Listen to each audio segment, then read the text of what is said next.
Anni Cyrus. Welcome to my art studio where all the magic happens. This is the station for painting, and that is the station for all the resin art I do.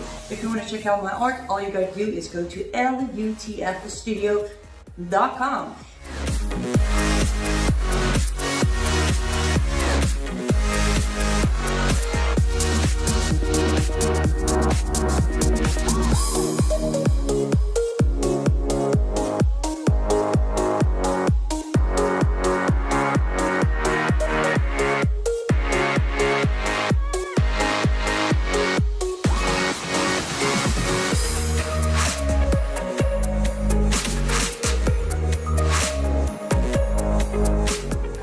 Finish this painting, but I'm sure, or at least I hope, I'll see you at lutfstudio.com.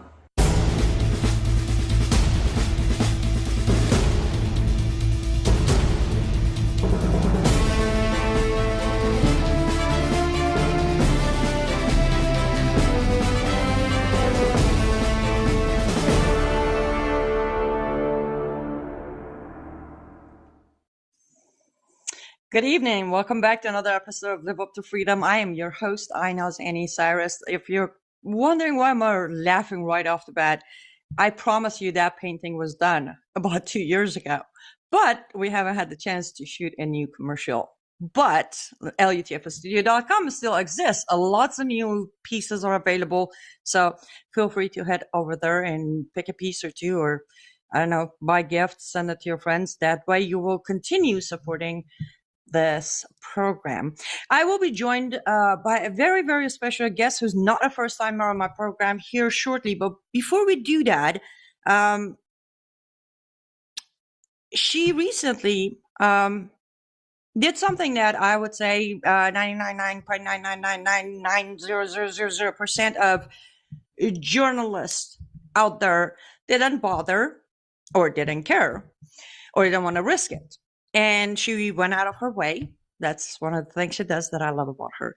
And traveled to Texas to make sure to not only be there and support, but also capture the very first moments of Steve Baker walking out of court on his court date.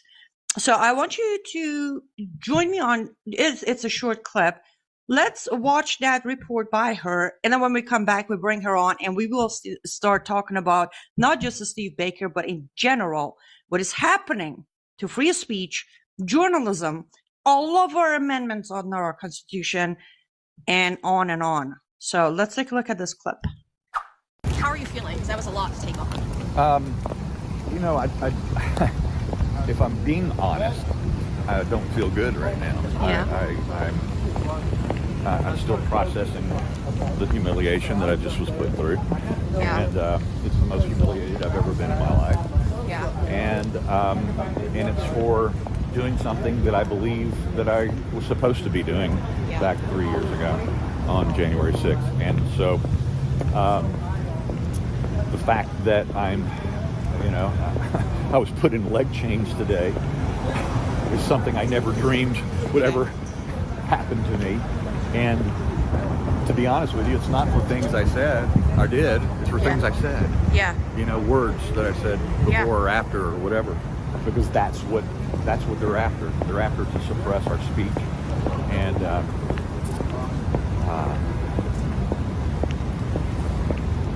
I really don't know how to express myself in the way I want to yet. I'm going to have to process it. It's something I'm going to have to think about for 24 hours, Yeah.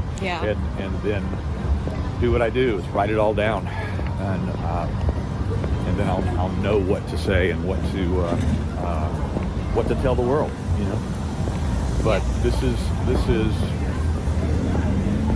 it's been tough. I can't even imagine. I am not in his shoes. I am nowhere near his resume, his bravery, his service to this country. But as a fellow human, fellow American, and a fellow investigative journalist, I can't even imagine what he must have been going through, still going through, and what's in his head. But what I can tell you is we have an expert who has been following Steve Baker's work and case and legal battles from day one. Brianna Morello will join us here right now. The one and only, who I always introduce her as the amazing woman there is. Hi, Brianna. Hi, Annie. It's a pleasure to be on your show. And I feel the same way about you. You are a great journalist. You're someone who I turn to when it comes to areas like the Middle East and conflicts over there. And you've got all the best information for that. So I strongly rely on your journalism as well. I appreciate that. Well, both of us, we're going to take the next 50 minutes or so of this evening to talk about, which I think we both agree, a journalist, a hero, a brave patriot who's been pretty much chased, hunted, sabotaged by this so-called new regime in this country, and that is Steve Baker. But before we go to the good news that you broke recently, walk us through that day. Because I know you traveled. You went all the way there. You were there as he got out of the car, until walked in, walked. So just walk us through that day. Personally, what you were going through. Well, Steve Baker is a good friend of mine. I strongly relied on his reporting when he was in DC, reporting on several high-profile cases regarding January 6th. And he's a reporter now for The Blaze. He's an investigative reporter. So he sat there in the courtrooms and kind of dissected everything that was going on. And he wasn't one of those corporate media hacks that were lying. And so that's why his journalism was so important. But he also uncovered several important stories regarding the Department of Justice committing perjury during the Oath Keepers trial. And so the DOJ is not a fan of Steve Baker's, of course. And so we relied on his reporting strongly. So Steve Baker called me and he said, hey, the DOJ, which I've known has been investigating him for over 2 years because he was there that day on January 6th reporting in the Capitol.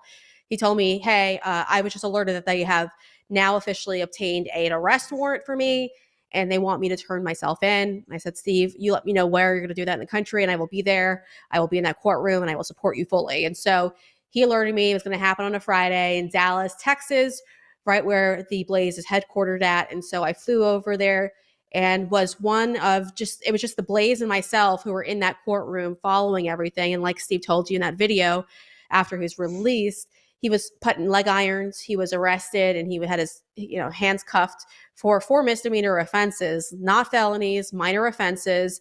And they're accusing him of just entering a restricted area on January 6th. And he's one of the very, very few journalists who have been charged that day. The only journalists who are really charged are the ones that didn't comply with the corporate narrative like Steve did. So it was very interesting to be in the courtroom with him.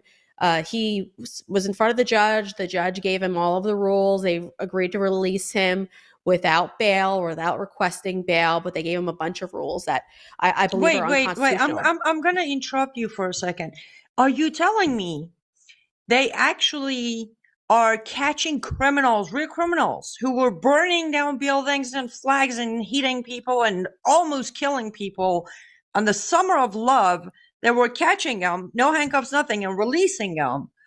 But with Steve Baker, who has done literally nothing wrong, I know you said, 4 misdemeanors, no felonies, but if you think about it, as he mentioned himself, they're doing all of this because he practices God-given right of freedom of speech.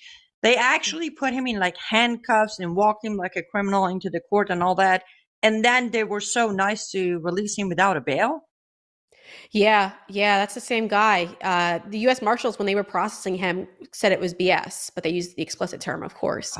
They knew it was garbage. Everyone who I've spoken to, FBI agents, they have all said that they've never had to do that before for these type of minor offenses. So they wanted to make an example out of Steve, and they put him in a line full of people accused of felonies and people with histories and backgrounds, criminal backgrounds. And so that's who Steve Baker was set to kind of sit beside in court.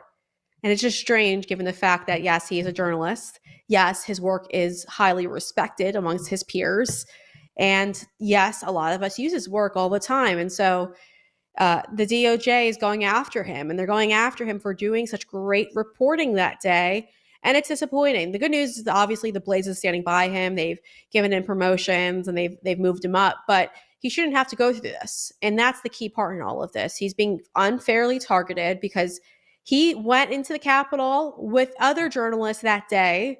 And so if they're accusing him of going into a restricted area, he wasn't alone. There were several journalists who were next to him who were also in that same restricted area, but they're not being prosecuted. And they're not being prosecuted, of course, because they went with the corporate media narrative. They said things like insurrectionist and other terms the DOJ loves. And so they are not being placed in handcuffs and arrested and prosecuted. Now, if Steve's convicted on all 4 counts, misdemeanor counts, he faces a minimum of 6 months in prison and maximum of 1 year in prison. So it's very, very serious. And obviously, he's going to be in front of a DC jury, which we all know is not favorable to Republicans, conservatives, however you want to phrase it. They have a high conviction rate because they just hate the opposition. They do. And 6 months to a year, that can do a lot of damage to one's life, reputation. The left's gonna never stop talking about it, because you know how it is. Like, not to get sidetracked from Steve Baker and the case, but you know, you talk to leftists like, Trump is a criminal. I'm like, and you want to show me the proof? What do you mean he's been indicted? I'm like, again, show me the proof. We are at the time in our lives, Brianna, I never thought 21 years ago coming to America I would ever face this day, but telling the truth is a crime. Doing the right thing is a felony. And being loved by your nation is definitely a crime, even if you didn't commit it. And again, we don't really have a justice system. I at least feel like there's no justice system. It's a 2-tier justice system. A lot of them are above the law.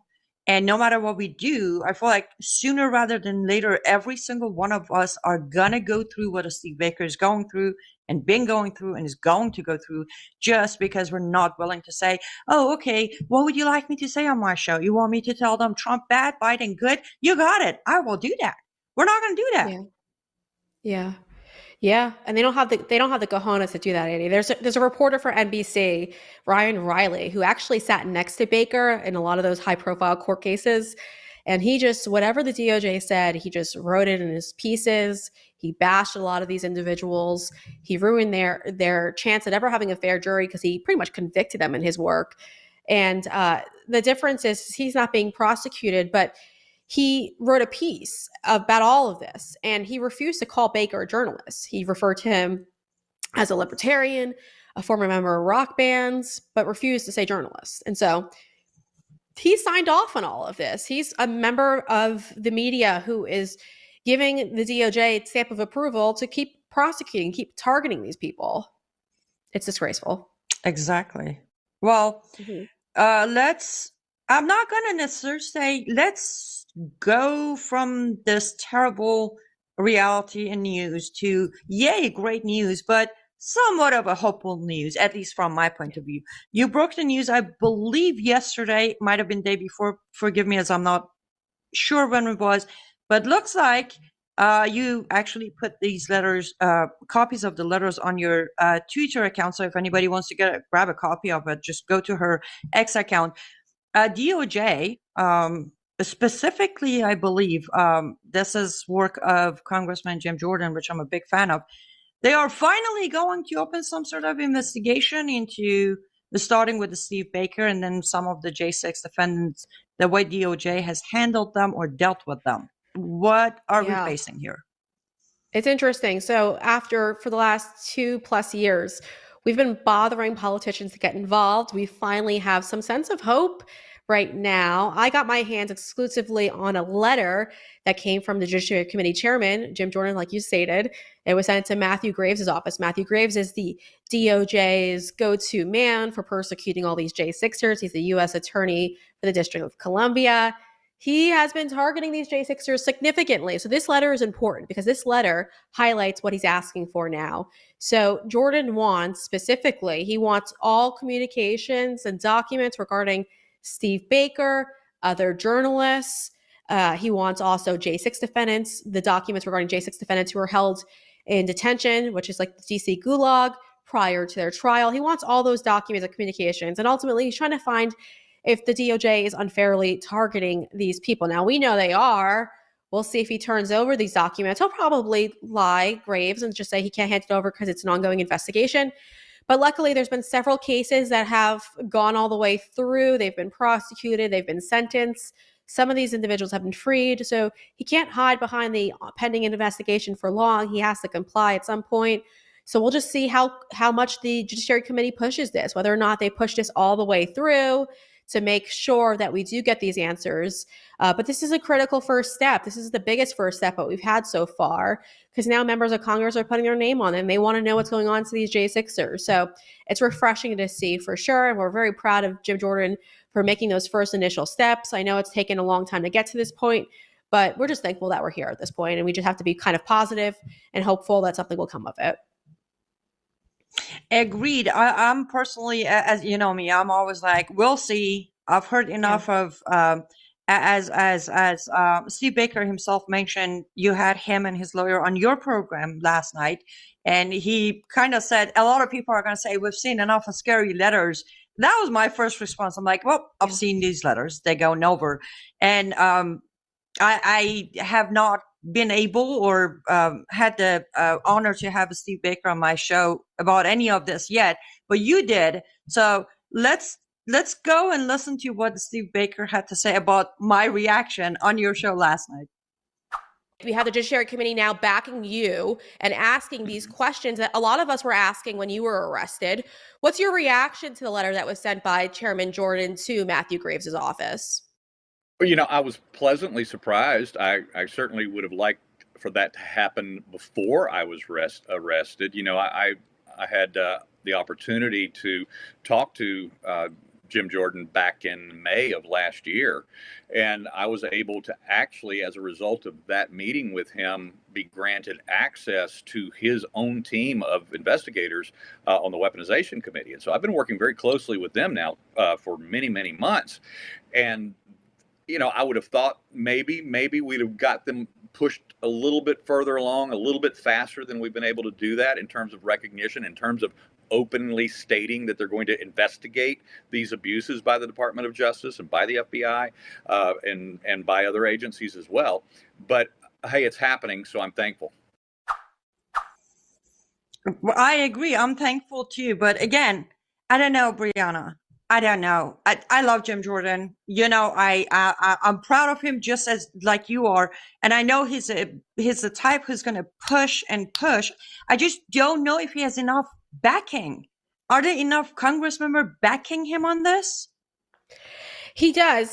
So he's been getting the support of Barry Loudermilk as well. There's a handful of them.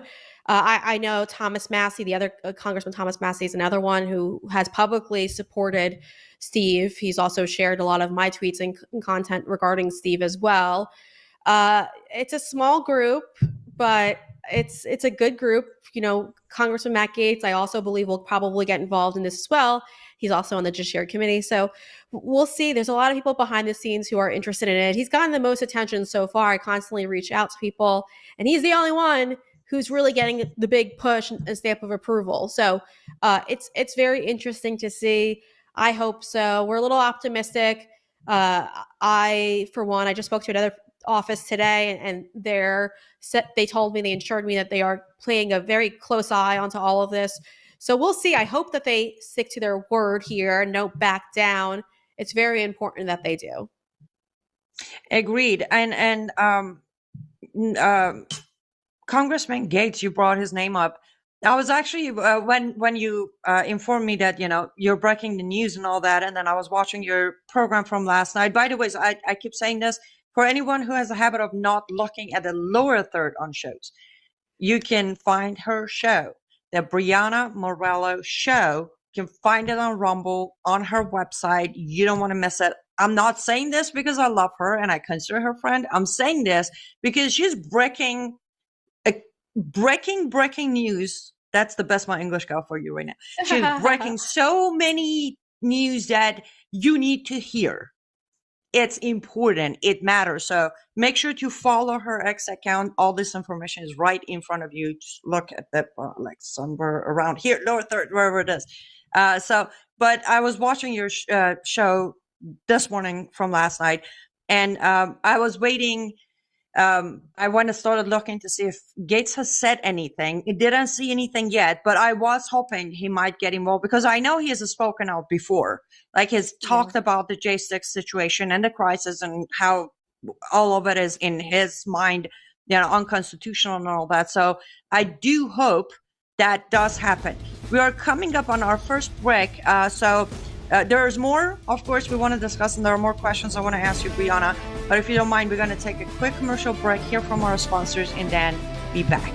Don't go anywhere. We'll be right back.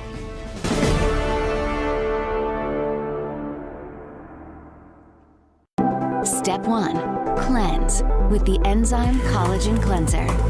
Gently exfoliates and removes dead skin cells, brightens and evens out skin tones, repairs damage caused by environmental stressors, protects skin's barrier function. Use daily for clean, smooth, glowing skin. Experience the Bella Grace Enzyme Collagen Cleanser for a refreshing start and a radiant finish.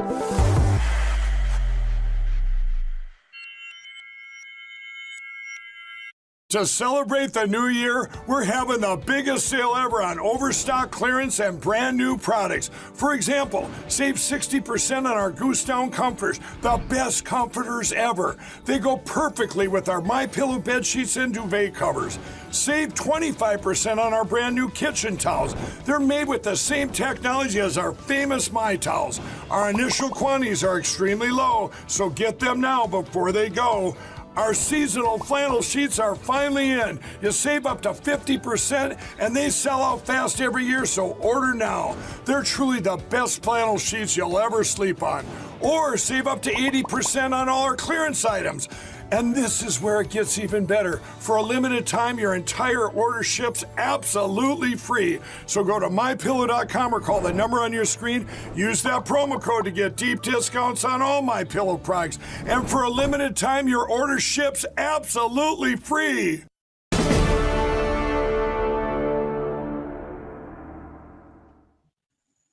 Welcome back to Live Up to Freedom. Thank you so much for staying with me and my special guest until now. Yes, go to mypillow.com and mystore.com. That promo code actually applies to both websites. AC21, you get discount, I get credit, and we both, doing so, continue supporting the work of Mike Lindell, who's fighting in front lines for our freedoms, or more detail, to save our elections from the disaster that has been. Also, the other sponsors, Cyrus Grace, amazing products. Their most popular product, I actually have one of them right here in my hand. It's their elixir.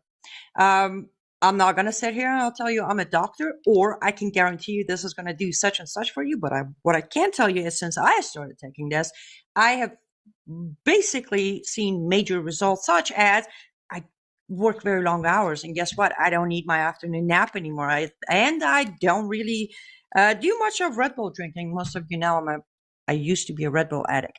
Also, the inflammation on my left leg, as those of you who have been following me for a while, that is gone. Now, what does it do for you? I don't know. And as I said, this is not here to cure any problems, but this elixir can make a lot of differences in your life as far as your health is concerned. CyrusGrace.com.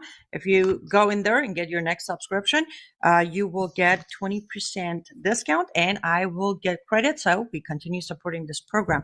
Okay, enough of advertisers and the sponsors, and I really have to do this.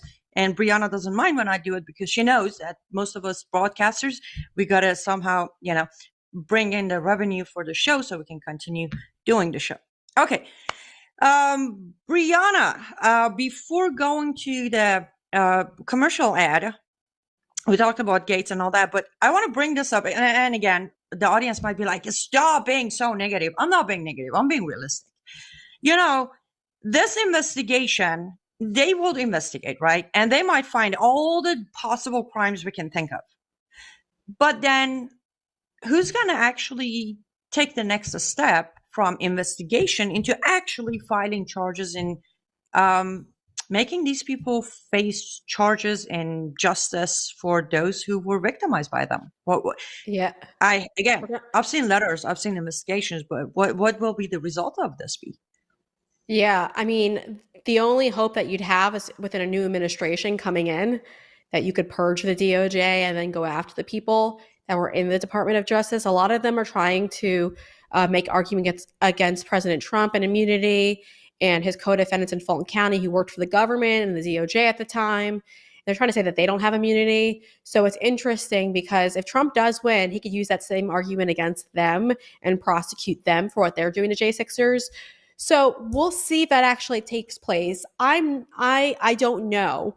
I imagine that they're going to be very, very difficult with turning over power to the President Trump. I think he'll win, but it's a matter of will he beat the fraud and will they allow him to take over? Because I know that if he does take over, they're probably all going to prison and they don't want to go to prison. And so they will fight like heck to make sure that doesn't take place. So we'll have to see. Ultimately, though, yes, they would. If they committed criminal acts, there would be a criminal referral to the Department of Justice, and the Department of Justice would decide if they're going to go after them and file charges. And so we need a new DOJ in order to do so, because you're literally turning to the same hand that is going after these J6ers and asking them to prosecute their own people, which is not going to happen. Exactly. And since we're talking about ifs, here's my curiosity as we get closer to the primary and closer to the election. I keep thinking, Brianna, and you know me, I'm realistic. I'm not a negative person, but I'm realistic. I'm like, so possibilities. We all know President Trump is going to win this election. I know voters who voted for Biden all pitchy about it, who are like, never again. Like the Biden voters have a new never again movement of their own. So no doubt about it, President Trump's going to win this. But when they're still the election, I'm not going to say if, I'm going to say when. When they steal the election, do you think our fellow Americans are going to actually stand up this time, or are they going to react the same way they did in 2020? I think people are going to be fearful. I think that's the reason why they're going after these J6ers. It's meant to instill fear in the hearts of Americans so they don't challenge the election. There were some people there the other day that were peaceful. The majority of them were peaceful, in fact. And for being at a rally, which they were permitted to be at, they were prosecuted. And they said, oh, you went to a restricted area, but the areas were poorly marked. Most of these people couldn't see them. People who just didn't even go into the Capitol were prosecuted. And so I think a lot of Americans are seeing that, and they don't want the book thrown at them. They don't want their family to have to go through bankruptcy and fight all of these charges. So I think a lot of people are going to be fearful and not want to participate in any type of protest, peaceful protest, even at that, because they know what the federal government will do. And we're finding out more and more and more about JU6, about how the intel community played a key role in all of this. And so we'll just have to kind of wait and see how this all plays out. It's disturbing, but I think a lot of people are fearful. I don't expect them to want to participate in any type of protest if something does happen. True. And again, I'm very good at getting sidetracked, right? Oh, she said this. I want to hear this about it. It's just my nature. Yeah. But back to what we were just talking about. Okay, let's say this letter goes and all that. If you don't mind, I also want to, again, since you got Steve Baker on your show, I want our audience to hear his thoughts. And of course, these are just short clips, so still go watch the full show because he was amazing and powerful. But you asked Steve Baker about this letter and for him to go over it. That I grabbed a short clip of his response to that. Let's go take a look at that before I get sidetracked again from Steve Baker's and this letter. Yeah. Steve, I want to talk about this letter a bit because in the first page of it, we have Chairman Jordan who's going after Matthew Graves and calling him out, saying that there were other journalists there that day that have not been charged. And he calls out specifically one from the New Yorker who wasn't charged. Why do you think, first off, that these journalists aren't being charged? Because, again, if they're saying that you committed a crime, you were side by side, plenty of them in the Capitol that day. So essentially, if they're going to charge anyone and they're applying the law equally, they'd have to go after these individuals. So why do you think they're not going after them? Well, there's the reason that they're not, and then there's the reason that they say that they're not. Okay, so we have to separate those two out. The reason why they say that they're not being charged is because they're saying, okay, some of these journalists had press credentials, they had press passes, some of them even had congressional press passes, and then the reality is all of those journalists know especially if they went to journalism school, because journalism 101 is you don't get to cross a restricted barrier or enter behind a police line without law enforcement permission just because you have a press pass. A press pass, whether it's New York Times, Washington Post, or a congressional press pass, does not allow you to break that barrier. And so now they have to answer for why they are treating me differently. So they're going to do one of two things. They're going to either do to me what they did to Stephen Horn and not allow me to present my history and my druthers as a legitimate writer, journalist, commentator, analyst, investigator, or they're going to have to answer the question and actually tell us why they're engaging in selective prosecution for not arresting the other 60-something journalists, whether they had press passes or not, whether they were mainstream, whether they were independents, whether they were freelancers, stringers, whatever their status was. It seems to be, from what I've seen so far, and I've been covering these trials, I've been watching it very closely, is that the only ones being prosecuted are those who see this event through maybe a little different political lens than the approved narrative, and that's the reality. That's the difference. Absolutely, that is the difference. Again, you can watch the full show on Brianna's website or Rumble channel. What is your website, Brianna? Just the Brianna, the website itself is briannamorello.com. So that's where everyone can go. All of my social media platforms and details on how you can watch a show. It's all on that one platform. So that's the best way to do so. Okay, perfect. And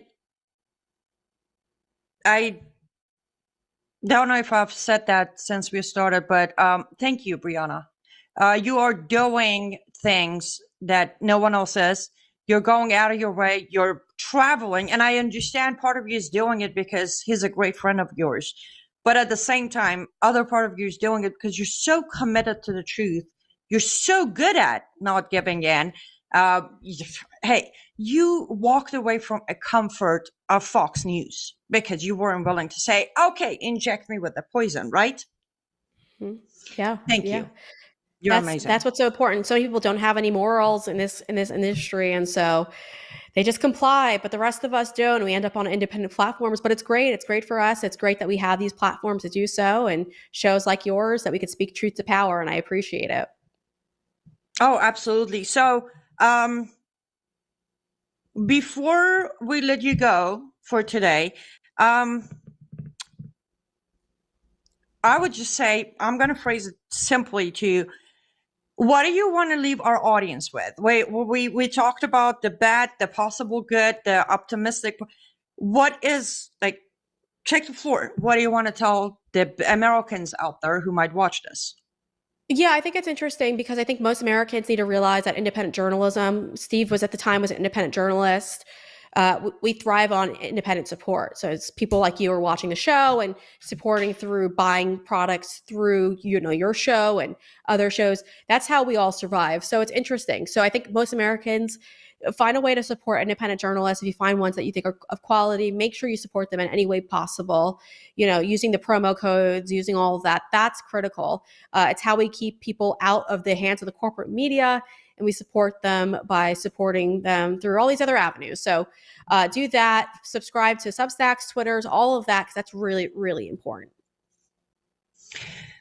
Absolutely agreed. Yes. And my audience are very familiar with my concept of I'm not going to just tell you, oh, go follow everybody. No, actually don't follow everybody. You do your homework, figure out who you're following, who you're listening to, who you're believing. In my case, don't even believe me. Take my words, go do your own research, confirm what I told you, and then believe me. But Brianna is definitely a person you want to follow. She has broken many news. She has done a lot of great investigation and taken action. So she is not only to be trusted, but she's definitely to be supported. One last question before we let you go, Brianna.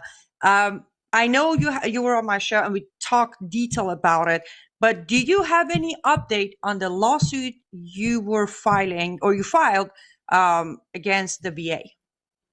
Yeah, so right now we're working our way through it. We're seeing if the VA is going to have any information for us soon. They're giving them potentially a 30-day extension. So we haven't heard back yet if they're willing to accept it, but they haven't really responded directly. We just know that there's been counsel assigned to our lawsuit from their end of it all. So we'll probably know soon. We should know by mid-April what their status is. It's a slow roller these days, but we'll get to the bottom of it because they should not be targeting J6ers and veterans, and they should be getting all their benefits. So we're going to figure it out. Absolutely. And for our audience who might have possibly missed that interview with Brianna on my channel, well, just go back and watch it. Or short clip is, again, action. She takes actions. So she sued the VA to try to protect and get some justice for J6 defendants. Brianna, as always, you're amazing. Keep up the good work. Keep safe out there. You ever need anything? If there's a news you need to break on this program, I am call away or text away. Thank you, Annie. I appreciate it as always. Absolutely. We're going to take another quick commercial break. When we come back, I need to give you a couple of updates before we wrap up this evening's program. Don't go any further. I'll be right back.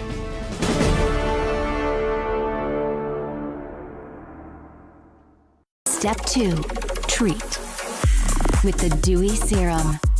Deeply hydrates and locks in moisture. Protects from free radical damage. Targets multiple signs of aging. Boosts microcirculation. Revealing a youthful, radiant, dewy complexion.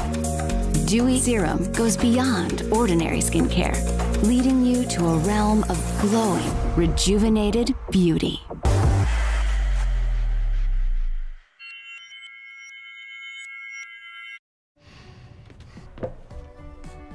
Looks like you've been sleeping well. Megan, he's back. The My Pillow guy. And you're looking good. Still feeling good. Well, just when you thought it couldn't get any better, we've got the best pillow ever, My Pillow 2.0. When I invented My Pillow, it had everything you'd ever want in a pillow. Well, now there's new technology that makes it even better. My Pillow 2.0 has my patented fill combined with a cooling fabric with temperature regulating thread. My Pillow 2.0 is truly the next generation of My Pillow.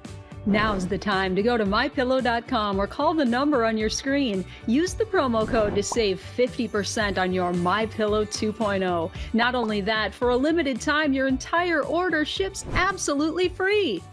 You're sleeping even better. And cooler, too. And you're looking good. Feeling good. I knew you would. MyPillow.com.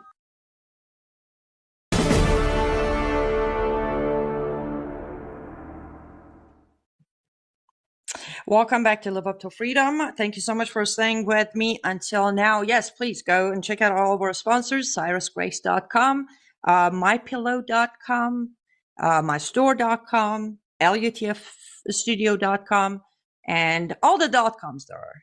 So check them all out. I'm always grateful for your support. What an amazing woman, Brianna. Make sure to go check out her website, briannamorello.com, and follow her on X. Now, kind of related to very same topic. I want to go over something that happened about less than a week ago, Monday or Sunday. And you know me, I name names. I'm not afraid of naming names because I don't like beating around the bushes or leave you guessing who I'm talking about. So, you know, freedom of speech is absolutely a birdie there. And I say mainly we're to be blamed because if you don't practice your God-given rights, well, you lose them. But a lot of it has to do with, of course, the Biden regime and Hussein Obama regime and the regime before that. But also, a huge part of it is us, not because we're not practicing it. Because sometimes, and by us, I don't mean Americans or conservatives or Christian. No, I mean journalists, hosts, broadcasters, news anchors, whatever we want to call ourselves. Media people, how about that?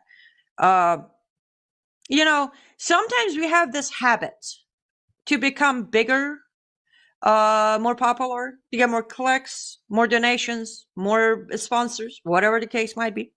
What do? We kind of sort of jump into these little bubbles of lies, fake information, misinformation, disinformation, too many words to use. And then when we're already big with millions of followers, most of them just taking whatever we say and run with it, as I said at the end of last segment. We need to be very careful of how our information is affecting the country, affecting our goal, mission, rights. Most importantly, the freedom of speech right. Again, I have talked about this millions of times that our First Amendment in America it's a very well. Our Second Amendment is absolutely doesn't exist anywhere else. U.S. is the only country with that amendment. But even our First Amendment is a very, very rare collection of rights. Where am I going with this? The one and only Candace Owens. I have talked about Candace Owens before. Candace Owens started kind of sort of coming out about 2 years ago talking about how she's been asked to talk about Islam and it's not her forte. So she's going to look into it and see what I can do. I don't remember how many I lost count, but my phone was blowing up on X back then, Twitter, with people tagging me like, hey, Candace, here's your expert. Here's your expert. Yes, I am the expert. Here's the expert. But she decided, for whatever reason, she decided to invite Imam of Peace, the Iranian Shia Imam from Australia, to be the guest on her show to talk about issue of Islam. After that, I reached out myself, tweet messages, whatever ways I could. I said, I appreciate you had him on. Do you mind giving a chance to the other side? Again, it's not about me. Any other ex-Muslim. Do you mind giving us a chance to counter what you allowed Imam of Peace saying on your show? Never heard back, of course, clearly. So we continued the one-sided tunnel vision of Imam of Peace talking about religion of peace and lying about it. And then she had this 2 hours long of interview with us, what she called her buddy, forgot his last name, Tate, whatever Tate. The guy who is now under investigation with his brother for sex trafficking and selling women and paying for women and all that crime, actively under investigation, who also converted to Islam. 2 hours of him sitting there saying, I didn't do anything wrong. Converting to Islam helped me being able to do a lot of things that Christianity wouldn't allow me. Go watch it. I'm not willing to watch it again. I watched it twice. Once because I didn't believe what people saying. Second time because I was like pausing and replaying. I'm like, did he just say that? Anyways, fast forward until last week or this week, early this week, Candace Owens decided to apologize to all Muslims in America and across the world, starting by saying that after September 11, when she was 11 years old, she started being brainwashed at the school about Muslims and Islam and how Muslims are all terrorists and jihadis and Islam is all about this and that. And then the society started doing this Islamophobic act anyways. Before I lose my cool, as always, she goes on and on and on and apologizes for being... So, listen up here. Candace Owens, I have personally, as an ex-Muslim, former child bride from Islamic Republic of Iran, who has read the Quran more than 75 times in languages of Arabic, English, and Farsi, raised by a sheikh and a mother who was the teacher of Quran, I have given you plenty of chances to give me a microphone to debate you or Tate or anybody else who claims Islam is this shiny future of humanity. And you have refused to even acknowledge my request. So let's do this publicly. Ma'am, stick to your topic. I don't even know what is your topic, but stick to it. Islam isn't your topic. You want to apologize to Muslims for the terrible treatment they have received from us Christians, conservatives, Western people, Do it on your own behalf. I owe nobody an apology. You know why? Because I didn't go buy a 13-year-old girl from her father as a Christian, rape her every day, beat her every day, slave her every day. No, it was a Muslim man in Iran who bought me at age 13 from my Muslim sheikh father. So if anybody owes anybody apology, I think you should start apologizing to all the ex-Muslims, especially women and girls who have suffered and continue suffering under oppression of Islam and Sharia. I'm not asking for your apology because your apology will not make a difference in my life. It doesn't. Thank the Lord I was saved. I healed through God's forgiveness. But next time you want to use your millions of follower platforms to promote Islamization, you may want to think twice. Some of us normally mind our own business, do our own teaching based on facts. Like, again, pointing at, let me bring this up. This, you see, this is the book I teach from. This is the system of Islamic laws. I have notes. I have read it. I have translated it. I've talked about it on my shows. I've talked about it, broken it down on my public speeches. Right? We do our own thing. You need to start doing your own thing. But if you want to start becoming another mouthpiece for Islamization in America, I will gladly add you to the list of Ilhan Omar, Rashida Tlaib, Keith Allison, Hussein Obama, and the rest of them. By the way, there are 281 Islamic Sharia obeying representatives in the United States of America, from local to state to federal. So sorry if I'm not naming all of you. I'm not being Islamophobe. Good for you, for all of you, to break the record of being the first Muslim this and first Muslim that. But Candace, you're officially added to my anti-American list. I don't care how many millions of people call you a hero, a patriot. You're not. Unless one, as Robert Spencer, director of Jihad Watch, said, you show us the proof. How did he say it? Give us the name of the teacher who brainwashed you after September 11. Give us the name of the school you went to that was absolutely telling you Muslims are all terrorists, because Live Up to Freedom, every rescue case we do is actually a Muslim. We rescue Muslim people from Sharia system. Well, but I guess we sit here and say all Muslims. We don't have a problem with Muslims. We've got a problem with Islam, which is the toolbox that can be used by Muslim, by those who decide to become Muslims. Hey, by those who've never become a Muslim, but just use it because they can.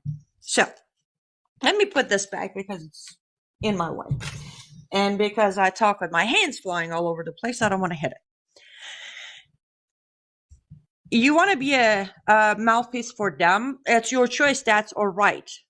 But here's a very quick version, and I'm not going to even make it too complicated because it doesn't take much to brainwash you, apparently. It had, 3 interviews with 3 Muslims, and now you're a Muslim. I mean, just let me know when you're going to come out with Allahu Akbar coming out of your mouth so I can pick a good hijab for you, lady. But here's how it goes. If you promote Islam, you go against every single Judeo-Christian values of America. Simply.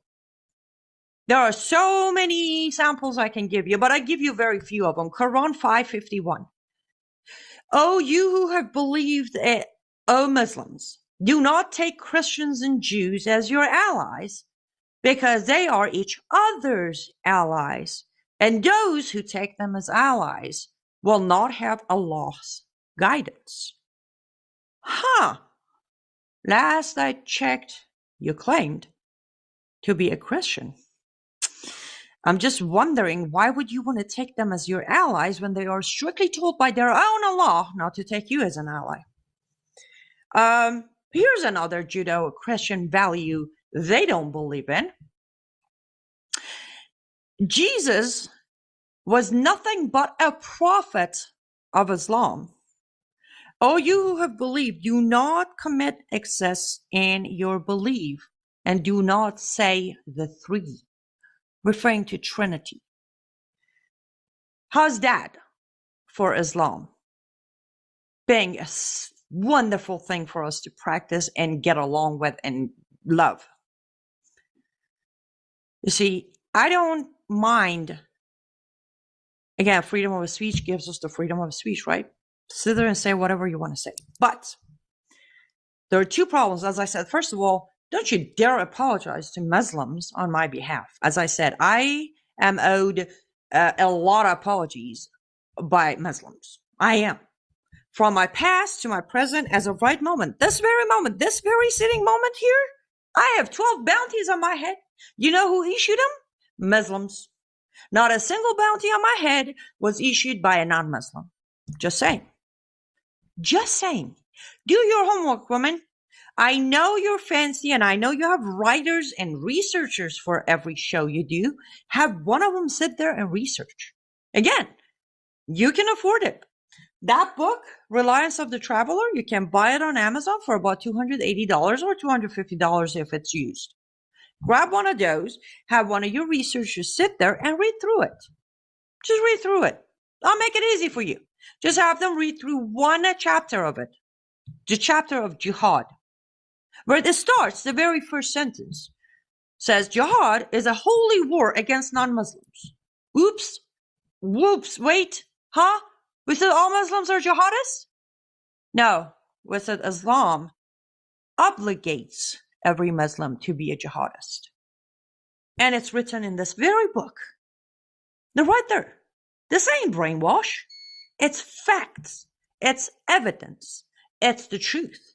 One way or another, for whatever reason, you have decided to be an apologist. Again, good for you. But I will hold you accountable with such a big name, Candace, you have out there. Such a big followers you have out there. Such claims as an American-loving patriot, a Christian mother out there. Watch your steps when it comes to the arena of Islam and Sharia.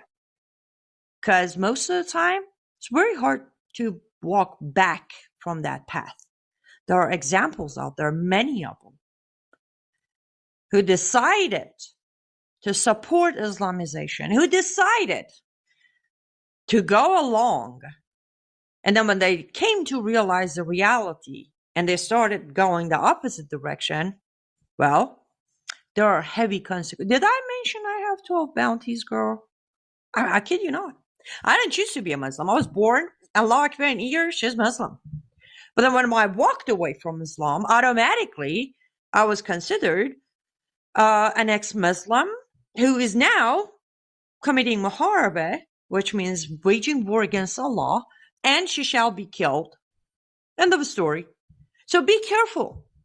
Part of me is telling you to be careful, watch your back, where you're going with this whole Islam good. I'm sorry, Muslim people, we're terrible people for treating you with Islamophobia. Another part of me is telling you to do not use your platform to misguide our fellow Americans who are recently, barely, tiny baby steps are coming to realize the dangers of Islam. Don't do that. But if you want to continue doing it, then we're going to have this back and forth conversation where you do your thing, I will grab your stuff, I will correct you on your mistakes, and then we're just going to have fun with that. Because remember, starting 2016, I've done that. I've done that with Linda Sarsour. I've done that with Rashida Tlaib. I've done that with Ilhan Omar. Do you really want your name on the same list as these people? I mean, be my guest. That's all right. You know what I do? That's what I do.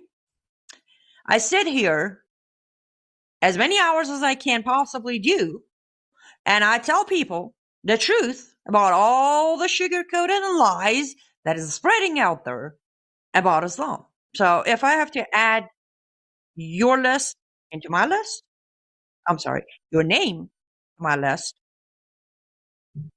we can do that. That's all right. Okay. That feels much better. Much, much better. We did it. And as I said, I I had to name names because, I mean, we got plenty of people out there doing the whole Islam religion of peace. Let me correct that sentence. Islam, religion of peace. One, Islam, not a religion. Remember that. It does have a portion of religion where it tells you how to do your prayer, how many times, what to eat. What. Others say 51% of, did you know 51% of Quran, 51% of Quran is about how to deal with non-Muslims. 51% of a religious holy book tells the followers of that religion, if somebody is not a Muslim, give them a chance to become a Muslim. If they refuse, kill them. If they're Christians or Zoroastrian, give them a chance to become a dhimmi, second-class citizen. When they run out of money to pay you for protection, then give them the final option again, convert or die. So 51% of this religious holy book is about convert or kill people. I don't know how you call the religion. I don't. As far as peace is concerned, again, in the book of Quran, in the book of Sirah, in the book of Hadith, in the book of Reliance of the Traveler, which is a collection of the sacred Islamic laws, every single one translates jihad, the word jihad, one mandatory obligated, you're obligated, you have to commit jihad. You want the best place in heaven, you got to do the jihad. And they all described it as holy war against non-Muslims. There you go. Okay, I think I just went on and on and on, didn't I? Well, I'm pretty good at that. Okay, perfect. So we got that done. I'm not going to hold my breath for Candace Owen to retract or not apologize on my behalf, or possibly contact me and say, hey, come on my show, let's debate this. Because if I do that, I shall not be on this earth much longer. But I will pray that somehow, somewhere, she take a moment and listen to our Lord and Savior's guidance when it comes to this very dark topic that she has decided to step into. Let me do the last plug-in. If you want to support this broadcast, this program, here are a few options. liveuptofreedom.com. liveuptofreedom.com. That's where our website is, right? Go in there, grab all the videos, articles, pictures, whatever you see there, and spread the message. Sharing. That's one way to support us, because you get the voice out, get the message out. If you want to take care of your health and, kind of sort of be involved with more organic stuff, right there on the screen, you see it. Their product is 100% organic. I don't have an ad for them to run yet, but I'm going to do a read for them.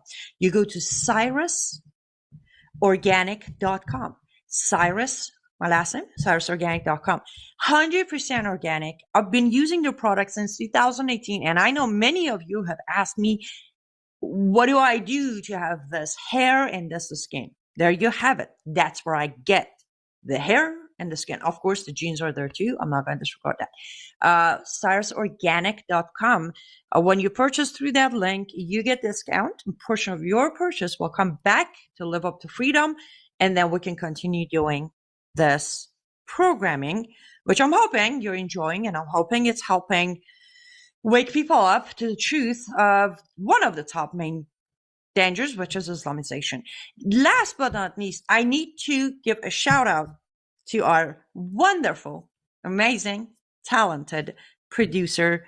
This is our first program with him producing it, which makes life so easy. Hey, I've been just talking, going on, and he's been doing all the magical work and making me look good. Thank you, Greg, for everything you've done today, and I look forward to many, many more programs with you. Appreciate you. And our audience, you stayed. You didn't run, you didn't mute it, you didn't say, oh, this thing again. So thank you. Thank you for your willingness to hear the truth, and hopefully from here, sharing the truth with those who missed it. I need you to stay safe. I need you to stay vigilant.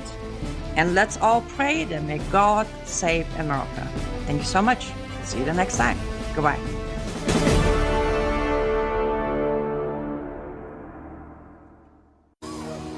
Well, hello, everybody. It's Annie Cyrus Welcome to my art studio where all the magic happens. This is the station for painting, and that is the station for all the resin art I do. If you want to check out my art, all you gotta do is go to lutfstudio.com.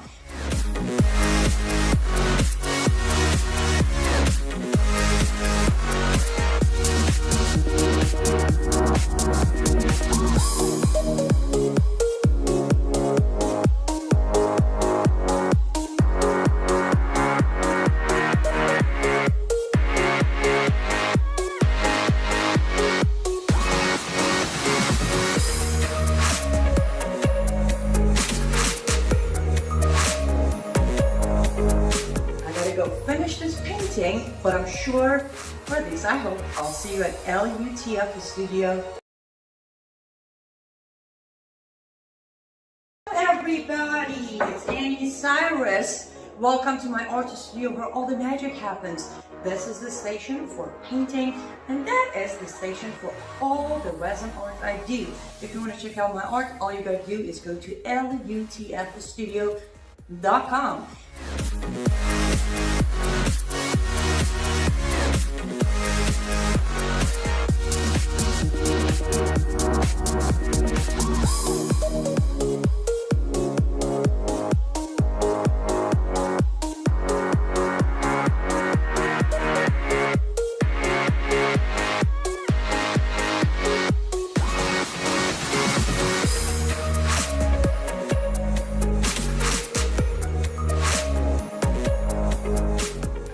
Finish this painting, but I'm sure, or at least I hope, I'll see you at lutfstudio.com.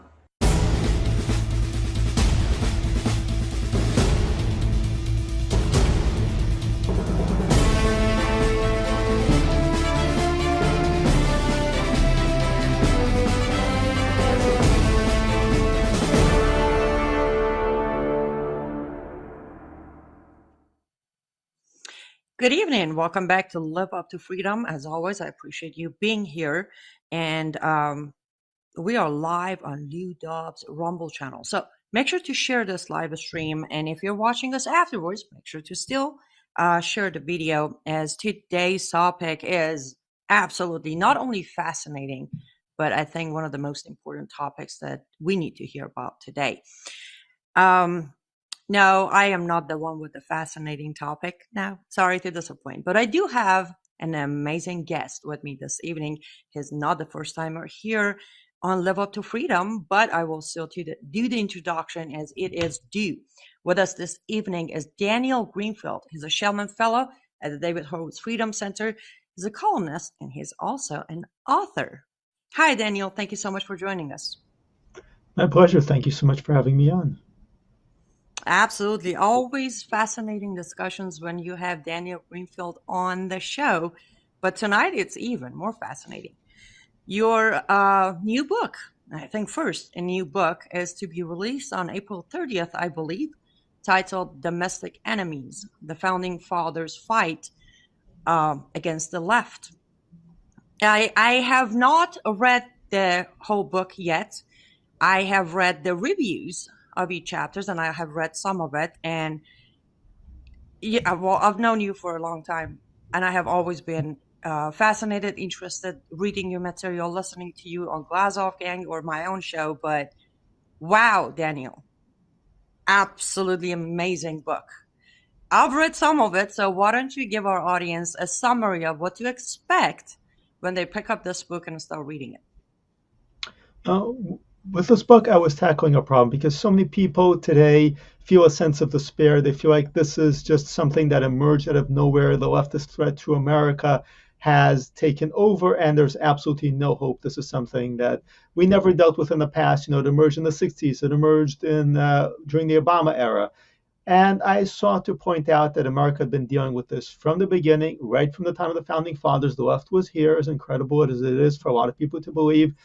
There was a leftist movement. The left actually helped create the Democratic Party, what became the Democratic Party. The Founding Fathers, including George Washington, actually fought them, in some cases actually conducted a military engagement against them, warned that they were the greatest threat to the country. And we fought them, and generation after generation. The Constitution, they nearly stopped the ratification of the Constitution, which is a story I tell in chapter 2.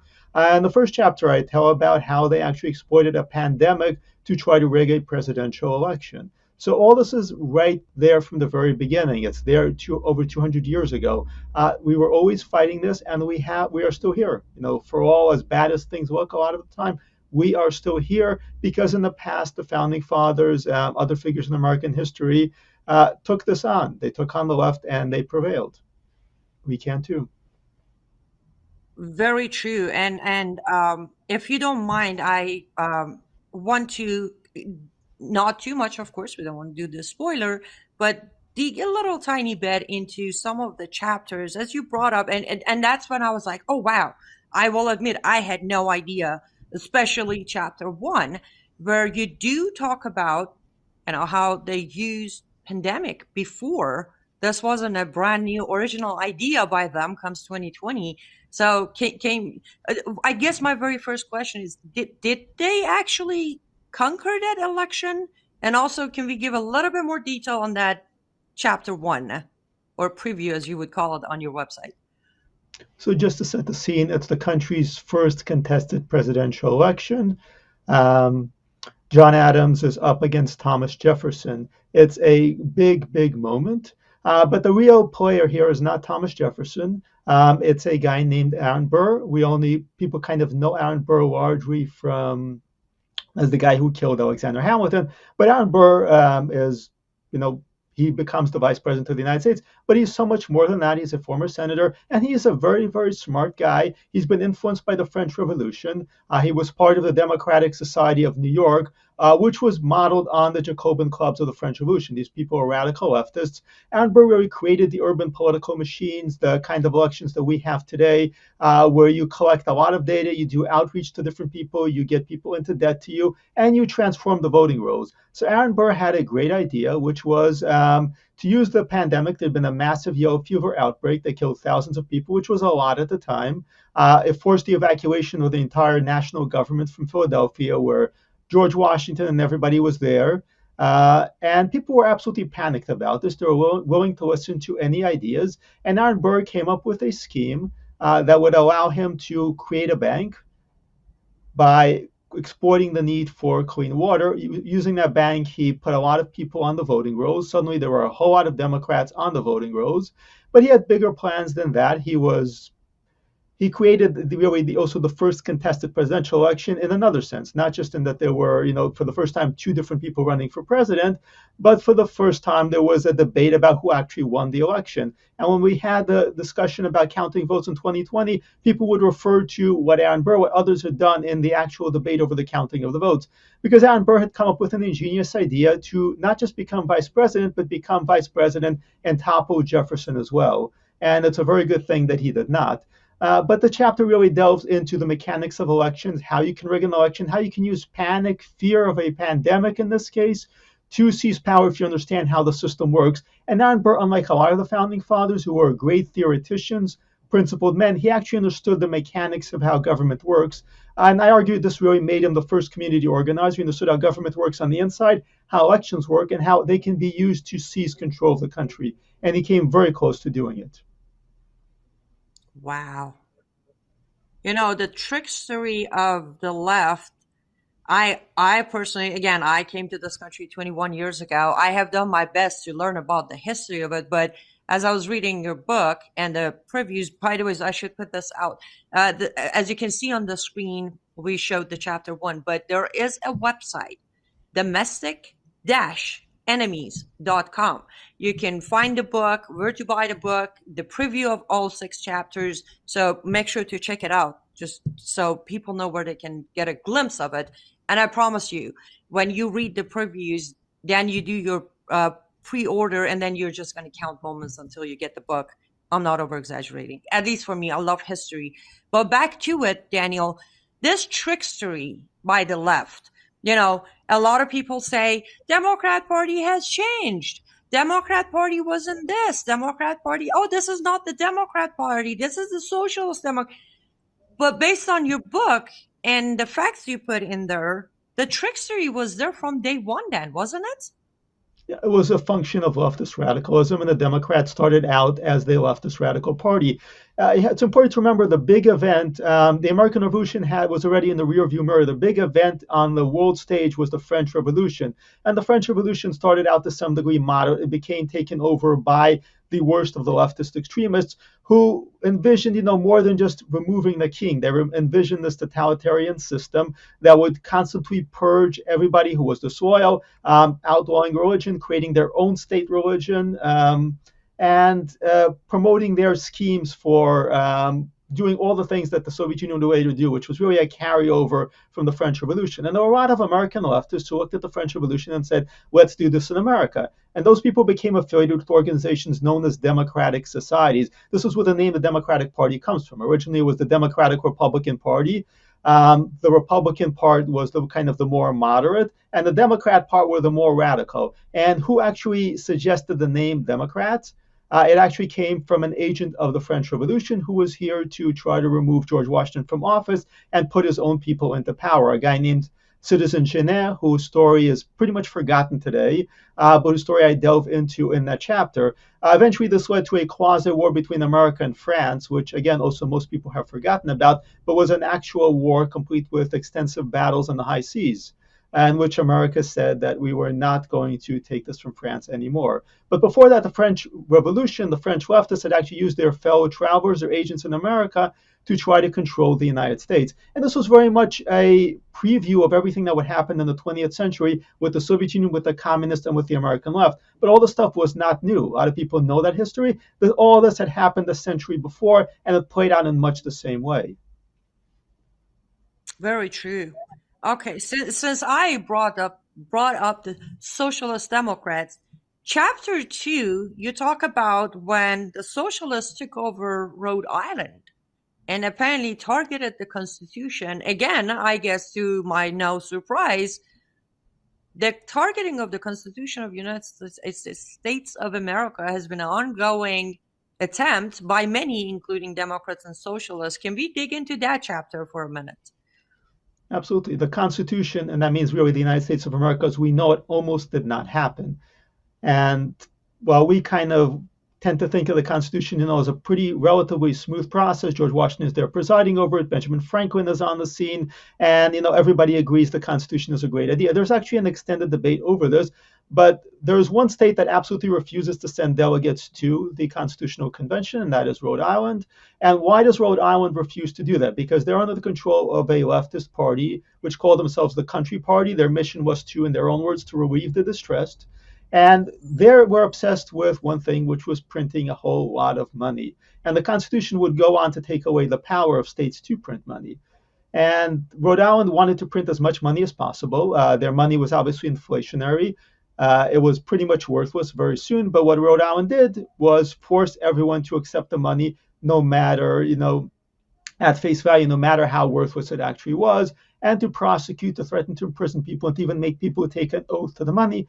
And they had bigger plans, which was to create state-owned enterprises and do all the socialist things. And now today we are dealing with massive inflation. You walk into a grocery store and your money does not buy what it used to a year ago, certainly not 3 or 4 years ago. But inflation was absolutely an issue at the time. And inflation comes, Biden goes on television and he talks about, that they're not enough potato chips in your bag of potato chips because they're greedy. That's not because they're greedy. And obviously companies are greedy. They didn't suddenly become greedy right now. What happens is government spends a lot of money. They make the money worthless. And this is what was happening in Rhode Island. And, every time the socialists do this, they spend a lot of money. They make the money worthless. They claim that there's actually no such thing as inflation. It's, greed. When Venezuela not all that long ago was pursuing massive amounts of inflation, like 100,000% inflation, they would insist over and over again that there was no real inflation, it was just corporate greed. They took over all the companies and mandated prices, and the shortages got even worse. This was also part of why we're having this border crisis, because all these people just got out of there because there's nothing to eat and because you can't buy anything. Eventually, Venezuela just dollarized their economy, but I'm getting too off track here. Anyway, the same thing happened in Rhode Island. They made their money worthless, and instead of actually dealing with the fact that they're just spending a lot of money, that they're printing money, that they can't actually back up, what they did was try to force people to take the money. This is something we go through again And the New Deal, where they try to set price controls, they try to force people to accept money even though it's worthless. And even though if the Democrats actually take office again, if they win again, they are going to try to do this here. There's all this talk here about the problem really isn't that the government is spending a lot of money. We're doing great. The problem is that companies are raising prices. So they're going to determine just what the price of a gallon of milk is going to be. And this is going to sound good to some people. In reality, it's going to be a complete disaster that's going to basically take milk off the market. So it's really important that we learn from this. Also important that we have dealt with this before. We've had bad governments to try this, whether it was Rhode Island, which tried to stop the Constitution to protect their inflationary money, or FDR's New Deal, and there are Democrats, Bernie-crats certainly, that want to do this over again. Yes, and I remember, I think it was probably mid 2021 when I received a stimulus check, and I just left it somewhere, never cashed it. And then when I was filing my taxes, they said, well, either you cash it or not, it's going to be considered money that was given to you, which is forcing me and many other who refuse to use these printed monies. They still forced us to take the money. And then the next one actually didn't come as a check. They direct deposited to my bank account, like, here, you have to take this money. And it is, again, tragically fascinating that, it is what it is. Not knowing your history is exactly what's happening to our society here in America today. Again, I am to blame. I did not know 99% of what your chapters talk about, but I have the excuse of I came here 21 years ago. I learned as much as I could. But for a lot of generations of born here, raised here, went to school here, and I know Common Core took away most of history, it's just so fascinating that most people don't tend to see how history is in different parts repeating itself here in America. I mean, when I guess, when did history fade away in America? Most people don't know this history. I learned a lot just while researching it. There's a reason most people don't know. It's because our history in schools has been revamped to focus on identity politics, to focus also on a particular leftist narrative of social justice. And this happened even long before, the current obsession with wokeness. The current woke history is much worse. But, even going back to the 1950s to the 1960s, the more we had a centralized public education system, the more they were able to dictate curriculum for the entire country. And they shaped it in a way that was about making what they considered good citizens, which is a very dangerous totalitarian idea. And of course, the left took control of the system, and they used it to promote a very simplified version of American history, one that really didn't cover a lot of key areas, and that simplified things. So, it was all about, worker struggles was a major theme. If you learned American history before, 1950, then you were actually learning about some of these things that I'm talking about. But if you learned it after 1950, after 1960, increasingly the focus was on, you would have these struggles. You would have struggles between the ranchers and the farmers. You would have the struggles between the workers. You would have, the various immigrant groups that are brought in and they are oppressed. And you have the struggles of the workers in California and so on and so forth. This was a deliberate rewriting of American history in very Marxist terms, because the people doing this themselves were very often Marxist or were socialist or were influenced by that idea, sometimes without even knowing it. And really generations of Americans, even conservatives, tend to repeat this history. They don't know the actual American history. There was a 1776 project to counter the 1619 project, which Biden repealed. But unfortunately, really, a lot of conservatives don't have an accessible version of American history. That's one of the things that my book is meant to do. There are obviously great histories of America by conservatives, but a lot of them are long, they're challenging, they're not as punchy. Domestic Enemies is really meant to be very accessible. It's written like a novel. It has characters, and it really focuses on key incidents. And it's an attempt to get back to what American history used to be, as opposed to the Marxist history that it now is. Absolutely agreed. Yes, it's sometimes hard for me to read in English. I might sound fluent, but when it comes to actually words, and I can definitely testify that it's very easy to read your book. It's in, I don't know if this is a proper word to be used, Daniel, but it's entertaining. I don't feel like I'm reading this very complicated big words of I gotta go Google what it means type of thing. And again, I'll repeat, it's available for pre-order, correct? Yes, it is. It's shipping now if you pre-order through the Freedom Center store. And it absolutely is meant to be entertaining. You know what? A good story should be entertaining. A good story conveys something to people. We started out with oral history. You had to be able to compel an audience. You had to actually make them feel something. A lot of history is really our recitations. They show, what the author earned. I focus on key areas, on punchy things, on battles, on fights, on moments that changed American history. And it's really meant to reach people who would not normally be reading a history book. Yes, very true. And again, it's the matter of, we've all been saying by we, I mean, those of us who are out here through text, writing, video, audio, any format, trying to educate people. This is an info war.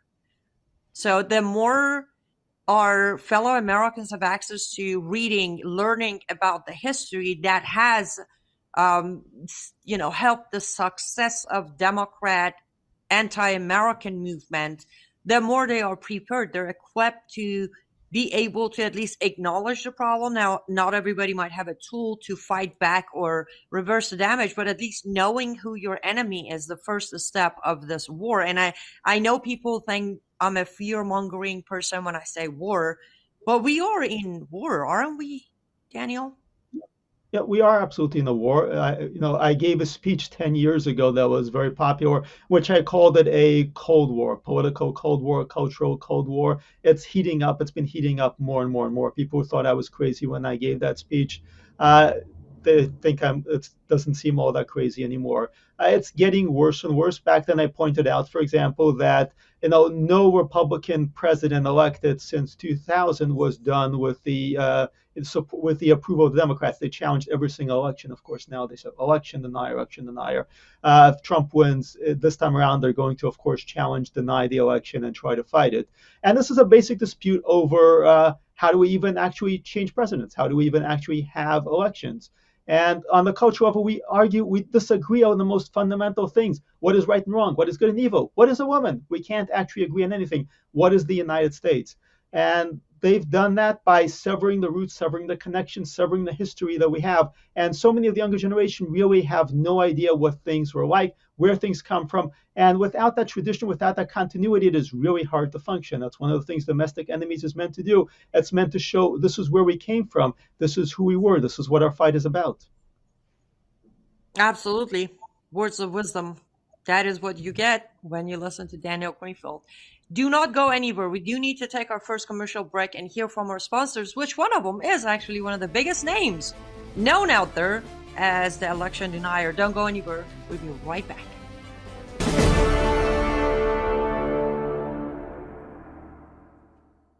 Step 1. Cleanse with the enzyme collagen cleanser. Gently exfoliates and removes dead skin cells. Brightens and evens out skin tones. Repairs damage caused by environmental stressors. Protects skin's barrier function. Use daily for clean, smooth, glowing skin. Experience the Bella Grace Enzyme Collagen Cleanser for a refreshing start and a radiant finish.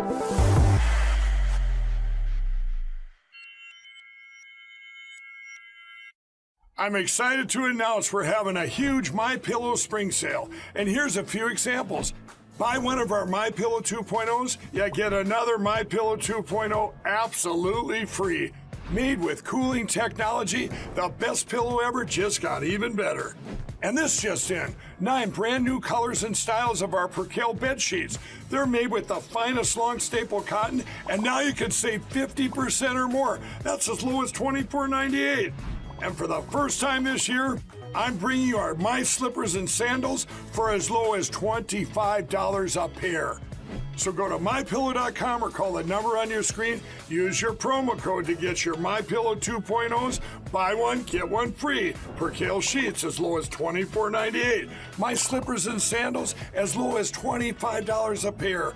And for a limited time, when you order $75 or more, your entire order ships absolutely free.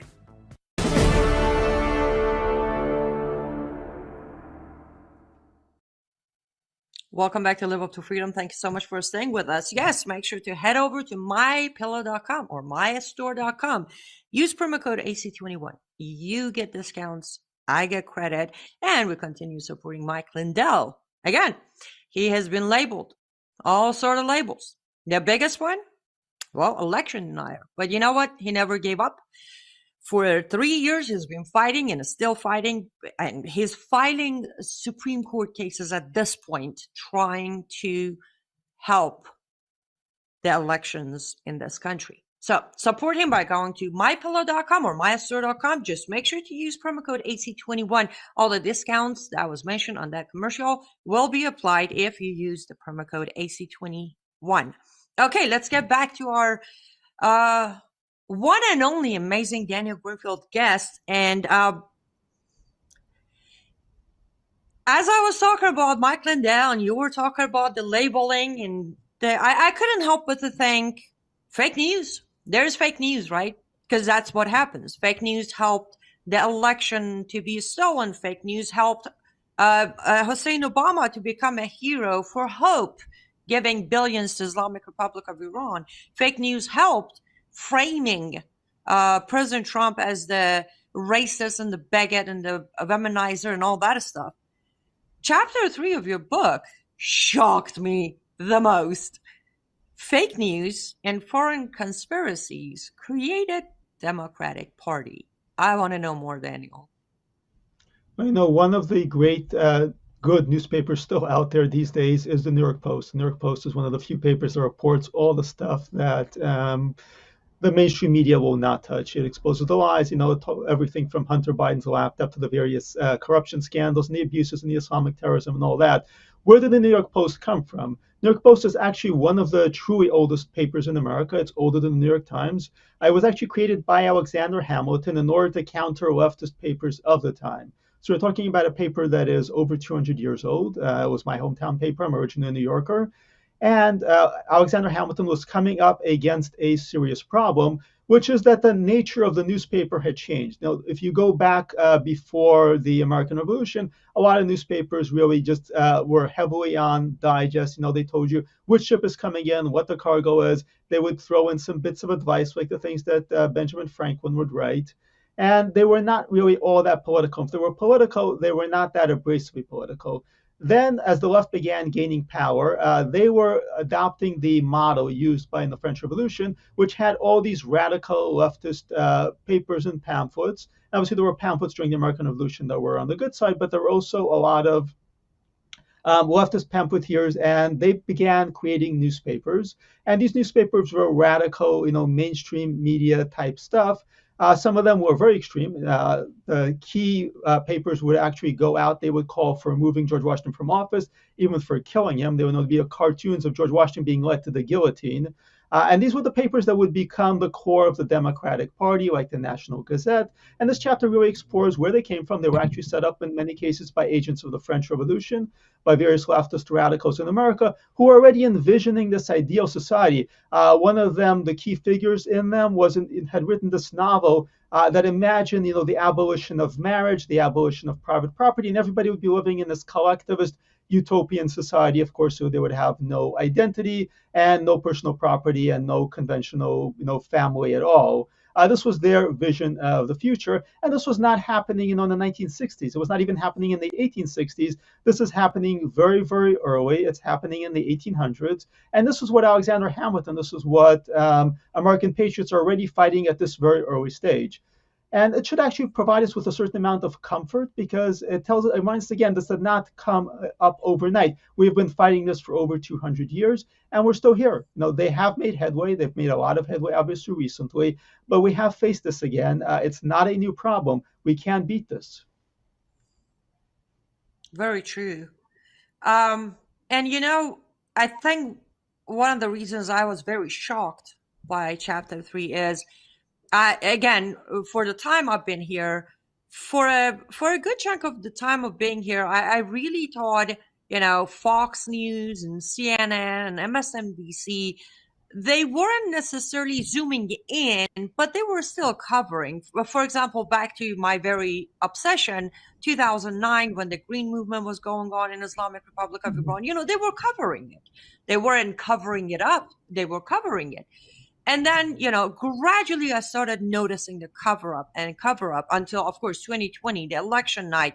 Fox couldn't wait to call Arizona for Biden, never retracted their. Anyways, it builds up. But then after seeing the preview of your chapter 3, I started actually digging into my own memory. And I started seeing things like how they have used Hollywood.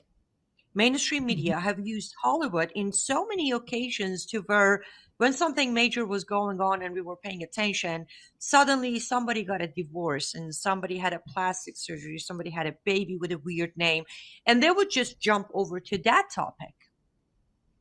Or the fact of, oh no, Saudi Arabia is our ally. They're like wonderful people. We're making, arm deals with them. Foreign countries coming into it. I think this long explanation is going to, I understand a lot of people have realized mainstream media, fake news, all of that. But why is the alternative media also doing a lot of self-centering instead of fighting back and being bolder every day? Well, there was a time when I first got into this, when the people working in this, writing on this, becoming bloggers, journalists, were really cared about what was actually true, what was not true. We weren't making money from this. There was no good way to make money from this. You're doing this. And I mean, I began doing this in 2004, so I really began wanting to do something after 9/11. There was no business model for doing this. And these is a lot of people who don't actually believe in any of this. Some of them are actually from abroad themselves.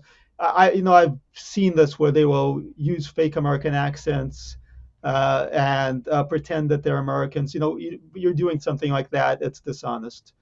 So a lot of these people are just doing whatever pays them at any given moment. There's also a lot of leftist infiltrators, people who are on the left who will come in. We saw this on J6, who will come in. They will pretend to be part of the movement. They will do this for political reasons, for profiteering reasons. And also there are a lot of people who, once there is a business model, well, that actually gives you an incentive to be very careful not to actually offend your sponsors. There are people out there in alternative media who want to sound very edgy, who want to pretend to be edgy, but they are not actually going to be actually edgy because that would cut off their business model. So I think there's a combination of those things that are absolutely in the pipeline. Very true. Well, I hope those who are genuinely out there fighting for the truth, I encourage you to please stay true to yourself and at the end of the day, I believe God provides. So even if you lose a sponsor, it's all right. But we're getting to a point where the truth is fading away.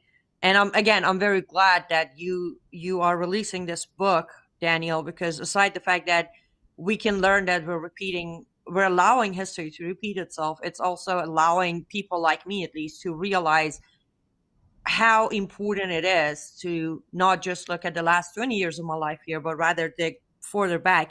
There's one more chapter of your book that I do want to definitely cover because chapter 6 talks about race riots, war, and revolution. So are we referring to something like the Summer of Love, when they were burning buildings on the name of Black Lives Matter movement? That kind of riot? So the funny thing about the BLM riots is you can actually predict when they'll happen because they're going to happen around an election. I know somehow the really upsetting police murder of a drug dealer or some sort of criminal always has to happen around an election. You look back at Ferguson, obviously the BLM year, 2020, it's very much focused around elections. So it's not a coincidence. These movements are political movements and they're Democrat adjunct movements. And in the final chapter, I actually go back to the granddaddy of them all, which were the draft riots in New York. They're largely been forgotten. When people know them, they know them from things like, the movies occasionally would show a few scenes. But really, this was a Democrat attempt to take power in major cities, seize power in them, actually execute coups right before the 1864 presidential election in order to be able to fundamentally alter everything. So You have, it's 1863, they're building up to the 1864 presidential election. They're throwing out all the stops to do this. And it's not just riots. These were the worst by far. If you count them as riots, they were by far the worst in American history. But they were far more extreme than anything in even the BLM catalog, because they were heavily armed, they were organized, the perpetrators functioned like an army. Their goal was to seize control of streets. At one point, they're using artillery, they're using snipers. It's really a full-scale battle. It's an actual insurgency.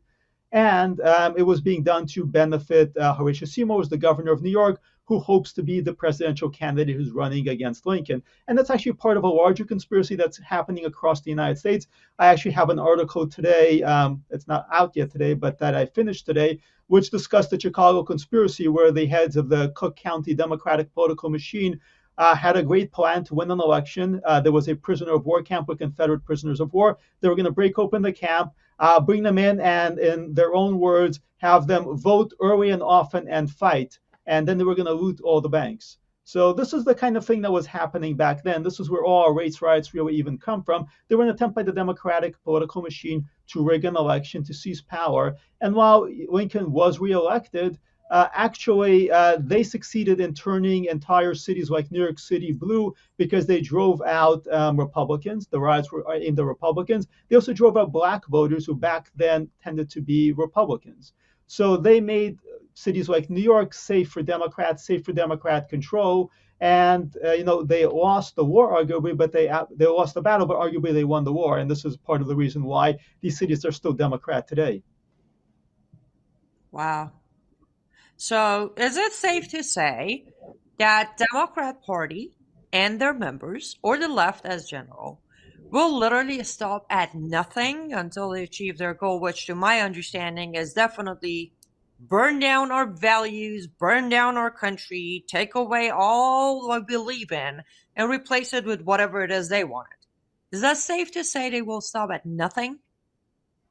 Yeah, you have to understand the left on its own terms. We often look at them from the outside, or we look at the kind of propaganda they put out for more moderate voters. But the left on its own terms, and this is very clear about it believes that it is on the right side of history, that society is utterly oppressive, that it is dedicated to killing minorities, oppressing everybody who is not a heterosexual white man, and even many of them, that capitalism is a brutal, evil system, and that all this has to be overthrown. And that can be overthrown. The difference is, it's moral to overthrow it by any means. It's just a question of tactics, whether you use terrorism, whether you use bombings, or whether you use propaganda and seizing the control of popular culture. Those are just tactics.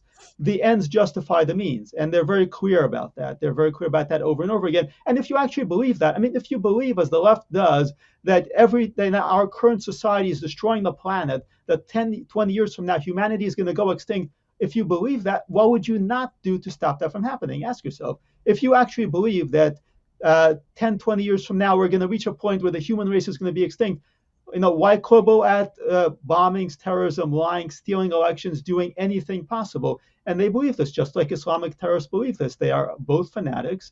They're both absolutely convinced that they're right, and that anything they do is justified. And if you understand what they believe, then you understand why they actually do what they do. Very true. So between the theme of your book, which I understand it as the struggle to stop or fight against and stop the leftist ideology, and your very last comment, let's see if we can take this discussion into a little bit of call to action, as I would say.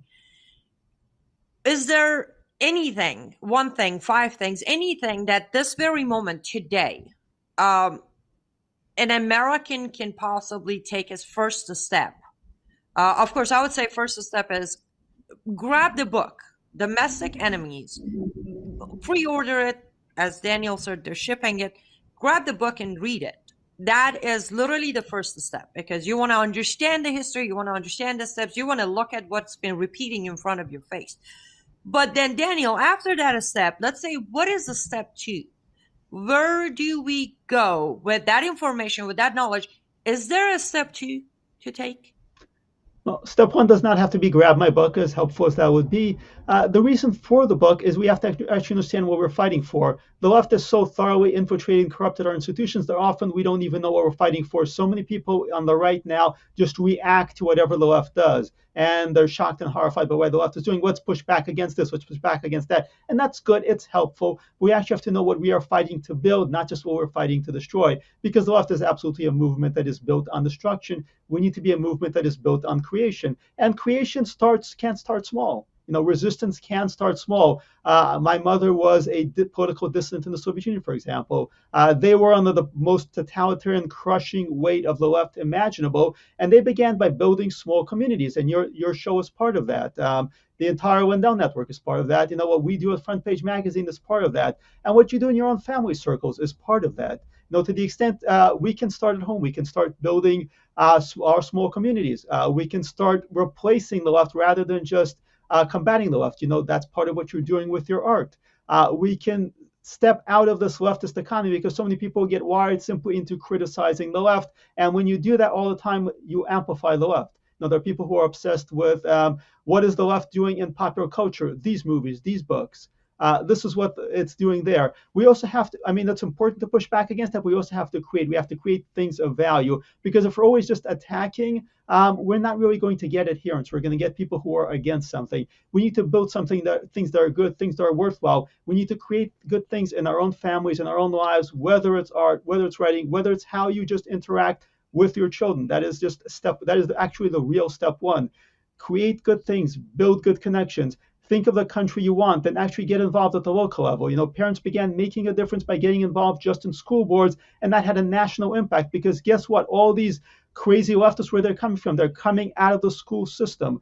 So many people we spend billions of dollars on elections. And yes, a lot of the national elections are important. If the left actually takes total control of those elections, they will crush us. But we actually have not paid attention to local community involvement, and the left does. The left starts things from the ground up. It focuses on building what it calls base communities. We need to do that as well. We need to focus on building up communities in our area, finding like-minded people, befriend them, build connections with them, make them into your circle. So many people complain to me about their leftist friends. Don't have leftist friends. I know this is kind of hurtful, but make like-minded friends. Turn that into a community. Get to know the people around you and see how you can actually make a difference at a local level. And all this will add up, it will multiply. And by the way, this is how the left began doing a lot of their things in the 60s and the 70s. They began focusing on their communities, on their local politics. They began taking over institutions that way. And again, at your workplace, find like-minded people. Wherever you are, find like-minded people, build communities, start making a difference. That is the one takeaway I would advise. Absolutely agreed, 100%. You're right. We've been reactive for so long that it feels like we've forgotten how to be proactive. And considering it is 2024, ladies and gentlemen, elections coming up, so we do need to be proactive. We need to be creative, and we need to, one way or another, we need to make sure comes the election of 2024 and comes the January of 2025, in no shape or form do we have a Biden or a Harris or any of these Democrats going back into the White House, because I don't think our country, our nation can survive another 4 years. I don't think we can even survive another 4 years of this. So there are two other topics that I do want to discuss with you, Daniel, but let's conclude on your, again, fascinating and wonderfully written book, Domestic Enemies. Where do people go to place their order as pre-order? If you want to wait until April 30th, you can get it on Amazon, Walmart, or Target, or anywhere. But if you want to actually support conservatives, and if you want to get it earlier, it's on frontpagemag.com. We have a store there. You can just pick it up now, and the book will be shipped out because it is in pre-sale. And I think this is a larger point, whether or not you get my book, get anybody's book. Buy materials from conservatives. Buy art from Annie. Buy books that are written by conservatives, fiction, nonfiction. Go to see movies, watch things that are created by conservatives. Build our own economy, build our own communities. Amen. And on that note, also buy from Mike Lindell's My Pillow. We are up for our last commercial break. Don't go anywhere. We'll be right back.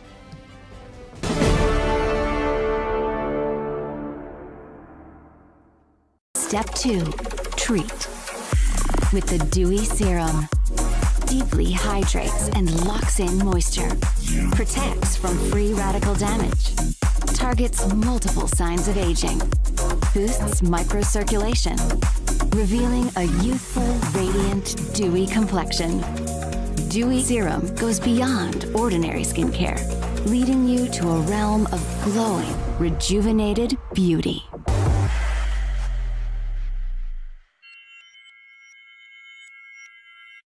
I'm excited to announce we're having a huge MyPillow spring sale, and here's a few examples.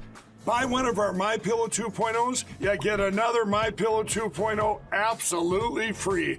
Made with cooling technology, the best pillow ever just got even better. And this just in, 9 brand new colors and styles of our Percale bed sheets. They're made with the finest long staple cotton, and now you can save 50% or more. That's as low as $24.98.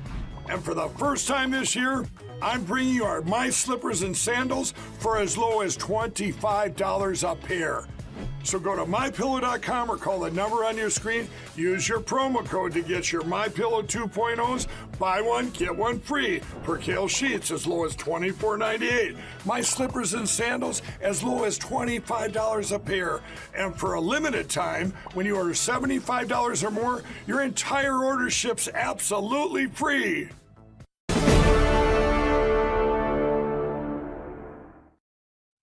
Welcome back to Live Up to Freedom. Thank you so much for staying with us until now. As mentioned by Daniel Greenfield at the end of last segment, buy from conservatives. Mike Lindell, not just conservative, but also really a brave man. He has lost a lot. So mypillow.com, mystore.com, promo code AC21. Daniel, I check your website, your X, formerly known as Twitter, regularly. And I came across a very short 2-minute or so video of yours, I think 2 days ago, 3 days ago, something like that. And I listened to it. And I is that okay?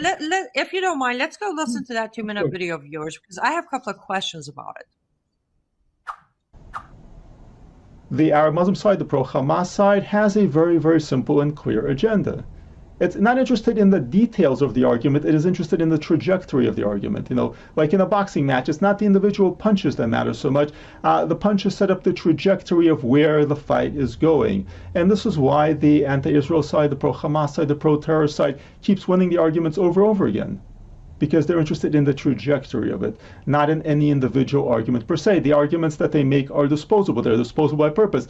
Israel killed everybody out of Shiva Hospital. No, we actually can show you, and no, then we're going to come back to Shifa Hospital. We're going to show that it doesn't matter. You killed the entire Shifa Hospital. The arguments are disposable. They're meant to set up a particular trajectory, a pattern for the fight. And what does the arguments themselves matter less than where the argument is going, the trajectory of it, whose territory is the fight actually on. So making bad arguments on purpose actually has a utility. It shifts the argument from where the other side would like it to go to where you would like it to go. The other side would like nothing more than for Israel to discuss how many people have been Israel's killed. Because it's a fundamentally failed argument. Think about, most people are not the attentive audience at a debate. They're not listening closely to it, they're getting the general thrust of it. And the goal of the pro-Hamas side, with its constant hysterical attacks, was to create the perception, most people, that yes, maybe something happened to Israel on October 7th, but Israel has gone too far in response. It did more than was done to it. And polls show this is generally the conclusion that most people, certainly most Democrats, have come around to. Arguing about the truth or falsehood of the accusations of the other side, then you've already really conceded the argument, because now you're debating what the other side says rather than what you're saying. The goal of any argument, the goal of any messaging, is to put forward your message, not to discuss the other side's message. Because if you're discussing the other side's message, you're amplifying it rather than suppressing it. This literally explains why we have so many people, including supposedly conservatives, coming out with Israel committed genocide. Because we gave into the story of after October 7th, right? Mm-hmm. Yeah, we let the enemy define it. And this is the same thing that happened in America after September 11th. It's the same thing that happens after every Islamic terrorist attack. You know, you look in shock. there are bodies in the street, people are bleeding, and then you have old women in the hijabs come on and say, we are suffering from Islamophobia, we are the real victims, and any kind of action against them, whether it's an arrest or military action, people are dying, we are facing genocide, and the racist Islamophobic regime is committing genocide against us. This is what they do every single time, and every single time, of course, the left keeps falling for it. But even the people arguing with them all too often switch to, well, no, this is not really true. I'm going to show. And if you're debating whether these people are the victims or not, then you're amplifying their message that they are the victims, instead of completely ridiculing it and focusing on what the actual story is, which is these people are engaging in the mass murder of non-Muslims because their religion tells them to do so. Very true. And so going back to October 7th until today, well, you know where my stance is. I know where yours is. But, they even dragged the Israeli government through an international criminal court. That's how far their narrative of genocide went. But unless I missed any reports on it, Hamas or Iran or Hezbollah or members of them, none of them were charged or facing any trial, anything like that, right? Even though evidence prove that they kidnapped, they raped, they killed, they tortured innocent, some not even Israeli people. Correct? Correct. And I mean, you have it on video. They're beheading Thai workers. They killed, yes, it's Israelis. They killed anybody who was in the area, including Bedouin Arabs who are actually Muslims. But when has Iran actually faced accountability for anything? You mentioned the Green Movement earlier. Where were the international tribunals over that? Where were the international tribunals over the mass killings of people? For that matter, Iran's Houthi proxies in Yemen right now are attacking international ships at random. They're just passing through. They're sinking ships. Where are the international tribunals for piracy, which actually is an international crime, especially when it's occurring in international waters? There are zero consequences for this, but it really doesn't matter because their goal is to just keep hurling accusations over and over again. If you have to keep defending yourself against an accusation, they don't actually have to back it up. The reality, just maintaining the accusation in public is enough. This is something that the left is very good at in general. Yes, and it's something we're very bad at. As you, if I recall correctly, that video was posted with defense doesn't work in politics either, somewhere there, because we closed the last segment with we're always reactive. We're in defense. We're getting worse and worse at sticking with the message, not getting carried away with the narrative, not trying to defend ourselves. So let me bring one more thing up before I conclude.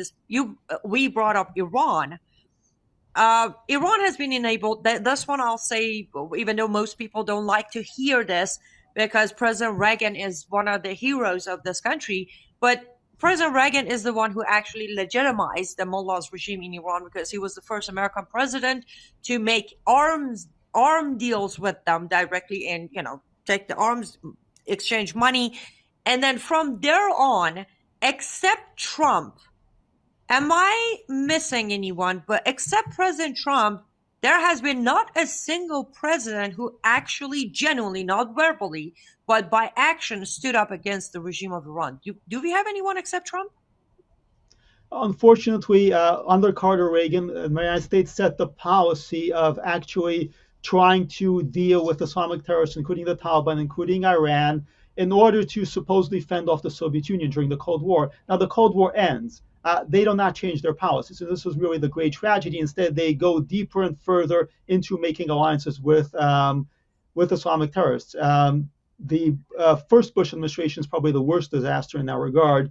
We don't tend to remember that because he was a one-term president. But he actually, his entire Iraq strategy is really about empowering Shiites who are, an arm of Iran. Iraqi Shiites are an arm of Iran. Eventually, the strategy leads to the Iraq War, which empowers Iran to take over Iraq, which has now happened. And now American soldiers are being attacked by the people they supposedly set out to liberate, who are actually working for Iran.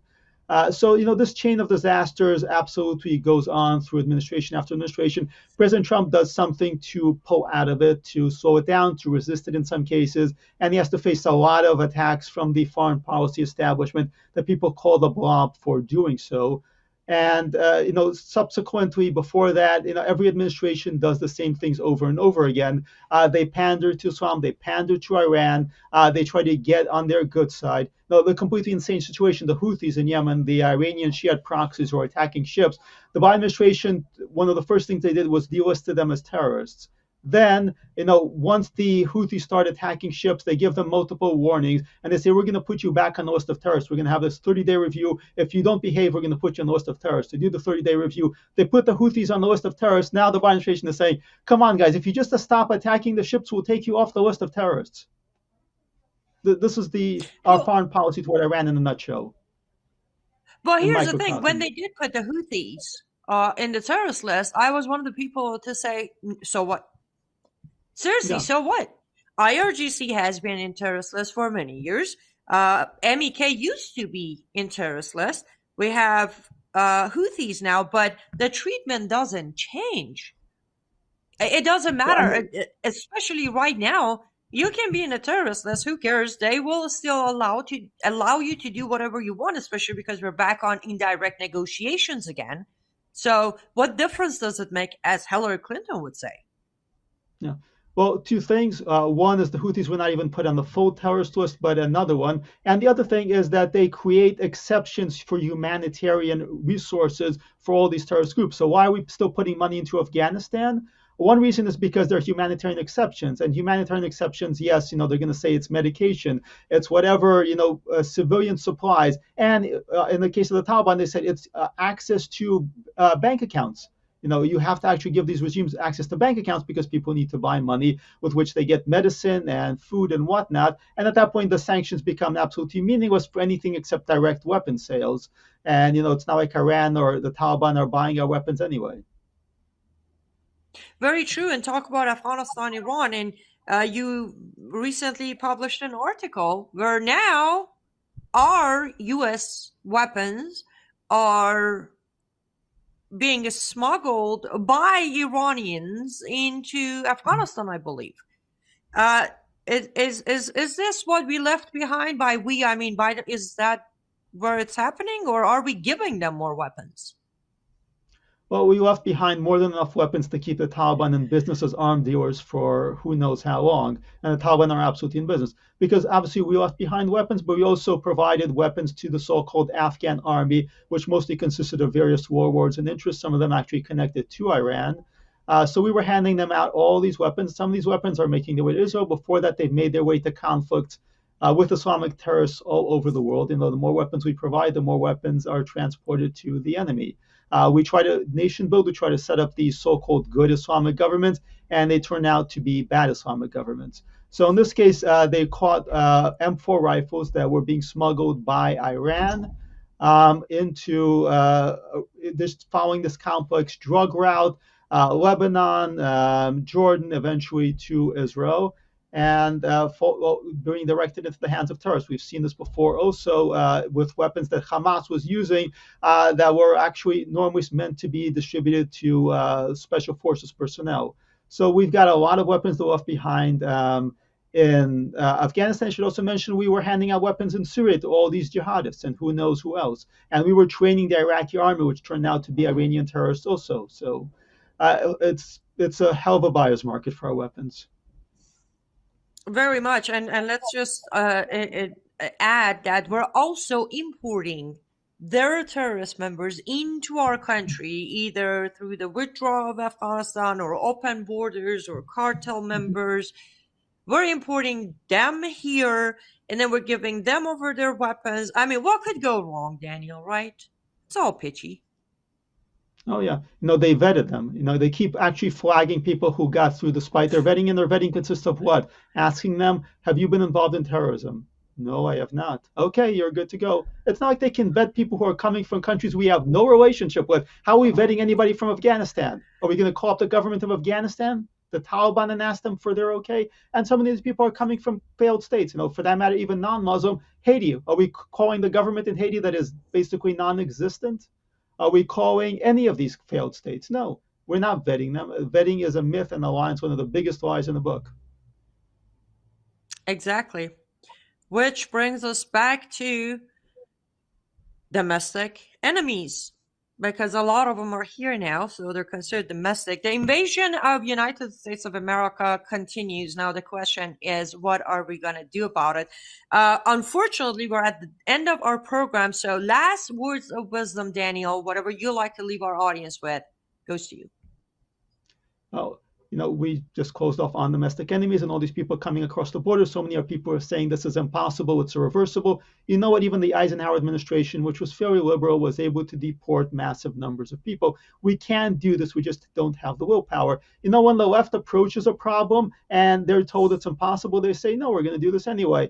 We're going to mint $1 trillion coin and impose Obamacare anyway. The right very rarely says that. Republicans never say this. We need to actually think about, let's make this happen. We can deport every single illegal alien in the United States. We can absolutely denaturalize the people who are now in the streets protesting for Islamic terrorism, people who are members of Muslim-led organizations. The laws are actually on the books for doing this. We just need actually to be tough enough. We need to push hard enough. We need to be determined enough to make this happen. If we want this, we can do this. Amen. As always, Daniel, there is never enough time to discuss information and get more details from you. But I do appreciate your time this evening. I appreciate your wisdom that you shared with us. And thank you so much for writing this amazing book, which will be very helpful to all of us who need to know more about what we're dealing with. I appreciate you. And where do our audience go to follow your work daily like I do? I have the honor of being on frontpagemag.com with David Horowitz and a guy named Jamie Glazov you may have heard of. And I have my own site, which is there at the bottom, danielgreenfield.org. Fantastic. Thank you so much, Daniel. Please stay safe and continue the good work. Thank you so much. And to our lovely audience, thank you so much for staying with us until now. I appreciate you as always. And remember, we do need your support. But before you think about supporting this program, I need you to head over to Front Page Mag and grab your copy of Daniel's book, Domestic Enemies, because we need to be equipped with information before we can fight for our country. In the meantime, I need you to stay safe, stay vigilant. May God bless you and may God bless America. Good night.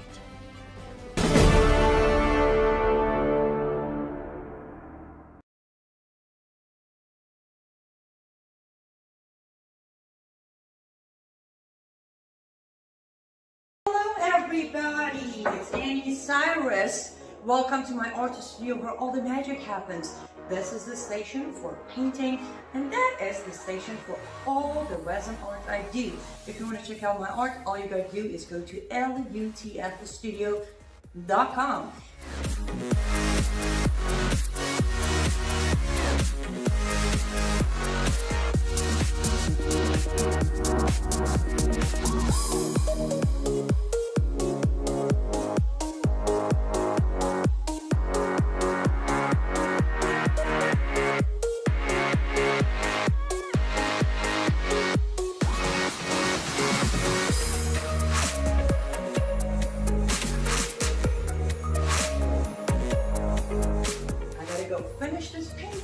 But I'm sure, for at least I hope, I'll see you at lutfstudio.com.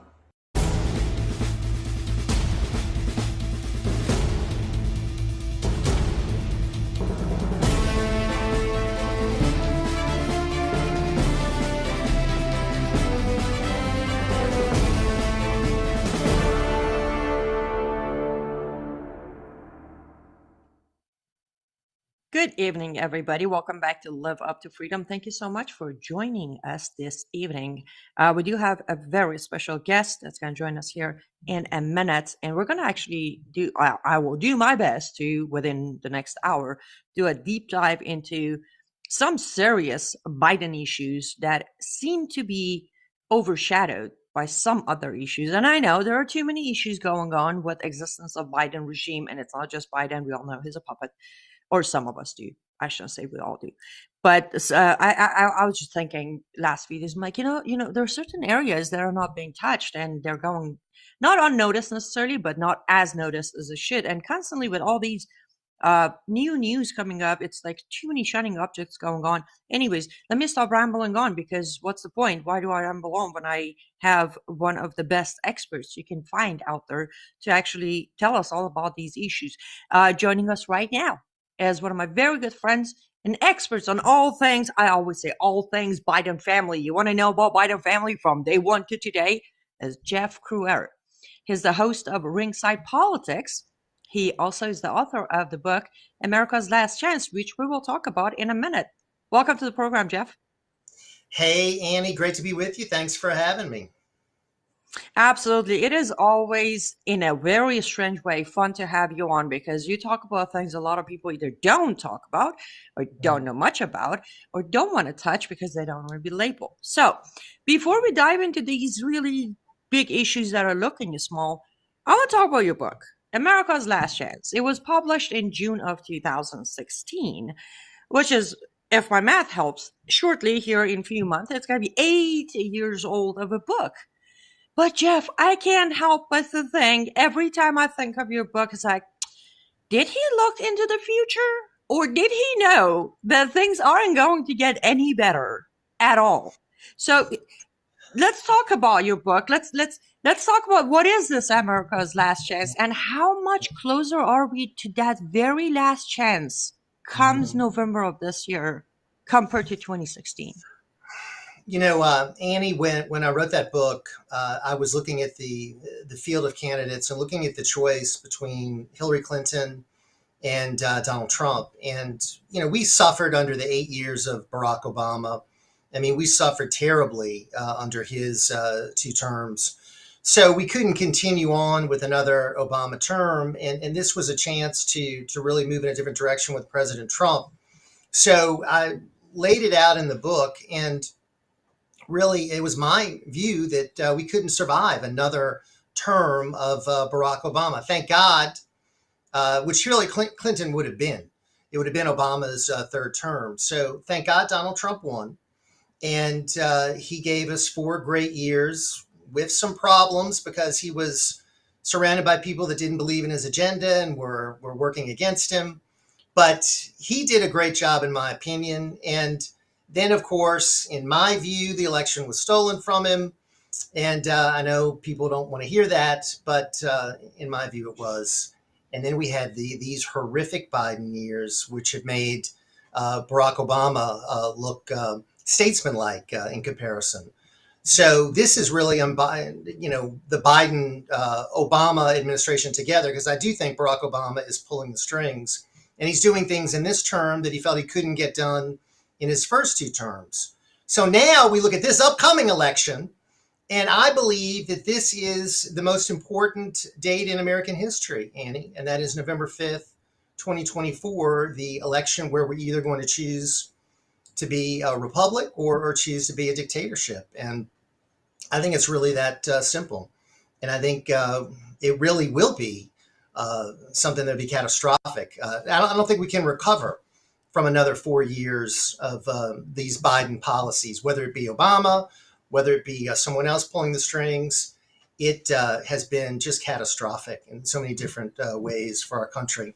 So I could foresee what was coming, and was celebrating the victory of Donald Trump and his 4 years, and did not really even imagine back then the lengths that the other side would go to target him, to oppress him, to target us as MAGA supporters, and to make sure that they were back in power. Now I think we have a better understanding of these people that we're facing. Very true. Now, I would say I'm not sure if we as a nation have a better understanding, because I still feel like there's a huge number of Americans who are not aware. They have not acknowledged, they hear it. Yes, I agree with you. We're on the same page. Election was stolen, no question about it. Evidence is out there at this point. I mean, all you got to do is, well, I don't know, go to frankispeech.com, right? Mike Lindell has been literally producing hard evidence every single day. But I don't think people have actually acknowledged the problem. And the reason I say that is, this is a cliche. If you don't know that, you don't know your history, you're doomed to repeat it. And I feel like we're repeating 2016. And I hope the outcome ends up being as good as 2016. But I just don't see people understanding. In 2016, Jeff, our only challenge was to pick the right candidate, which was Trump. This year, we have an added conflict or problem or challenge, which is make sure that we have our votes counted. That is a secondary issue we're facing today. And I'm not sure how aware most Americans are. A lot have given up. My vote doesn't count, so I'm not going to even vote. A lot of them are like, oh, this is a stolen election. This is a myth.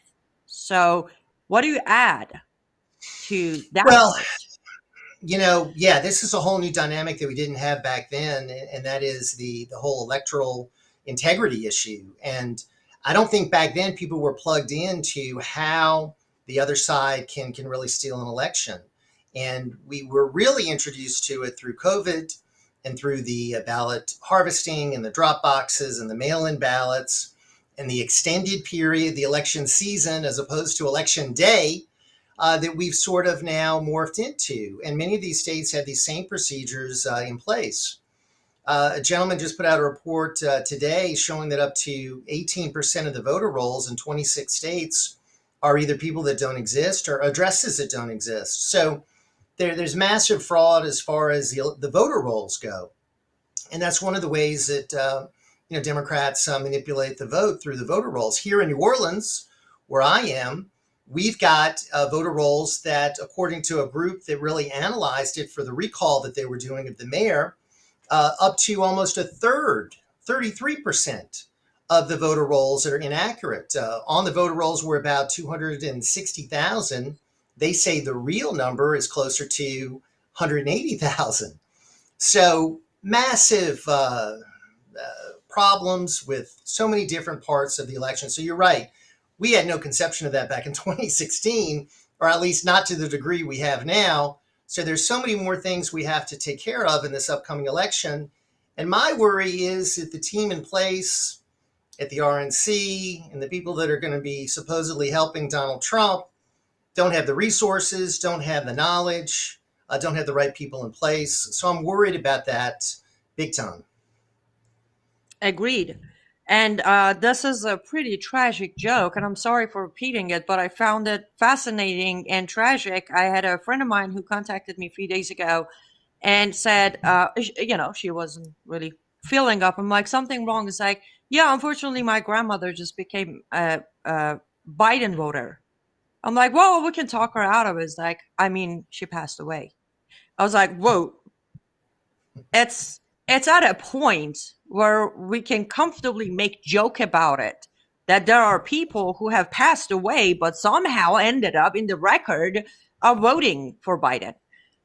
But since we have lots of topics to dive into, and as important as this election is, let's just ask one more question about this topic. You told me book number 2 is coming up. When Right. And what is it about?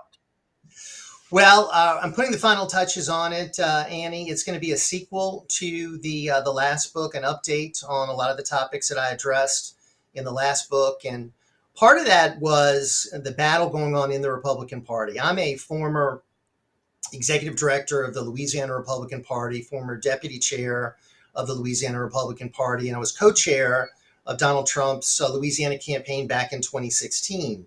So I'm pretty familiar with the divisions going on in the Republican Party. And I think it's amazing to see what has happened in the years that Donald Trump has won 3 nominations, more so than anybody else in Republican Party history except for Richard Nixon, and has become so popular with the grassroots. Yet there's such a significant segment within the Republican Party that is really refusing him to lead the party, lead the country, would prefer to see him lose and have a Democrat win than have, Donald Trump be successful again. So they're incredibly spiteful and destructive toward our Make America Great Again agenda and our nominee, Donald Trump, that I think there's a lot of misconception about the real forces within this Republican Party that are very destructive and anti-Trump. And I think that's what you see going on in Congress now, Annie, as these Republicans mysteriously are resigning in the middle of a term, and we're precariously close to giving the control of the Congress to the Democrats. And then let's say Trump wins and Democrats have control of Congress. Will they certify the victory? So is this another way to try to game Donald Trump out of? Let me interrupt you for one second, because I'm glad you brought this. This was literally where I was going with the next one. But since you brought it up, you just literally a few days ago published an article about this very topic. An article where you talked about the House being completely, I don't even know, you said it as vanishing of the House GOP majority, but to me it's worse than that. And I mean, I'm not picking on your title, but you know what I mean. So sorry, I didn't mean to interrupt you, but I wanted to make sure we address the article while you're going. So go ahead, continue. Well, it's unprecedented in the history, and I'm a student of politics, Annie, and have studied this for many years. I have never recalled a party having power and giving it up and having so many members resign. They also, in a ludicrous fashion, kicked out one of their members, George Santos, because he supposedly was a liar and got indicted. Yet Democrats would have never done that. Democrats have a guy in the Senate who was just indicted. They're not kicking him out. So Republicans are like doing this to themselves, and they're sabotaging their own majority. They haven't gotten anything done. They haven't gotten what they promised to get done. They're in the majority now, but they're hanging on by a thread. And, you know, they never impeached Biden, never did all the promises that McCarthy promised when he took power. So it's been an ineffective majority. And now they just signed another horrible spending deal. And now they're losing members at a fast clip. And if they lose these special elections that are coming up, Democrats could tie them. It's 217 to 213 right now. There are 4 special elections coming up. Let's say the Democrats win those 4 and another Republican resigns. You've got Speaker Hakeem Jeffries. And as bad as Mike Johnson is and Kevin McCarthy was, I mean, Hakeem Jeffries is going to be much worse. And it seems to me some of these Republicans want that. So it's really, and that's what I outlined in my first book about the struggles within the Republican Party, the division between the establishment and the Make America Great Again. At that time, really was started by Trump. It was sort of new, but Trump really built on the Tea Party organization that I was involved in here in Louisiana, candidacies of people like Pat Buchanan from years ago, and had a little bit of Ross Perot in him, but he was someone who really touched the grassroots, and that's what these elites hate. They don't like we the people having control. They don't like we the people setting the agenda. They want to tell us what to do, Annie. They want to set the agenda, and they don't like Make America Great Again. They don't like putting America first. Of course, if you think about it, the whole plan, and not from Biden, from many years ago, I would go as far as, oh, wow, right around the time of assassination of JFK is where I would put my money on. That's when Let's Destroy America plan started. So of course they don't want to make America great again, because they worked so hard to take away our Constitution, to take away our freedoms. How many attempts they had to rewrite the Constitution. And by the way, personally, I don't think our Constitution should be touched at all. But they don't want to make America great again because they have put money, investment. How many people have committed suicide for this destruction to take place? They're not going to do it. But thankfully, there are still enough brave people, maybe a handful, maybe a little more than that, because I'm still a huge fan of some of the members of our Congress who are standing up. We have very few senators who are still pushing for correction.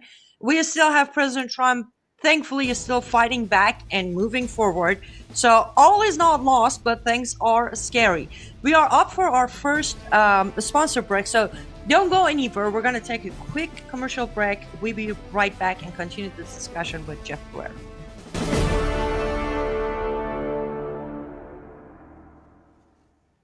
Step 1. Cleanse with the enzyme collagen cleanser. Gently exfoliates and removes dead skin cells. Brightens and evens out skin tones. Repairs damage caused by environmental stressors. Protects skin's barrier function. Use daily for clean, smooth, glowing skin. Experience the Bella Grace Enzyme Collagen Cleanser for a refreshing start and a radiant finish.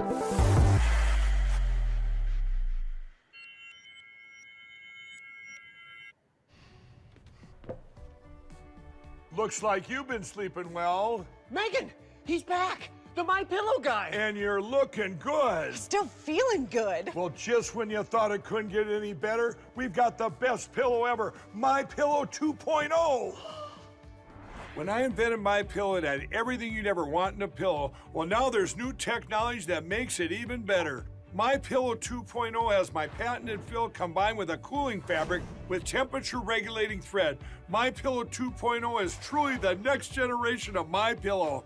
Now's the time to go to mypillow.com or call the number on your screen. Use the promo code to save 50% on your My Pillow 2.0. Not only that, for a limited time, your entire order ships absolutely free. You're sleeping even better. And cooler, too. And you're looking good. Feeling good. I knew you would. MyPillow.com.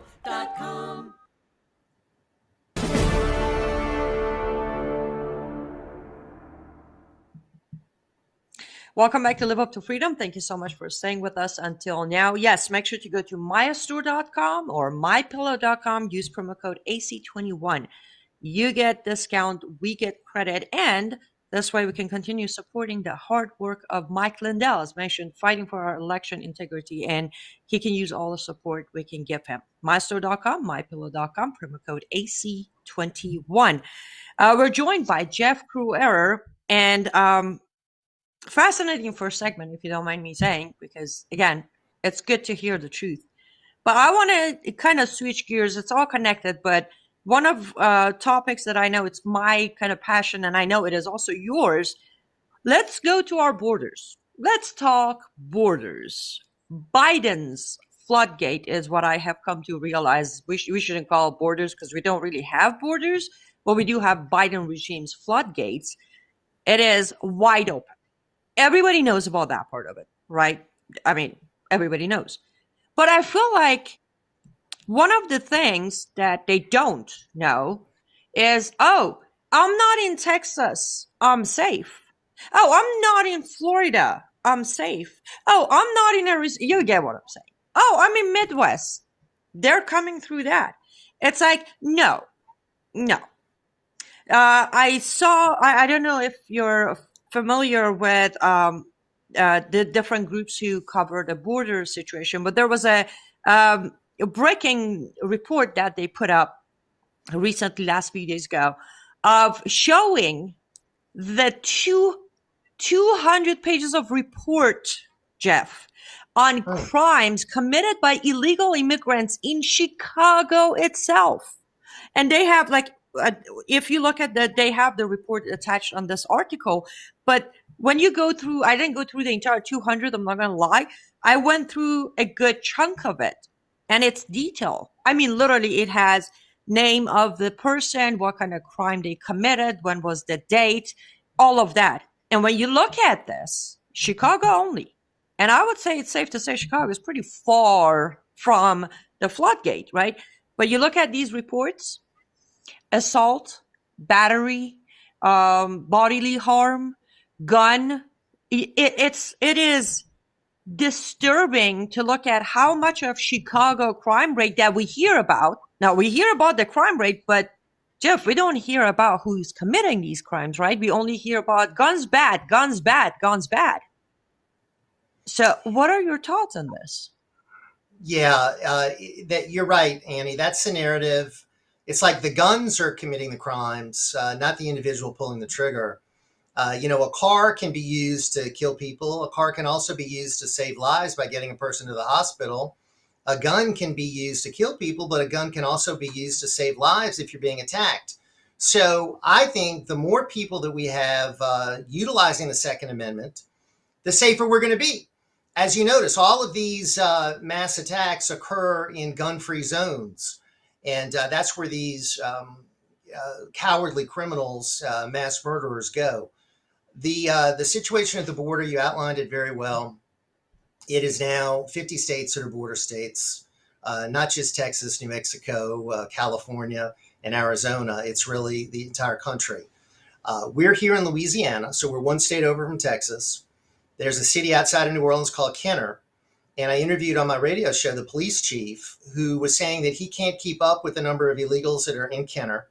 One of the problems is that they have no records. So he can't do any background checks. He can't do any investigations. He doesn't know who these people are. And we just had a 14-year-old girl raped and a 25-year-old man stabbed in the face by this same illegal from Honduras who was in Kenner. And the police chief is lamenting the Biden administration policy because it's putting a strain on his resources.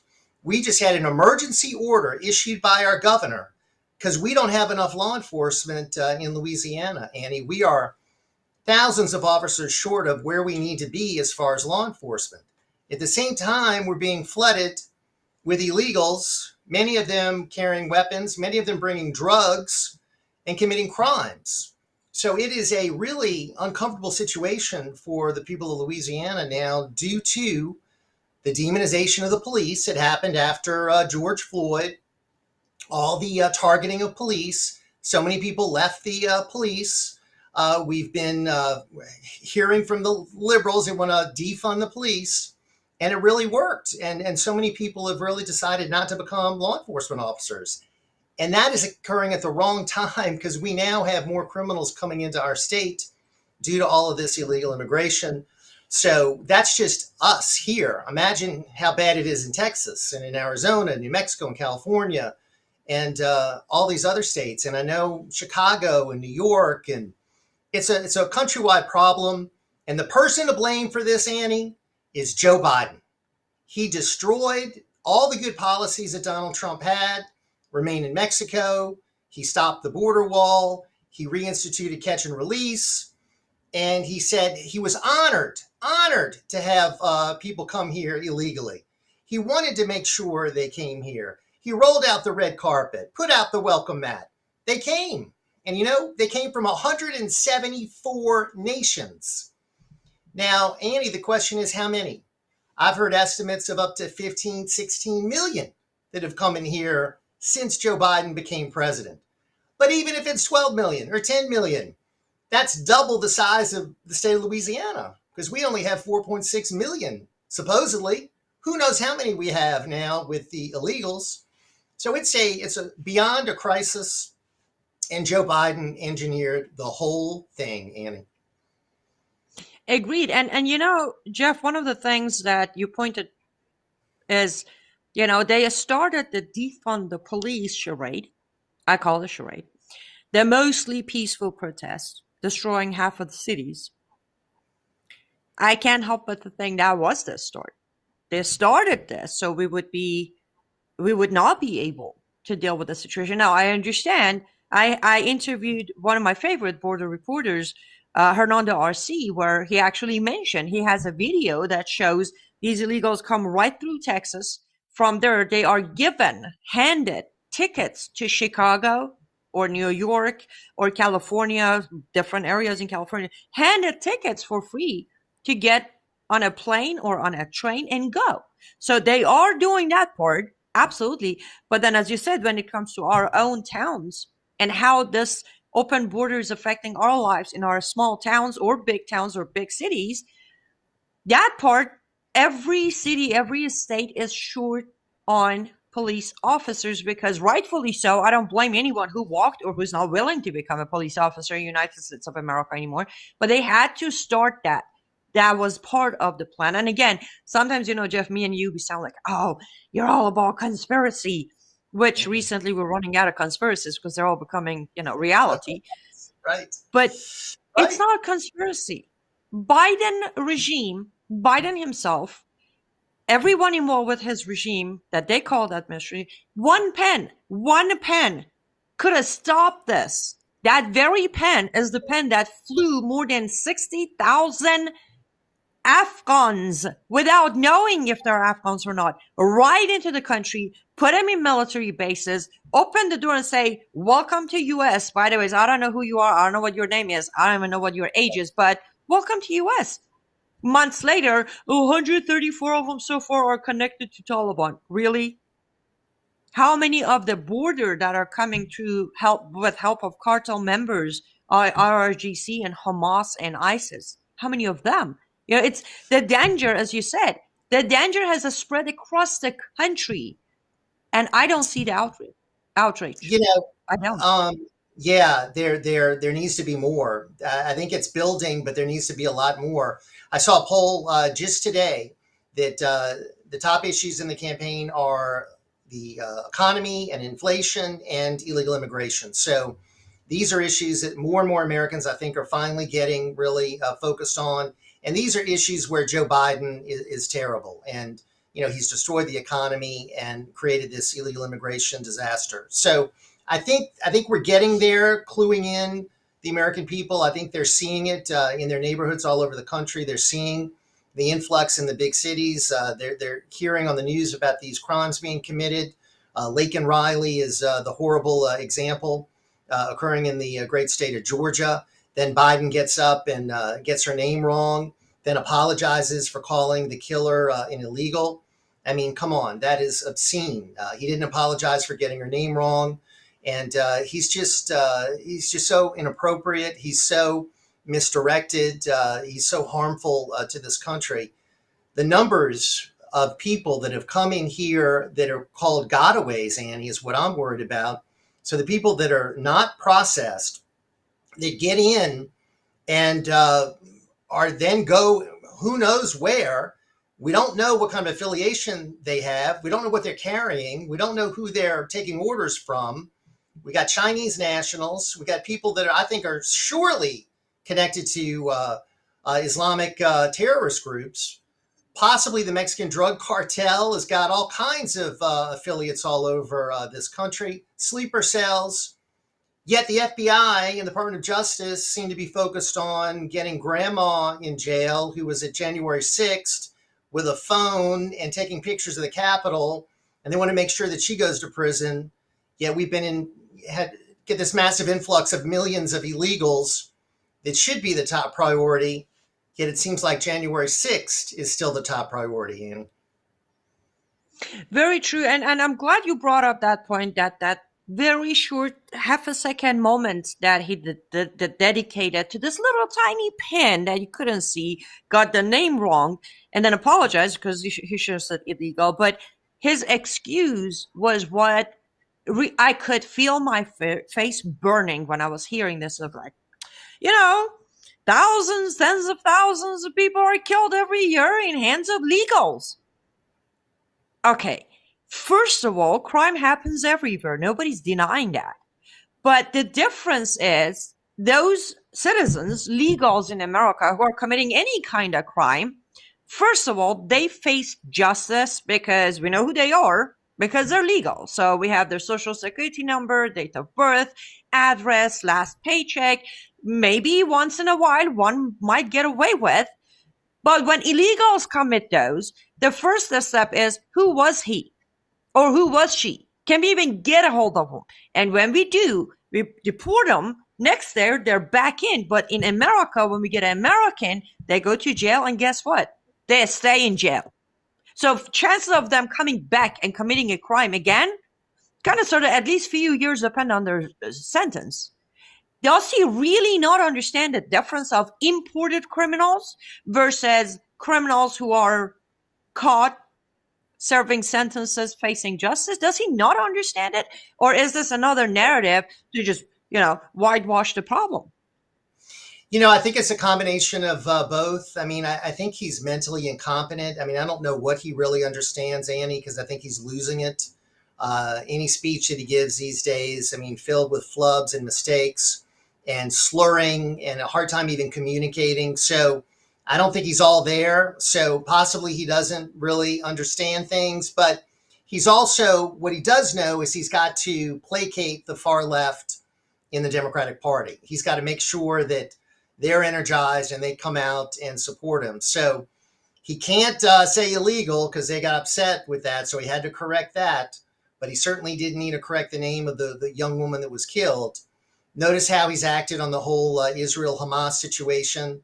He's trying to make sure that the left radicals are not completely upset with him, walk a line between supporting Israel and supporting Hamas. And he's done a horrible job in this whole conflict. And I think he feels pressure from the far left within his party to keep them energized because he knows that they're his foot soldiers to go out and win, quote unquote, win another 4 years in office. So he was sold to us, Annie, if you remember the election in 2020, as a moderate guy.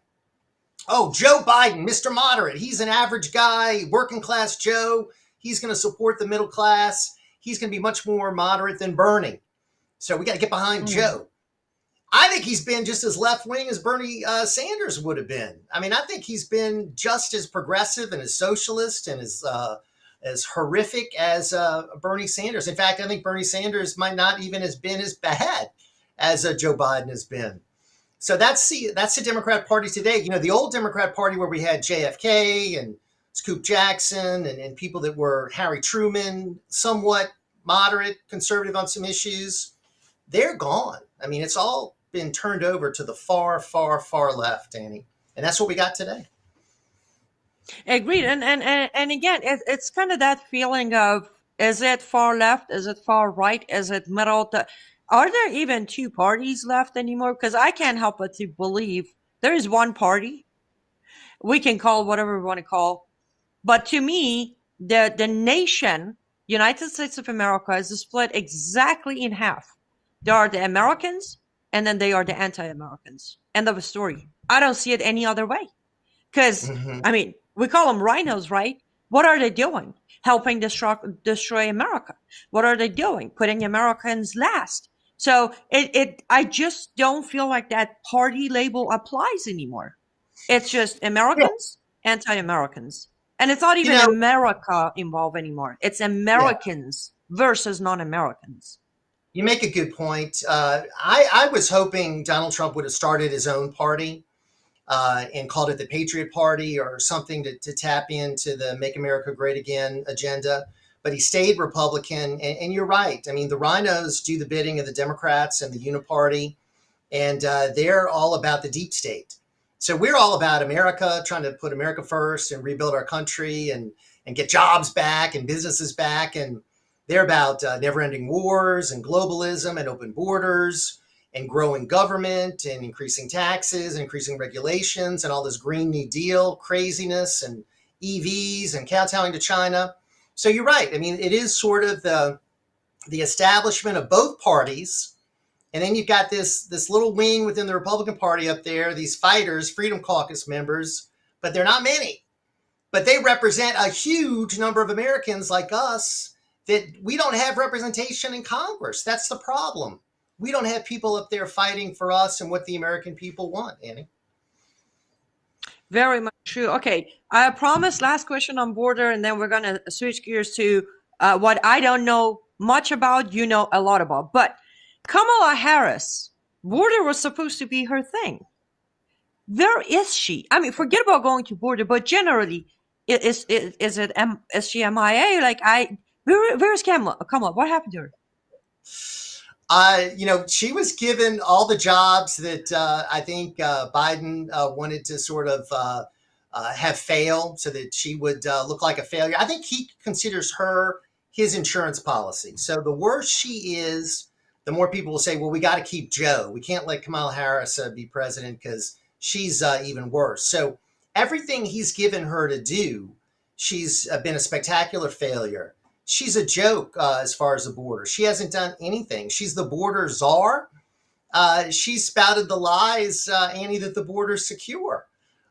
She is an embarrassment. She was just making a trip where she embarrassed herself and didn't know what the folks were singing. And she was singing along, and it was actually a song making fun of her, and she got caught, and she's always doing these word salads where she says a whole bunch of nothing.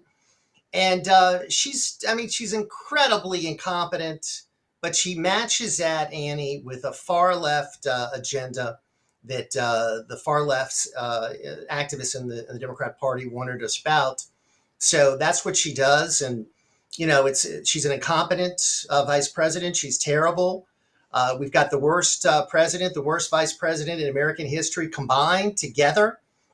So we're really in a fix with these two.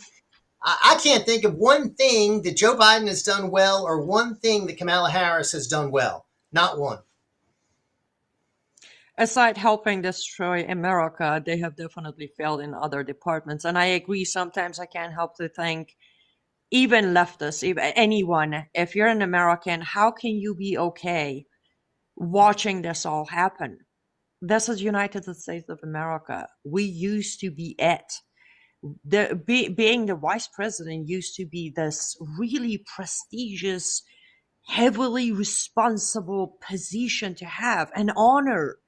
Or being the commander-in-chief, president of the United States of America, like you had to have requirements. Like you had to have the charisma and the style and the fashion and the ability. And then I'm like looking at Kamala Biden. I'm like, I don't know these people. I'm American, but I'm looking for an island where I can escape. The fact that this is all okay, even.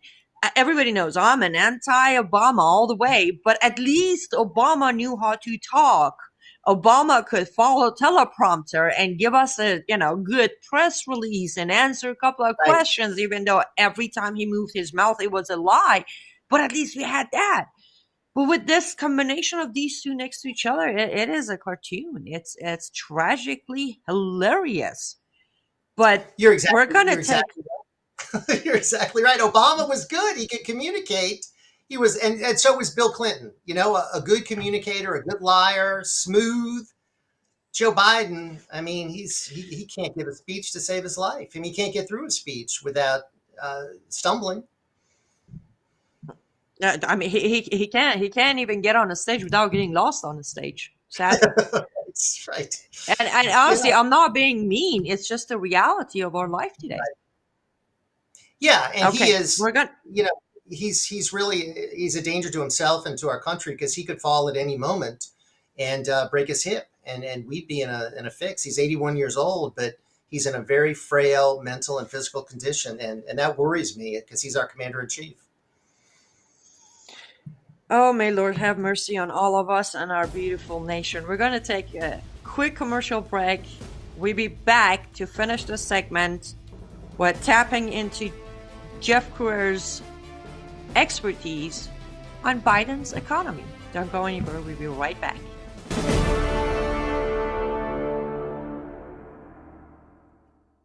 Step 2. Treat.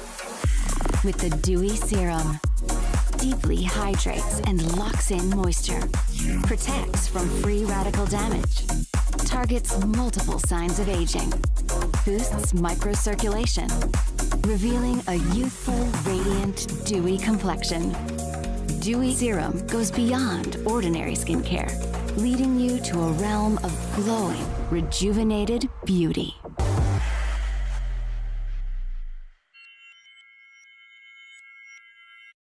Hello, I'm Mike Lindell, and I'm here to tell you about my new product from MyPillow, towels that actually work. Watch this absorbency test. Here's another towel that we randomly went out and bought. Here's one of my towels with the nice design. I don't know if you can see this, but you could line a swimming pool with this. This is crazy. Get rid of it. Towels that actually work. What a concept. I'm interrupting this commercial to let you know you can get our 6-piece My Towels, regular $69.98, now only $29.98. Or you can save 25% on our brand new kitchen towels, made with the same technology as our famous My Towels. Also, we have bath sheets, bath towels, washcloths, hand towels, and so much more.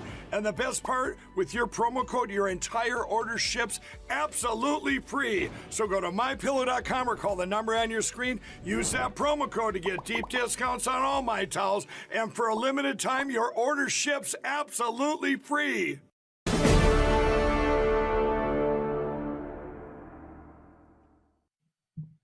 Welcome back to Live Up to Freedom. Thank you so much for staying with us. I'm still smiling from the end of the discussion on last segment. But yes, cyrusgrace.com. Cyrus, my last name, cyrusgrace.com. You get 10% discount on your subscription, grabbing any of the items that are available. And again, you get discount, and portion of your purchase will be coming back to Live Up to Freedom production costs. We are joined by Jeff Cruer discussing all things disastrous of a Biden regime. I think I'm going to laugh about the last 30 seconds of last segment. It is sad. But, you know, to top it all off, because he's doing such a fantastic job, his entire administration are doing. So he signed budget, another trillion, I think 1.2 or 1.3 trillion dollars. We're all going to be so good. I know you have a lot to say about it, and I have billions of questions about it, but I came across this video or audio from Representative Andy Biggs, and I can't help but to think, like, why couldn't they do what he said? Let's take a listen or take a look at what he said, and then we're going to open that can of worms. He lost his leverage when on day one he said, we will never have a government shutdown.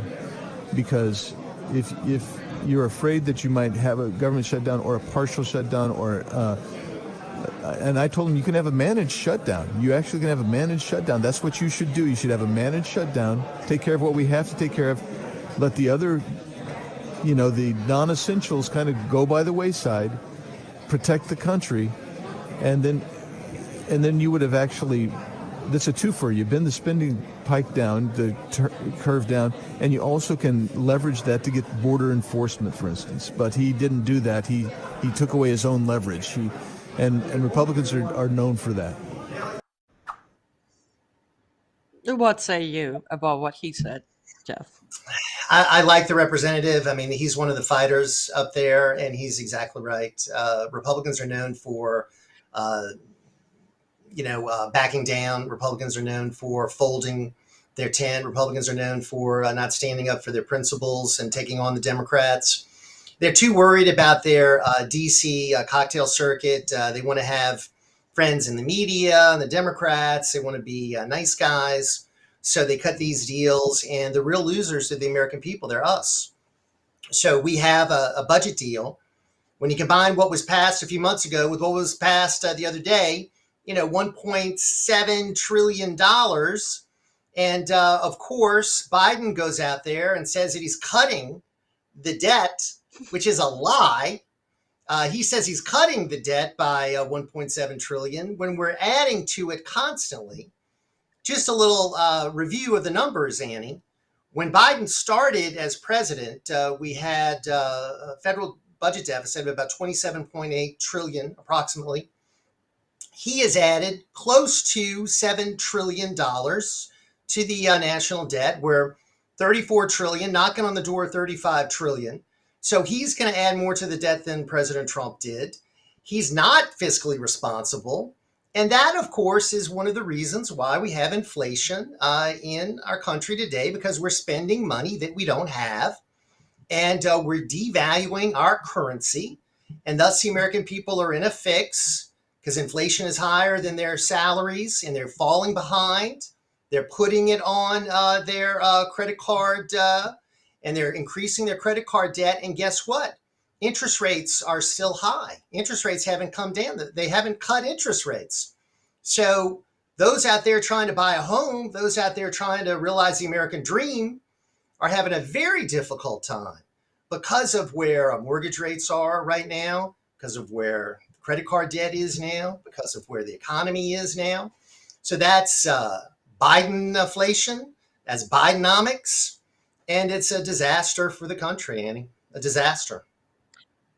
It is. And just to make sure to give I didn't realize it wasn't named. I do believe Representative Biggs is referring to Speaker Johnson. Just for the record, this isn't about Biden. He is referring to Johnson, the very good boy, the quiet Christian conservative guy that everybody was like, ooh, and I was one of the very few people that said, there's something about him is not setting right. And there you have it. He botched, like many other times, like many other speakers. I want to give you credit for calling it out. You were right. He has folded time and time again. And Andy Biggs is right. He should have said from the beginning, we might very well have a government shutdown. You know, that's on the table. If we don't get what we need, we're going to have a government shutdown. We're going to have to deal with it. But he says we're not going to have that. So he takes that off the table. That's his trump card. So he goes into a negotiation with Chuck Schumer very weakened. So we get a deal that Chuck Schumer, the Democrats, and Biden loves. But those of us that sent these Republicans up to Congress, we hate it because it doesn't do anything that we want. It doesn't accomplish any of our goals, doesn't follow our principles. So we always come out on the losing end of these deals each and every time. So he's no better than McCarthy, who was also doing deals with the Democrats. We got rid of McCarthy because of it. Now we're at such a weakened level. If they get rid of Johnson, we could very well get Hakeem Jeffries. So it could go from terrible to catastrophic. So we're really in a bad place as far as our congressional leadership goes. We need new leadership. Mitch McConnell is just an absolute disaster. And we need a fighter as speaker, and we just don't have it. We don't have it. And we've got a fighter as our presidential candidate, Donald Trump. He's a fighter. But we don't have it in Congress. We don't have it in other parts of the Republican Party. And that's why I think the Democrats always seem to be victorious, because they fight for their left-wing socialist principles, and we don't fight for our conservative principles. You know, I think part of it, and this is controversial, if you want to detach yourself from this statement, feel free to do that, Jeff. But I think the concept of left versus right, in the real meaning, not the mixed meaning, I have noticed people on the left, from average voters to those in, local, state, federal, they vote with their money, with their hands, with their words, with their actions. Our side vote with nada. We just show up once and vote and go home. It's too inconvenient. Oh, Target is close by though. I go get my stuff. It's okay if they have it all mixed up, made up gender bathroom. That's okay. I don't use the bathroom. You see where I'm going with this? I think that's why we're struggling where we're struggling. We don't stand by our values. We go with, and I understand most conservatives are busy raising family, having jobs. Listen, I have 3 jobs and I do 2 hours a week broadcasting. But there's always a way to do the right thing. Stand by your values. Don't go out there doing the opposite of what you should stand for. And stop voting. And this comes from, I am a follower of Christ myself. But stop voting just because somebody is citing a couple of biblical verses. That doesn't make him a Christian. Stop it. Sorry, go ahead, yours. I think you make a very interesting point, and that is to the left. This is very important to them. I mean, they put a lot into it as far as their time, their money, their effort, and they invest a lot. That's why you see they're very passionate. I mean, they hate Donald Trump. That drives them. That hatred fuels them. I mean, they would get up at 3 a.m. and drive 100 miles if they had to. Because they're so passionate. And we've got some like that, but we have too many that, as you say, if the going get tough, they get going. And they get going the wrong way. They get out of here. So they don't want to fight the fight. They don't want to sacrifice. And that's what it takes, really, to save our country. We're going to have to sacrifice. We're going to have to put everything on the line in this upcoming year to make sure that we have victory. That's why November 5th, 2024 is the most important day in American history, whether we're going to have a republic or a dictatorship. And that people have to really make this a priority in their lives and do whatever we can do to ensure victory. And there are too many that are cafeteria, conservatives, convenient conservatives, not really, taking this as seriously as they should. And I see it as literally our country at stake. I mean, I'm worried about future generations. I'm worried about how we're going to survive any more of this. I think it's been so utterly destructive for our country. And I'm hopeful, Annie, that because of programs like yours and the work you're doing and so many other people are doing, that maybe we are starting to see more and more people get plugged in, because we're running out of time. This is it. This is it. This is for all the marbles. This is for our country, this election. If Biden retains the White House, and let's say the Democrats take control of Congress, which could very well happen, we've got to contemplate a very, very unpleasant future for our country. Yes, this is where Jeff Cruer's book comes in. America's Last Chance, like genuinely word by word applies, ladies and gentlemen. Get the book and then stay tuned for sequence coming soon. But America's Last Chance has a whole new meanings today. And I can't even imagine for a lot of people. I've been in America for 21 years of my life, which has been a blessing. But I'll look back, I'm like, this is not America I came to for sure. And that's only 21 years. I can't even imagine how someone like you must feel, Jeff. You're like, you were born here. You're like watching it all go. You're like, no, last chance. Genuine. This is the last call, last chance. Take it serious. But back to the budget. I don't know much about, as I said, I know very little. I try to learn about it and study, but I scanned through the bullet points that, I believe it was White House put it out or somewhere right before Biden signing it. And I saw the bullet points, affordable housing, for example. And I'm sitting here, I'm a renter myself. I'm like, what do you mean affordable? Because I'm sure where I'm at, where location-wise, house-wise, this would have been about a good $900 a month less last year. Last year, not even 2 years ago. Last year, the price was $900 less. And then they talk about affordable education, right? Because we're moving toward free education. Let's forgive all the loans in public schools. And then I saw an article that proves this being lie, because now Boston public school parents are being informed that, well, there's budget cuts coming. What kind of better or free or affordable public school or public education are we offering that we're already telling parents, hey, budget cut? And I don't even know what those budget cuts are. And I'm pretty sure Boston isn't the only city in America facing this. So you are the expert. You know way more about these budgets and how they work. How much of this 1.7 trillion do you think is not going towards making life better for Americans? I think this is not going to make life better for Americans. I think very little of it is going to make life better for Americans. I think it's going to make life tougher for Americans. And you pointed out your rent, people's rent all over the country going up. My mortgage going way up, Annie. And it's all over the country that we see this. And, they say, oh, well, we're working to lift up the lower class, expand the middle class. That's what he keeps saying over and over. And, we're going to focus on tax increases just for those making over $400,000. You know what's a tax increase, Annie? Inflation. Inflation is the cruelest tax of them all, because it's a tax on the working class. It's a tax on people that work paycheck to paycheck. And you know what's happening in this country today? Because people can't afford things. Suicides are up. Drug overdoses are up. Bankruptcies are up. I have a gentleman on my program every week who's a lawyer who specializes in bankruptcies. He can't handle the business. He can't handle all the people that are coming into his office needing help with their debt, with the foreclosures that are coming his way. That is happening all over the country due to Bidenomics, due to what this man has been doing to the country. So the media talks about how things are improving.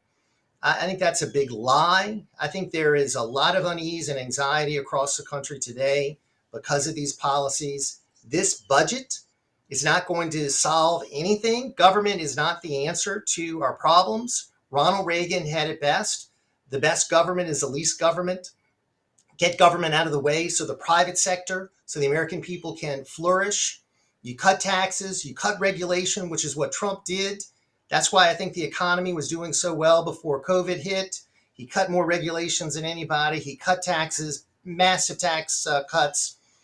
And Biden has gone in the opposite direction. So, yeah, this is just more of the same, and it's going to lead to more misery because I just looked at the report, Annie. Looks like inflation is now coming back. Looks like interest rates are not going to get cut. So we're not going to see, any improvement really in the economy before the election. So Biden is going to try to win the election on three things. January 6th, Trump is Hitler, and abortion. And those are going to be the issues that he's going to try to win the election on. He can't win it on the economy because it's such a disaster. Agreed. And I just want to add something. Hopefully, I'm not too far incorrect on this, but I just want to tell fellow Americans out there who think actually housing market is getting better because the prices on houses are dropping.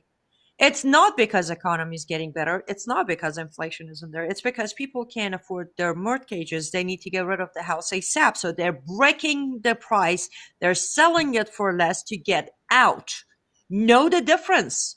This has nothing to do with Biden. This is Biden creating such a disastrous economy for average American families who cannot afford their mortgage or their home insurance that has gone up to $6,000 a year. So they're selling for low price to get out before they have to either file bankruptcy or lose the house and lose their credit. So am I right there, Jeff?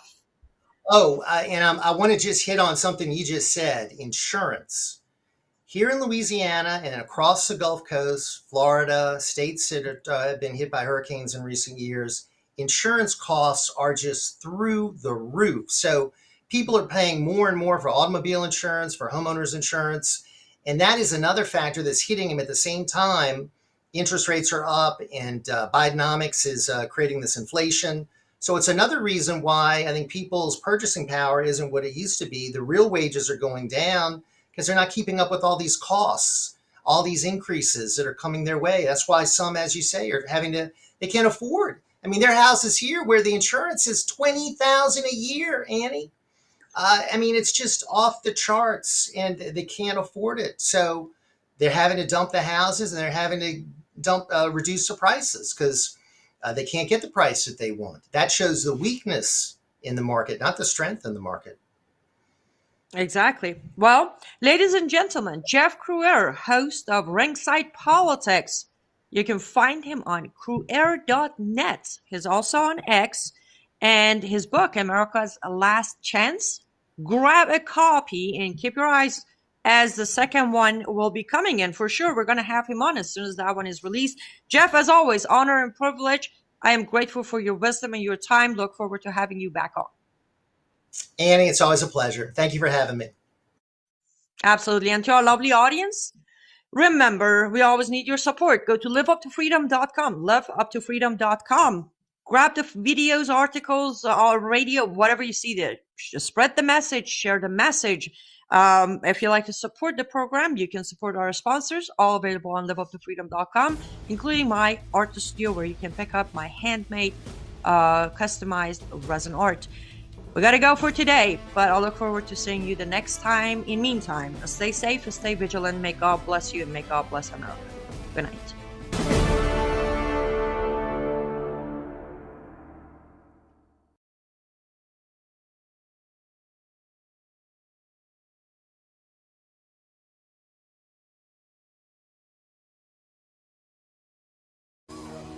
Well, hello everybody. It's Annie Cyrus. Welcome to my art studio where all the magic happens. This is the station for painting, and that is the station for all the resin art I do. If you want to check out my art, all you gotta do is go to lutfstudio.com.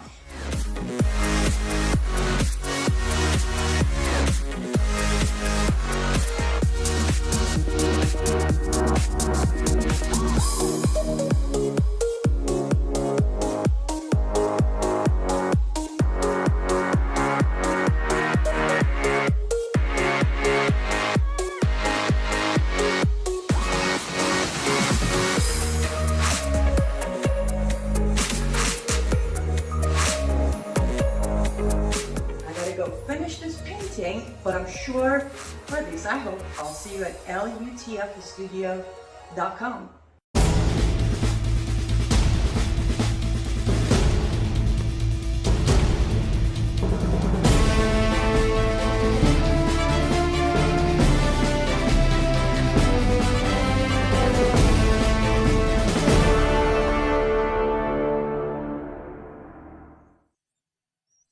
Good evening, everybody, and welcome back to Live Up to Freedom. I'm very excited to see you all again, or technically you see me, I don't see you, but you know what I mean. I do need to give a special good evening to our new audience as we are live on Lou Dobbs Media Rumble channel tonight. And of course, a special thanks to Lou Dobbs for allowing this program to be aired on his Rumble channel. Welcome aboard. I hope you enjoyed the show. It's not so much to enjoy because we normally bring you bad news. However, it is educational. So I hope you learned something new tonight. That being said, I have a very, extremely a special guest who's not a first timer on Live Up to Freedom. And I think you all know him. But I love doing the introduction of this very one and only guest of ours, Robert Spencer. He's the director of jihadwatch.org. If you're not familiar with that website, literally stop. Go check it out. Bookmark it. Jihadwatch.org. Is an author of, if I'm keeping track correctly, I think 23 books by now. His latest, God's Empire, one of my very favorite books of his, is Critical Quran. Welcome to the program, Robert. Thanks, Annie. Good to see you. It's always good to see you. And did I get that right? 23 books? 27, but that's close enough. Oh, I'm such a failure. 28. I'm sorry. 27. Is there a new one on the way? 28th will be out in October. Muhammad, a critical biography. It's not up on Amazon yet, but it will be soon. Oh, wow. Fantastic. Before we talk about the upcoming book, can you tell us a quick note? What do we find, or those who haven't read, who when they buy it, what do we find in God's Empire book? Oh, Empire of God. Empire of God is a history of the Byzantine Empire, which is the empire that we owe a great deal of our political philosophy, our ways of thinking, our religious understanding. There is so much that the Byzantine Empire gave us, and very few people are even aware that it existed or when it was or what it was.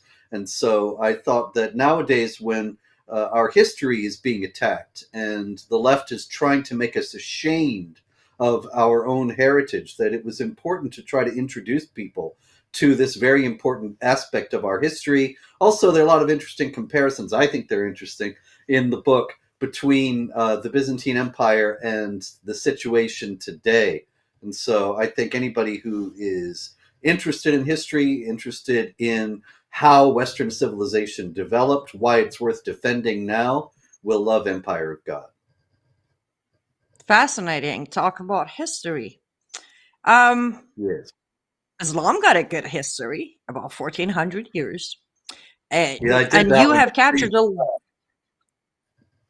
I was just about to say, you have captured a lot of that history that has been very worked on to be hidden, censored, taken away, wiped, so Western people wouldn't know about it.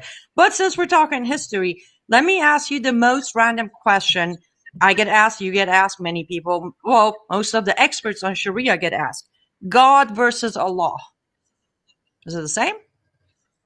Not at all the same. Now, in the first place, it's important to know that the Quran in chapter 29, verse 46 says, say to the people of the book, your Allah and our Allah are the same, are one. And so Islam teaches that the God of the Jews, the God of the Christians, and the God of Islam are the same. Of course, they object to the Trinity in Christianity, but they think that that is a matter of the Christians considering Jesus and his mother Mary to be gods besides Allah. They don't really understand the Trinity. That's something that is misunderstood in the Quran itself in chapter 5. But anyway, the actual fact is, anybody who looks at this and tries to understand the vision of God in Judaism and Christianity on the one hand and Islam on the other, will see that it's not the same God at all. Because, for one thing, in Christianity, God is not the author of evil. As a matter of fact, evil is something that stems from the rejection of God by human beings and the absence of God in their lives. But in Islam, in chapter 91, verses 7 and 8 of the Quran, it says, Allah says that he puts good and evil in everyone's heart. And so Allah becomes the direct author of evil. Of course, also he mandates war, conquest, allows for sex slavery and rape and all these terrible things against unbelievers. And that is something that is completely incompatible with the Judeo-Christian tradition. There are numerous ways in which the vision of God in Islam are incompatible with the Judeo-Christian tradition, but those are just a few to start off with. You're such an Islamophobe, Robert. Yeah, an Islamophobe is somebody who tells about Islam that the left and the Muslim groups would rather that non-Muslims did not know. Exactly. Okay, so let's talk about, as you know, and I encourage our audience, do what I do. I normally wake up early morning, grab my coffee, feed my cat, sit there as I'm drinking my coffee. I am on jihadwatch.org checking the stories. Because you get reports that you don't get anywhere else. If you do, you get a few days delay, somewhat sugar-coated, maybe not even there. So as I was going through Jihad Watch, a very brilliant point brought up by you, again, something I thought about, but I didn't really push so far. The massacre happens in Moscow. It is Islamic terror, absolutely no question about it. People coming Allahu Akbar doing it. Everybody pointing fingers at each other. ISIS comes out and said, we did it. We did it. We did it.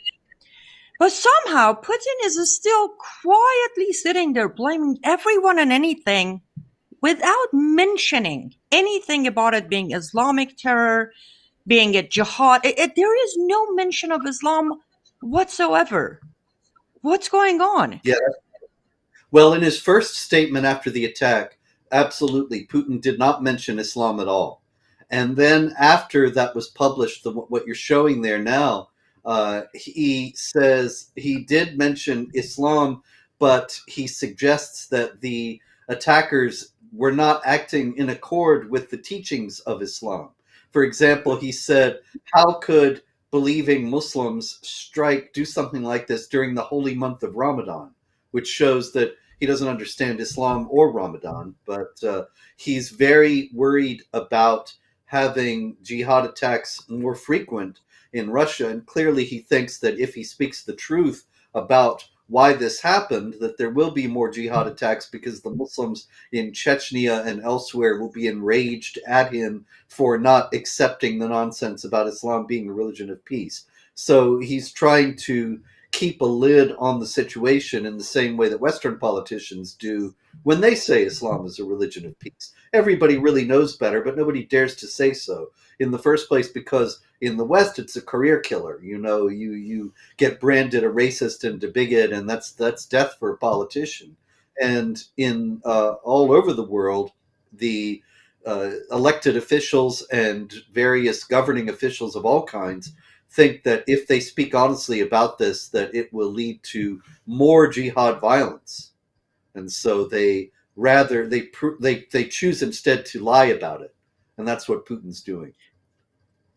Right, and that's the thing. It's yes, there's I guess it's like, does he not understand? So he asks like, oh, how could they do that in month of Ramadan, which we both know, and most of our audience, because they're well educated, that I mean, Ramadan is the bloodiest month of Islam. Like, everything is counted 7 times more of a reward. But is it that he doesn't know? Is it that he knows, but he's dealing with Islamic Republic of Iran, needs to continue, so we don't want to talk bad about it? It feels like it's a combination of what, me personally, I was a little surprised. I always thought Putin is the guy who's going to tell it as it is, not afraid of anything. So is it safe to conclude that Islam is that one thing that even Putin is afraid of poking at? Yeah, I think that's safe to conclude. Russia has a large Muslim population that he wants to keep quiet and happy. And yes, he also is pursuing, he's got a long-standing friendship with the Islamic Republic of Iran. And as far as the United States goes, when the United States was fighting the war on terror in Iraq and Afghanistan, that puts him on one side of an issue. And so since Putin is representing the foremost or one of the foremost antagonists of the United States, he naturally gravitates to the other side. And so that means he's going to be out there making excuses for Islam and denying the reality of jihad. Of course, American presidents do that, and it's something that is done pretty much all over the non-Muslim world. But in Putin's case, it's directly connected to his desire to counter the United States, as well as his desire to keep his Muslim populations quiet and peaceful within Russia itself. So let me ask this. Did ISIS do it? Was it really ISIS? I don't see any reason not to think so. I mean, lots of people, if you go on Twitter, it's kind of going into an insane asylum, and you see all these people saying Mossad did it. It's the Israelis, because they think that if the jihadis strike Russia, people will see that the jihadis are really dangerous, and they'll support Israel against the jihadis of Hamas. Now, that's based on a whole lot of false assumptions. One is that Israel even thinks of its struggle against Hamas as a struggle against jihadis, which Israel itself has never given any indication of doing. It might be that privately Netanyahu and other officials in Israel are aware of the jihad, but the official stance of the state of Israel has never acknowledged the reality of Islamic jihad. Neither has the government of the United States. And so when you have a jihad attack by ISIS in Russia, there's no reason to assume that anybody is going to connect it up with the ideology of Hamas. I mean, after all, the only people who have been saying that these people have a shared ideology have been those who've been smeared and vilified and marginalized as racist, bigoted Islamophobes for the last 20 years. And so the idea that Israel would suddenly act on that, I think it strains credulity. Another problem is that you can say, well, look, Israel has been saying since October 7th, Hamas equals ISIS. And yet the attack in Russia did not act like the attack in Israel. There were no hostages taken. There were no mass rapes, and so on and so on. And so if you think that if Israel staged it, if this is really Mossad, they would make it look more like the Hamas attack in order to drive that point home. And they didn't. So that's another problem. Also, the Islamic State, ISIS, as you noted, they did claim it. And they also have a record of veracity in these matters. There are a few times when they have claimed attacks that the authorities have insisted they had nothing to do with. However, for the most part, they have only claimed attacks that they were demonstrably connected with. And the attacks where authorities say they didn't have anything to do with it, really, there are a lot of questionable aspects. There are a lot of unanswered questions. One of the most notable of these was the mass shooting in the Las Vegas casino a few years back. We've never had a satisfactory explanation for that. And so while it's been dismissed by authorities that ISIS had anything to do with it, it hasn't really been proven false. And ISIS generally, as I say, they're generally honest about claiming these attacks. So I don't see why they would be lying now. Agreed.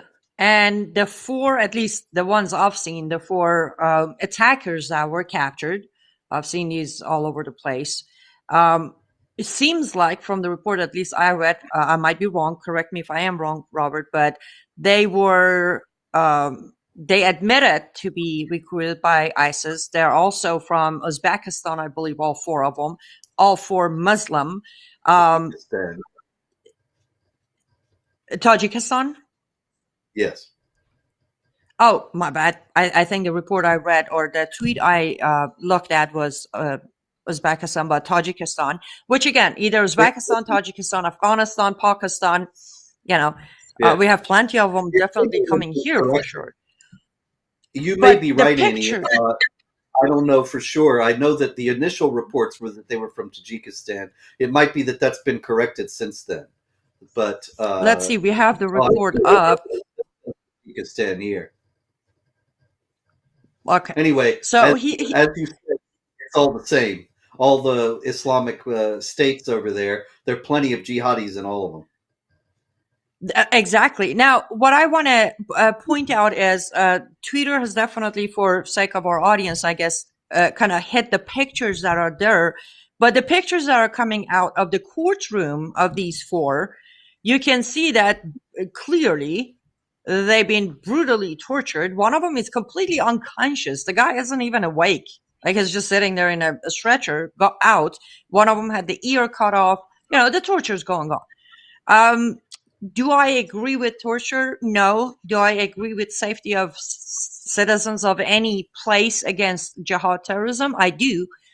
But my question for you is, since we brought it up about the October 7th, you know, we look at these pictures and even left is agreeing that, well, they had to get answers. These people killed innocent people in Moscow and screamed Allahu Akbar.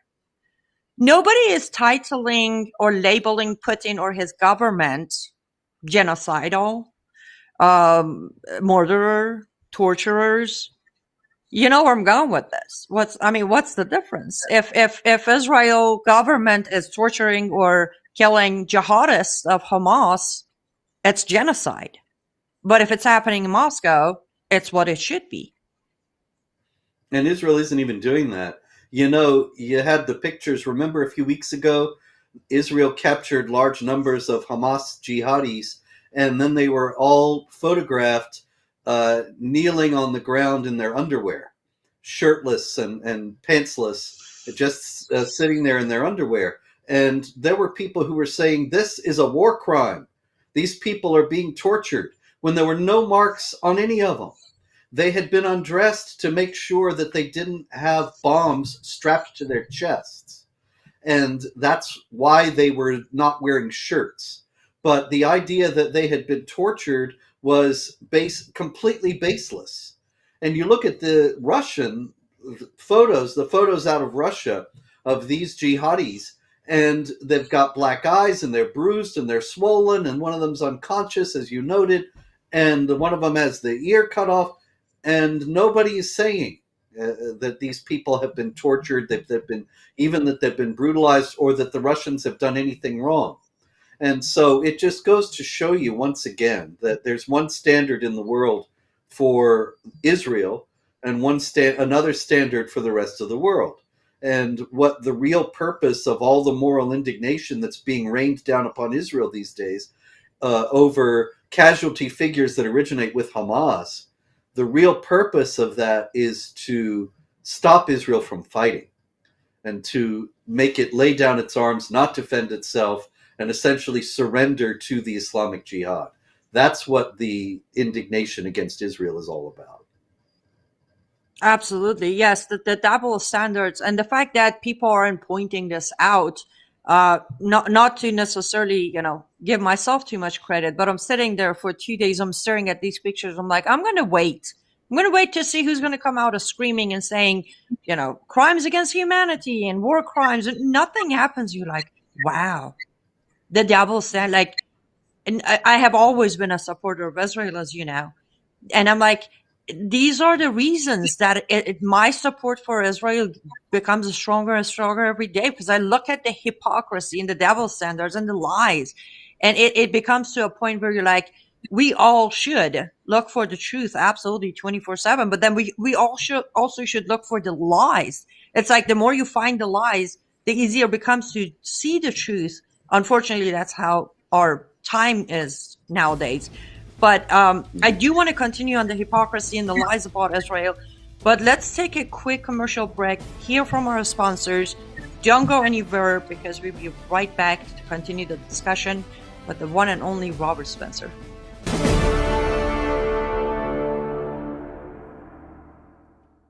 Step 2. Treat. With the Dewy Serum. Deeply hydrates and locks in moisture. Protects from free radical damage. Targets multiple signs of aging. Boosts microcirculation. Revealing a youthful, radiant, dewy complexion. Dewy Serum goes beyond ordinary skincare, leading you to a realm of glowing, rejuvenated beauty.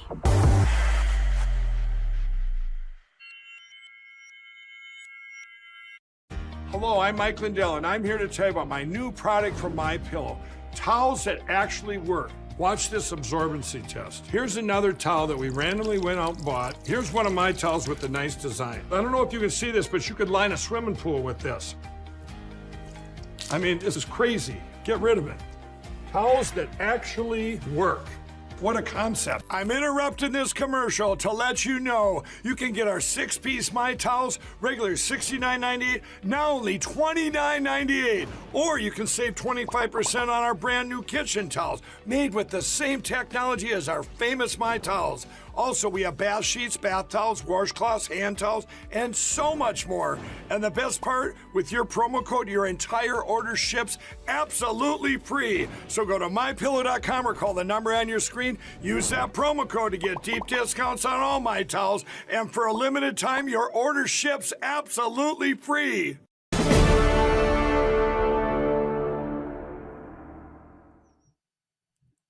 Welcome back to Live Up to Freedom. Thank you so much for staying with us until now. Make sure to go to mystore.com or mypillow.com because this free shipping offer may not last much longer. So you may want to take advantage of it using promo code AC21. Fantastic. Let's get back to the discussion because I normally, when I have Robert on, I just want to keep asking questions because you normally have all the good answers and the right answers and the truthful answers. Before taking the break, we talked about the hypocrisy and the lies and double standards against Israel. A few days ago, Robert, now let me go back. October 7th, 2023, attack happens. We're seeing actual videos of naked women on back of a truck with Hamas soldiers, literally too graphic. Woman being kidnapped, people are killed. And all you hear at the beginning is, these are Photoshop, these are old videos, this didn't happen, move forward, hostages are released, and, staged to where, oh, we were treated so well, but I have 10 broken ribs and I was raped 20 times, keeps getting covered and covered until a few days ago, news comes out. Israeli soldiers are raping women at the hospital in Gaza. And then Hamas comes out and Al Jazeera comes out and says, well, it was kind of fake. And you don't hear any outrage about it. Of course, this is, again, you can see it on the screen, but jihadwatch.org is where you can find all of the information we're discussing right now. But two questions for you, Robert. One, why is there no outrage against Al Jazeera or against Hamas or Palestinian Authority or all the medias who reported on this so-called fake story of IDF soldiers raping Palestinian women?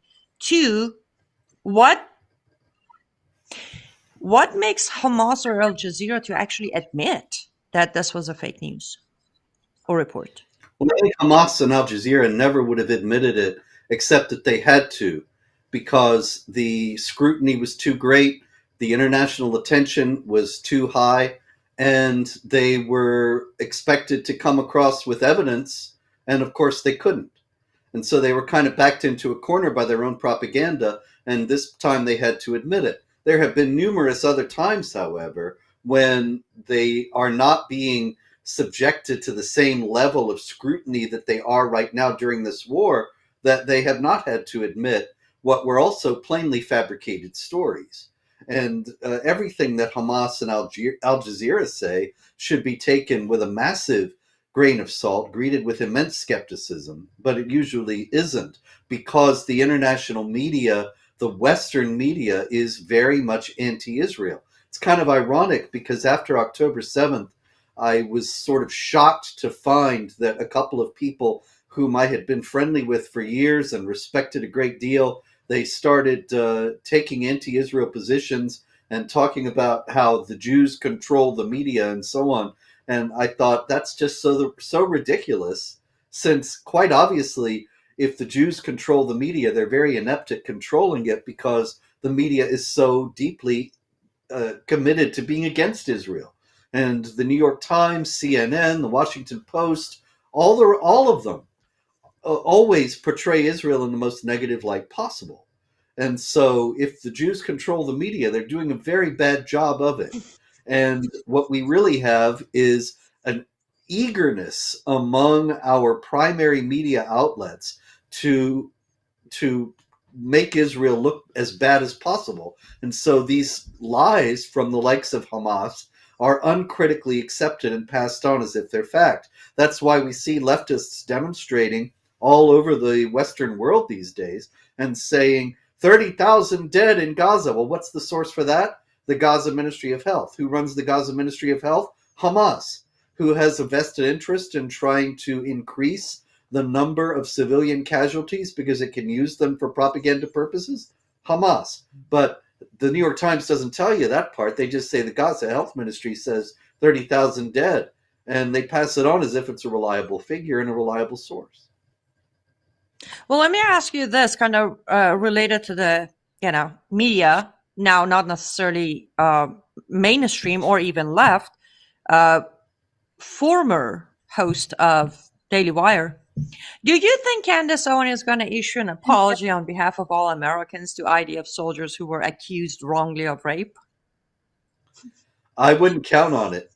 Since October 7th, unfortunately, Candace Owens has been quite vocal in passing on propaganda against Israel and making outlandish claims, such as she insisted that after 9/11 she was taught in school, that it was hammered into her at school that all Muslims were terrorists. And I think that's the most absurd thing I ever heard.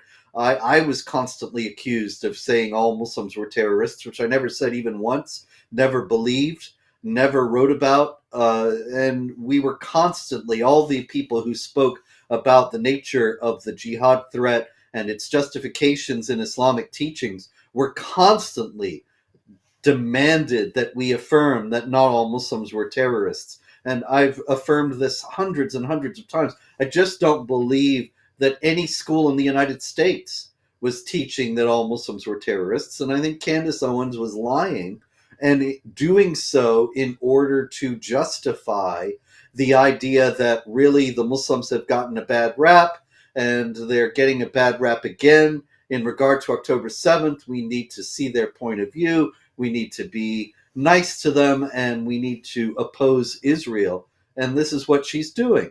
You know, I saw a little bit of her interview with Rabbi Michael Barclay, and she's saying, don't you care about the deaths of Palestinian children? And I think, well, you know, in the first place, it's an offensive question, because obviously everybody mourns, any decent person mourns the death of children everywhere. But exactly why is this conflict happening? And if any Palestinian children have been actually killed, that's a terrible tragedy. But why are they being killed? Because Hamas attacked Israel and Israel is responding.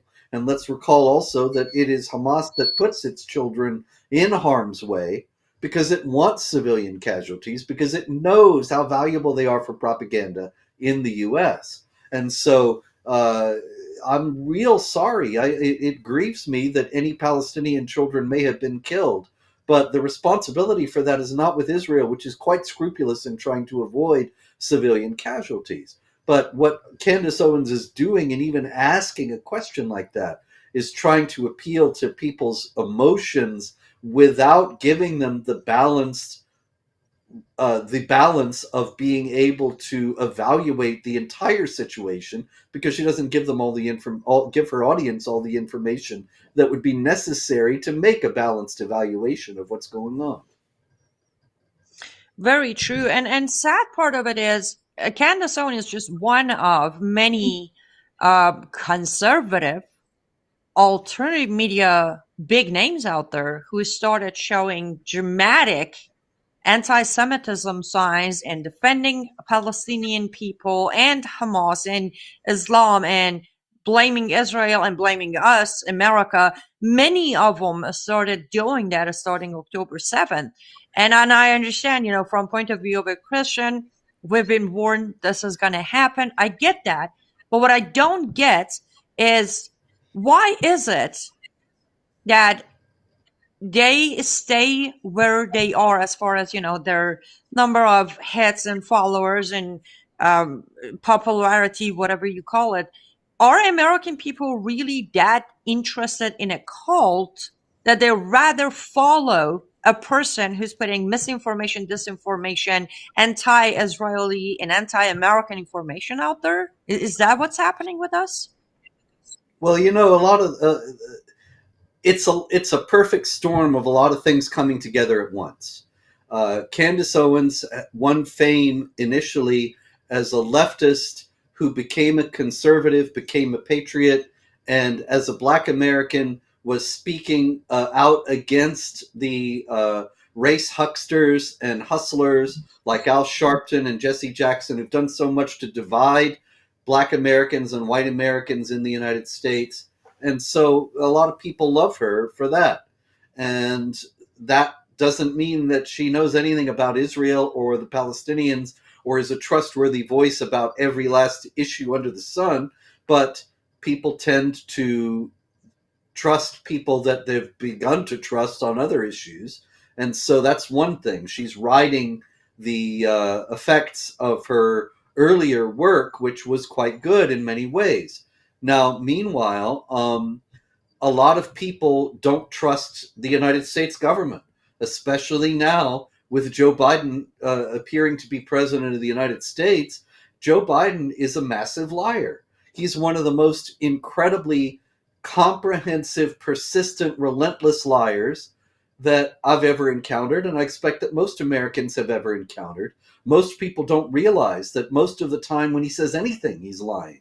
That he's lied through his whole career. He's lied about his personal life repeatedly. He's lied about his positions. He's lied about everything.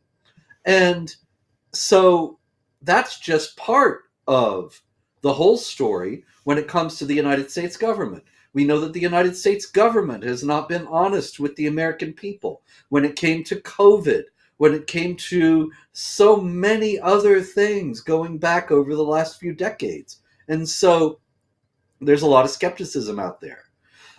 Excuse me. Now, the Biden administration is not really on the side of Israel. We saw that at the UN the other day when it refused to veto a ceasefire resolution. A ceasefire would mean essentially the surrender of Israel because it would allow Hamas to regroup and to strengthen itself and be able to survive when Israel has vowed to destroy it. And so the United States under Biden gave $10 billion to Iran just a few weeks ago, which is going to go to Hamas. And so the United States is funding the war against Israel. It cannot be really said to be on the side of Israel. However, Biden he insists on the surface that he is pro-Israel. The American people increasingly realize that he's a big liar, that the government is made up of big liars, that we are being lied to, that we've been lied to for decades. And so they don't believe when Biden says he's on Israel's side, even though he's lying, a lot of people think, well, then Israel must be the bad guy and we have to oppose Israel, because if Biden's on their side and he's such a dishonest man and such a self-serving, corrupt politician, then the good guys must be against Israel. And so Candace's message resonates with those who are rightly skeptical about the U.S. government and its aims at this point.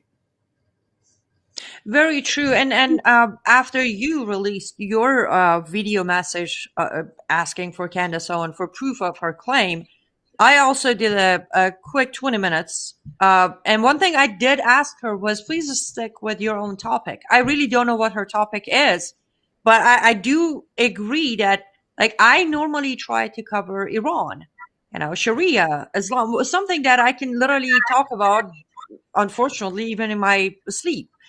I try not to touch on topics that I'm not well informed, so I don't give any misinformation or misguided information. But it's like, I don't know. I feel, Robert, I keep feeling like this anti-Semitism is becoming fashion. It's becoming a way of becoming even more popular and more wanted. And I can't help but to think a lot of people out there are looking for clicks thanks to social media nowadays. It's all about clicks. How can I get people to follow me more, share my stuff in negative way or positive way? So I guess I'm afraid of lack of responsibility and accountability by a lot of what we would consider, influencers and public figures that are definitely damaging this movement, either about Israel or America. I look at it as one fight because it's parallel. I feel like the more we are not supporting Israel, the more we're putting ourselves in danger. I have always thought of Israel as our, first wall of defense when it comes to, sadly, jihad and Islamization heading this way. Uh, God forbid if in any shape or form Iran or Hamas or Hezbollah would take even one more inch of Israel, we both know that's going to have heavy consequences for us over here in America or Europe for that matter. No doubt about it. The thing about the social media and the explosion of anti-Semitism, though, is that it does seem orchestrated. For example, take a guy like Jackson Hinkle. Now, Jackson Hinkle, maybe you haven't heard of, I don't know, and maybe some of your viewers have not heard of. I had never heard of him until a few months ago, right after October 7th. And suddenly I start seeing this guy, and he's got 500,000 some followers. He's got a massive following, and he's constantly tweeting anti-Israel propaganda, much of which is false.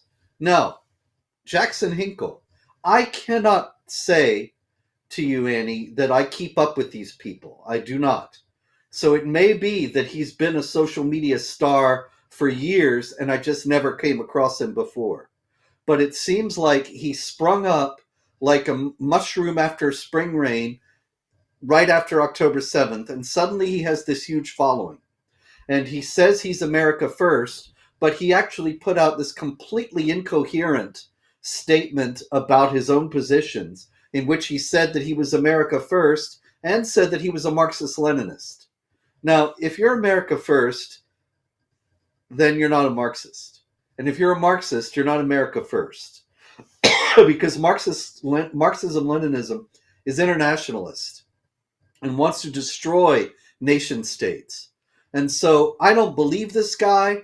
I don't trust this guy. I don't know where he comes from, but I do suspect very strongly that he and others are being paid by some entity, I do not know what, to take the stances that they are, and that they're being propped up and given massive numbers of followers in order to appear as if they have more influence, and to thus influence other people who don't realize that this is all fake and make them jump onto the bandwagon.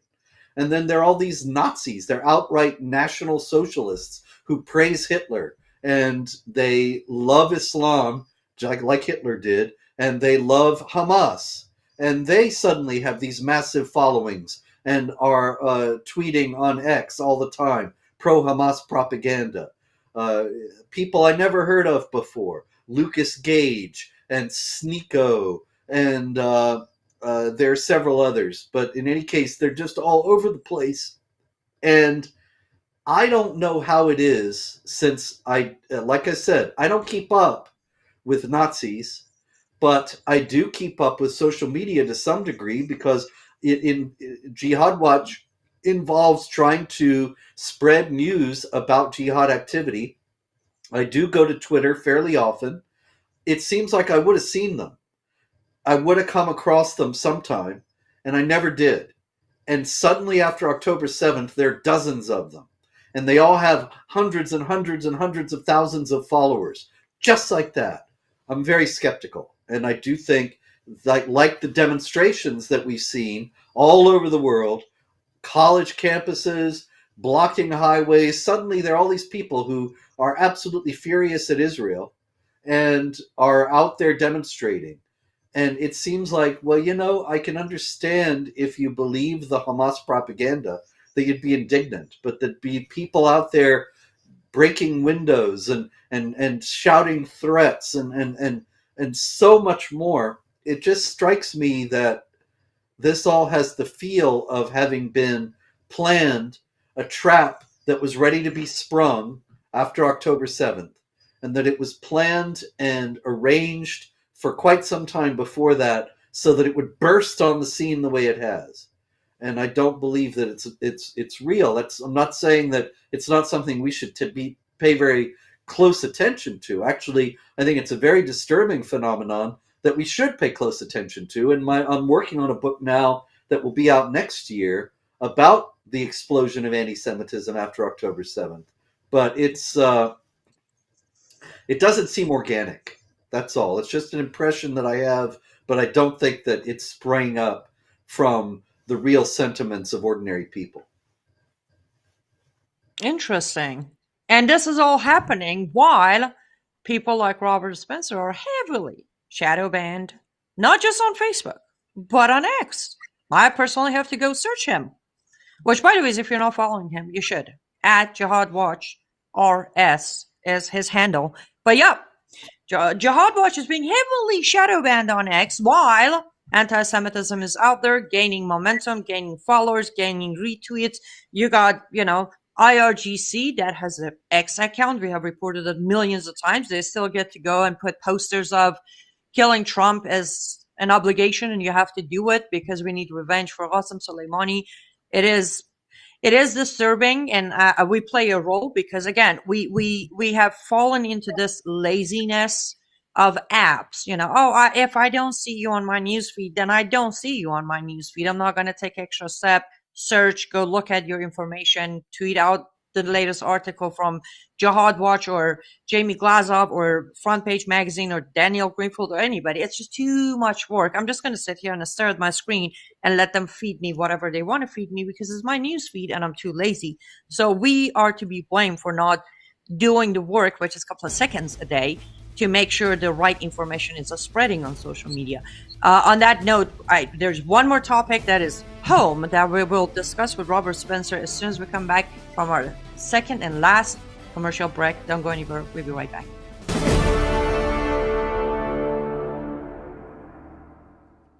Step 3. Replenish with the Collagen Plumping Moisturizer. Reduces fine lines and wrinkles. Deeply hydrates. Boosts collagen production. Firms and smooths the skin.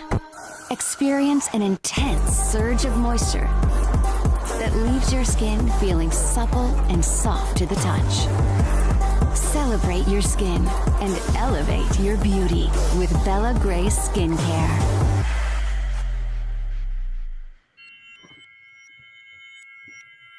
To celebrate the new year, we're having the biggest sale ever on overstock clearance and brand new products. For example, save 60% on our Goose Down comforters, the best comforters ever. They go perfectly with our MyPillow bed sheets and duvet covers. Save 25% on our brand new kitchen towels. They're made with the same technology as our famous My Towels. Our initial quantities are extremely low, so get them now before they go. Our seasonal flannel sheets are finally in. You save up to 50% and they sell out fast every year, so order now. They're truly the best flannel sheets you'll ever sleep on. Or save up to 80% on all our clearance items. And this is where it gets even better. For a limited time, your entire order ships absolutely free. So go to MyPillow.com or call the number on your screen. Use that promo code to get deep discounts on all MyPillow products. And for a limited time, your order ships absolutely free.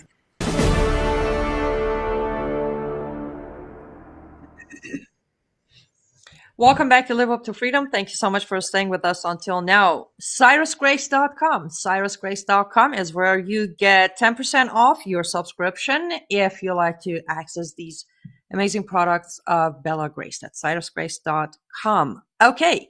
I don't even want to talk products. I want to get to the topic as we are coming to an end of this program.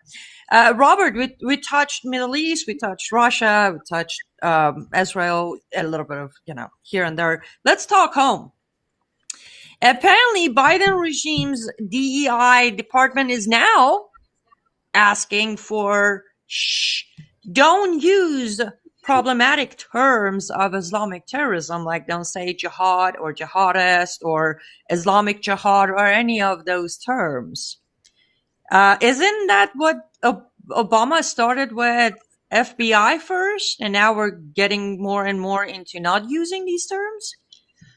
Yeah, you know, I was surprised to see this, Annie, because this is indeed something that Obama set in motion back in 2011.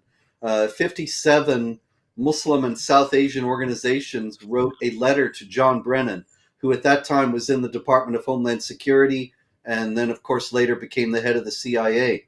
And they demanded that I be fired by as a trainer for FBI and military groups. And you know, while I was kind of flattered that they had noticed, at the same time, it was a clear signal that they did not want the truth about Islam and jihad being taught to our intelligence and military personnel. And indeed, they also demanded that all writings that mentioned Islam be purged from counterterror training materials. Brennan wrote back on Barack Obama's White House stationery, which was a kind of a signal as to how seriously the administration was taking this. And he immediately said, of course, we'll comply right away. We'll fire this guy. We'll purge the materials of all mention of Islam. And so the Obama administration implemented the Countering Violent Extremism program, which never really explained who the violent extremists were that they were countering. And so that was all 13 years ago. I was surprised that there were still people in the government who would dare talk about Islam in connection with jihad. And what I think probably happened is that these were later hires who were kind of naive and did not realize that they were violating policy. And so the policy had to be reaffirmed. Okay, so here's where I take the win. I feel like we have a win here. The letter itself, when you read the letter, it literally says problematic words related to Islamic terrorism. Are they admitting there is such a thing as Islamic terrorism? Well, there probably aren't if you asked them. If you got them on the show tomorrow and said, are you admitting that there was Islamic terrorism? They would say, oh, no, no, no. We're just saying that some people think there is Islamic terrorism. And so we're trying to correct that perception.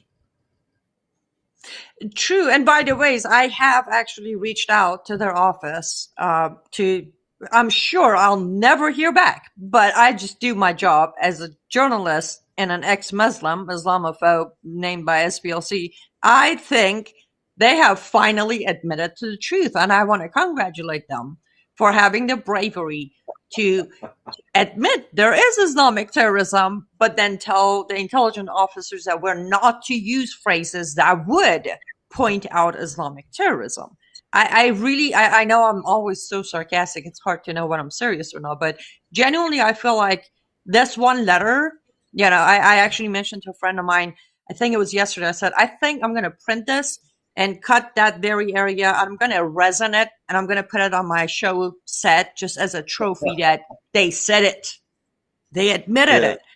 But how much of this new enforcing of this policy is going to hurt us comes dealing with all of these Islamic soldiers coming through the border, those we already imported during Afghanistan withdrawal disaster. How much of this new filtration of language is going to hurt us again, Robert? Well, it will probably lead to another catastrophic jihad terror attack in the United States because our intelligence and law enforcement officials don't know what to look for in order to stop a terror attack.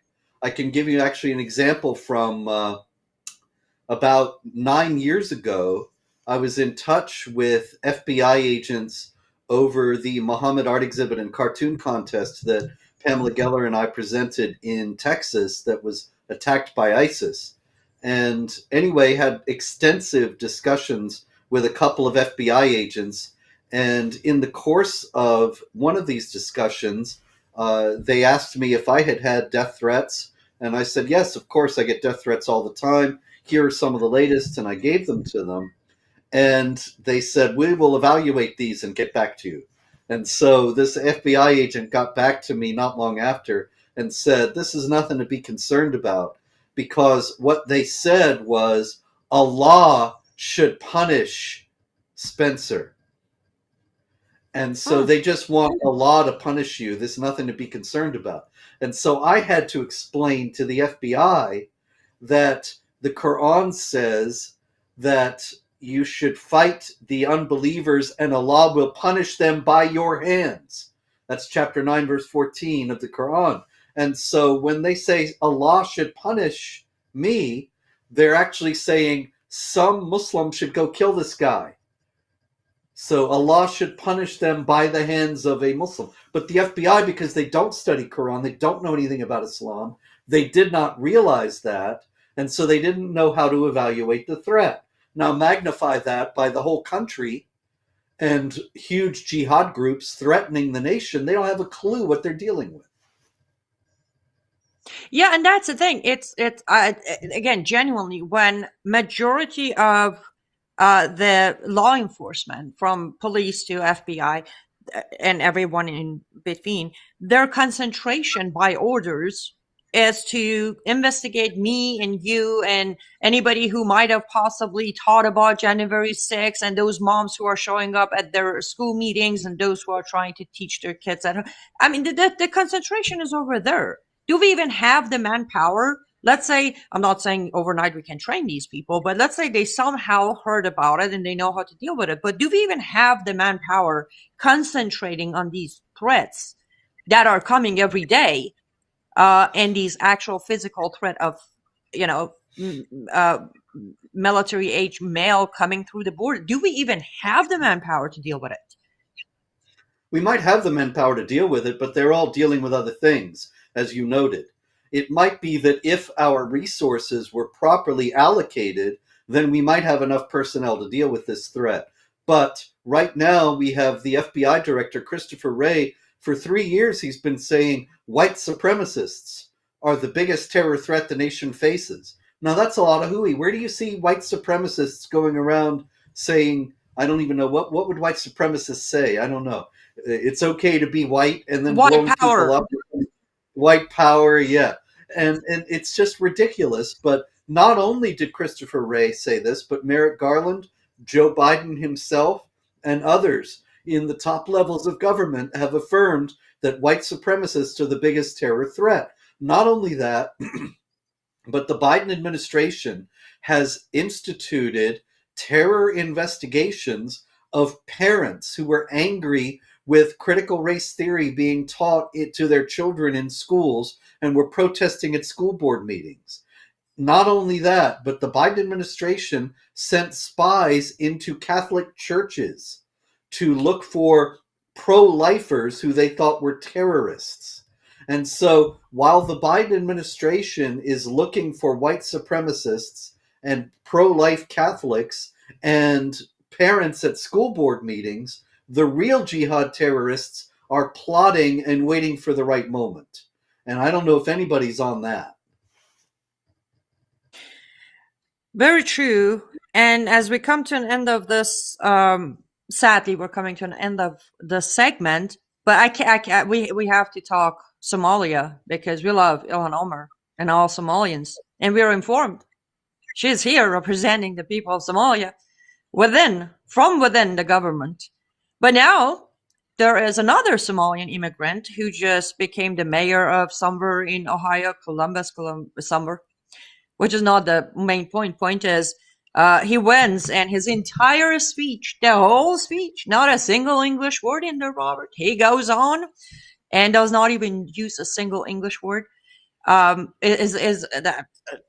know why. I mean, is this another sign of he's also here to represent the people of Somalia? That's why he doesn't even bother. Yeah. This was Ismail Mohammed. I believe it was state assembly he was elected to, but I could be wrong. But in any case, yes, his acceptance speech, his victory speech was 100% in Somali. It's very clear that he's all about the Somalis in the United States in his area of Ohio. There's no indication that he has any allegiance to or interest in the United States as it has been constituted up to now. He's just here because of circumstances in Somalia, and he's representing Somali interests, as Ilhan Omar, as you noted, said that she was. And so this is an indication of the results of mass migration into the United States without any emphasis on assimilation whatsoever. The idea of assimilation has now been dismissed entirely as being racist and bigoted and so on. And the problem is we just can't have a country, we cannot have any kind of national unity or cohesion without shared values. And that has been systematically chipped away by the left. And one element of the chipping away has been the mass immigration over it goes back to the 60s, but we're really seeing it crest now and the fruits of it now, that we have people here who just have no interest in being Americans. And America cannot long survive, just like Lincoln said so long ago, a house divided against itself cannot stand. And that's what we have, and what we're going to have more of. Absolutely. But one thing I have learned, on top of many other things from you, is you always say it's not over until it's over, and it's not over yet. On that, Right. what would you like to leave our audience with tonight on what I know it's not over? So what do we do? Where do we go from here, Robert? Well, indeed, it's not over, but we all have to work hard and recognize that this is a struggle for our freedom, for the freedom of our children and our grandchildren. This is a struggle that is life and death for the United States. And there's nobody going to do it but us. We have to be the fighters. We have to become activists, every one of us. We can't think the military is going to do it for us like they did in the world wars and in so many other conflicts. This is not primarily a military struggle.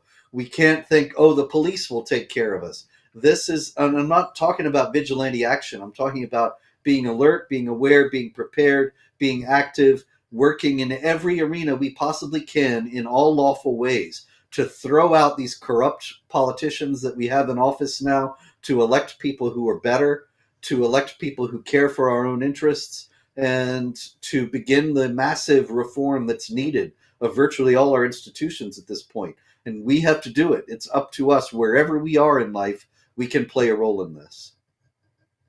Amen.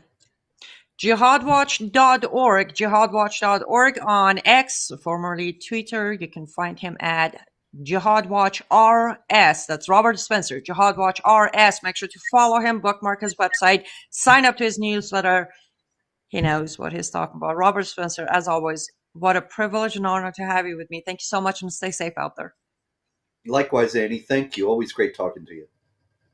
Absolutely. And to our lovely audience, well, this wouldn't happen without you. So thank you so much for tuning in. Thank you so much for sharing this video when we get off air. Thank you so much for always being alert. Thank you for your willingness to learn and get educated. liveuptofreedom.com. liveuptofreedom.com is where you can get archive of all of these programs. And you can sign up to my newsletter if you want to receive emails once a week. We don't jam your mailbox, just once a week. Go to liveuptofreedom.com and sign up to our free newsletter. Don't forget about my artist store, lutfstudio.com. Use promo code FRANK to receive a special discount. Thank you so much for being with me tonight. Stay safe, stay vigilant, and may God bless you. May God bless America.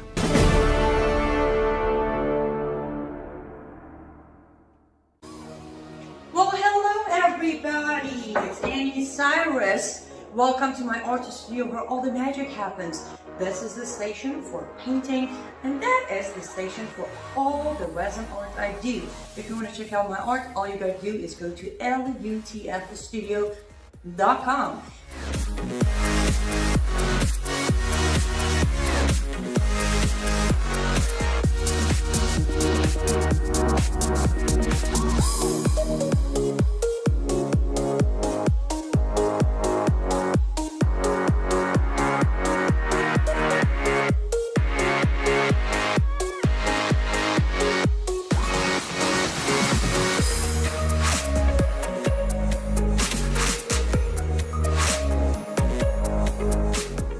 go finish this painting, but I'm sure, or at least I hope, I'll see you at lutfstudio.com.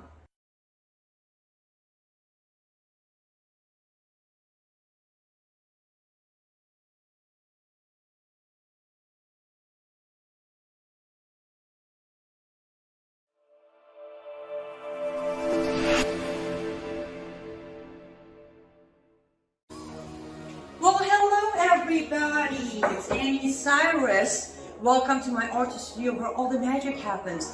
This is the station for painting, and that is the station for all the resin art I do.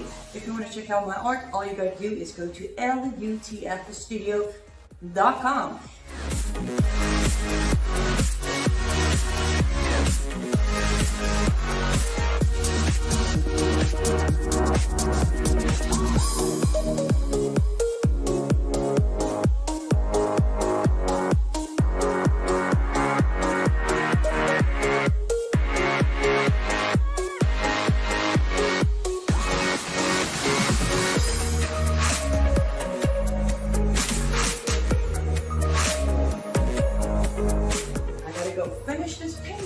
But I'm sure, or at least I hope, I'll see you at lutfstudio.com.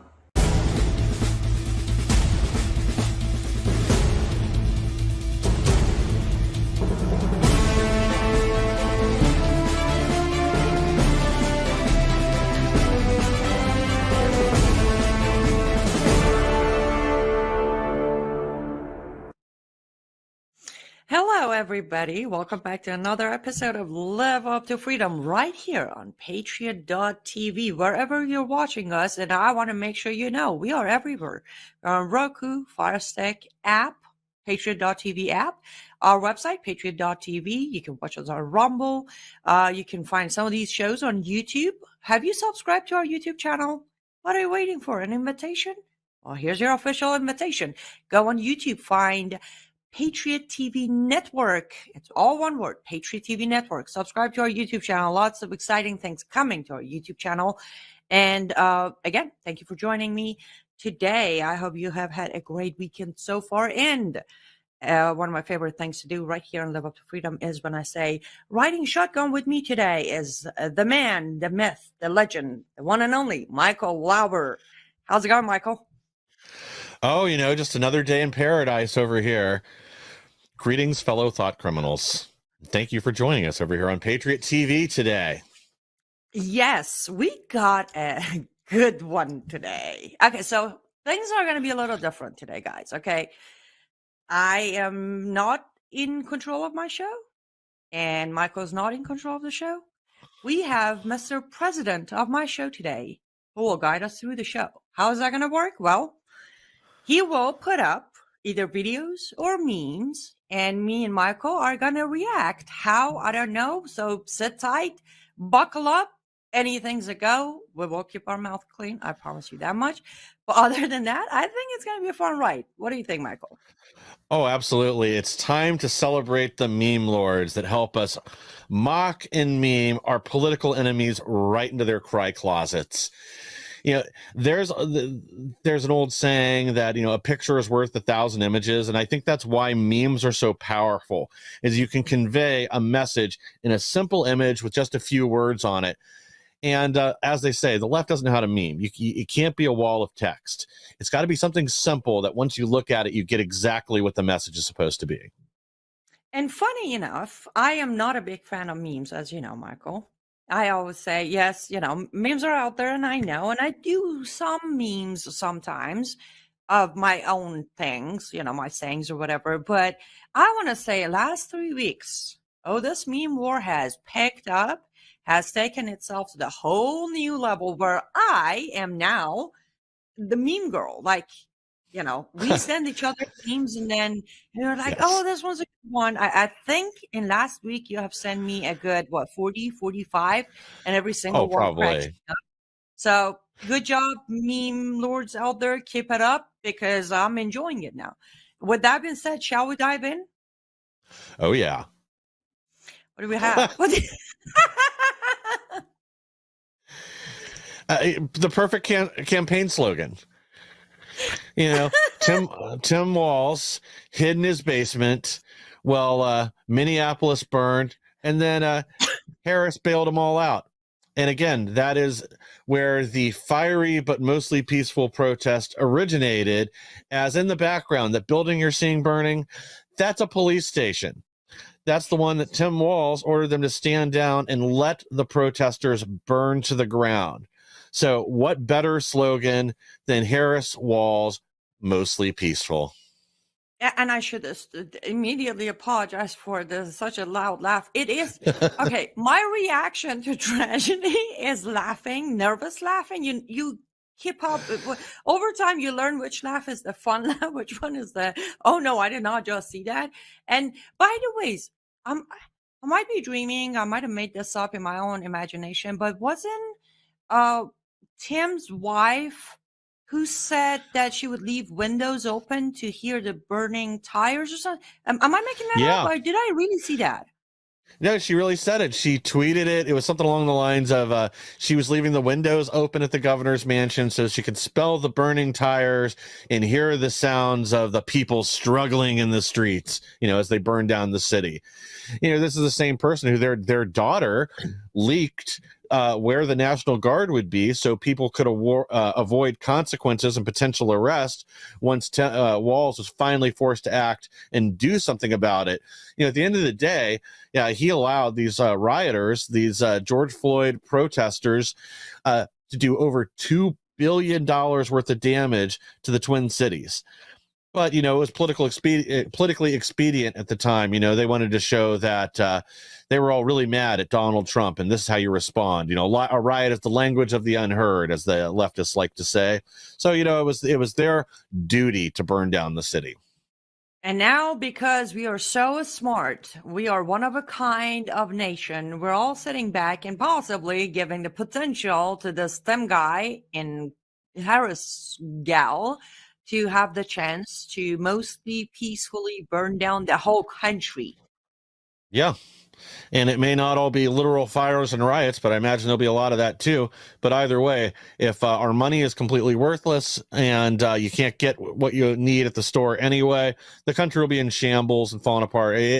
We're already on that path. We're on the verge of another economic meltdown, 3 world wars and a civil war. So, par for the course. I'd expect a lot of fires and a lot of literal and proverbial burning during a Harris Walz administration. Okay, Mr. President, hit us.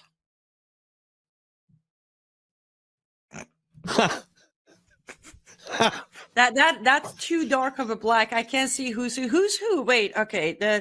The woman to the very far of the edge looks Nigerian black, doesn't it? Doesn't she?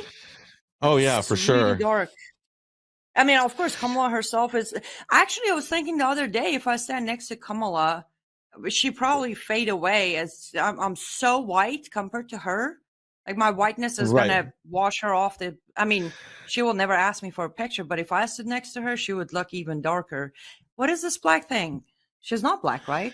Am I making fun of her while she's black? Yeah, well, she's only black when it's politically expedient.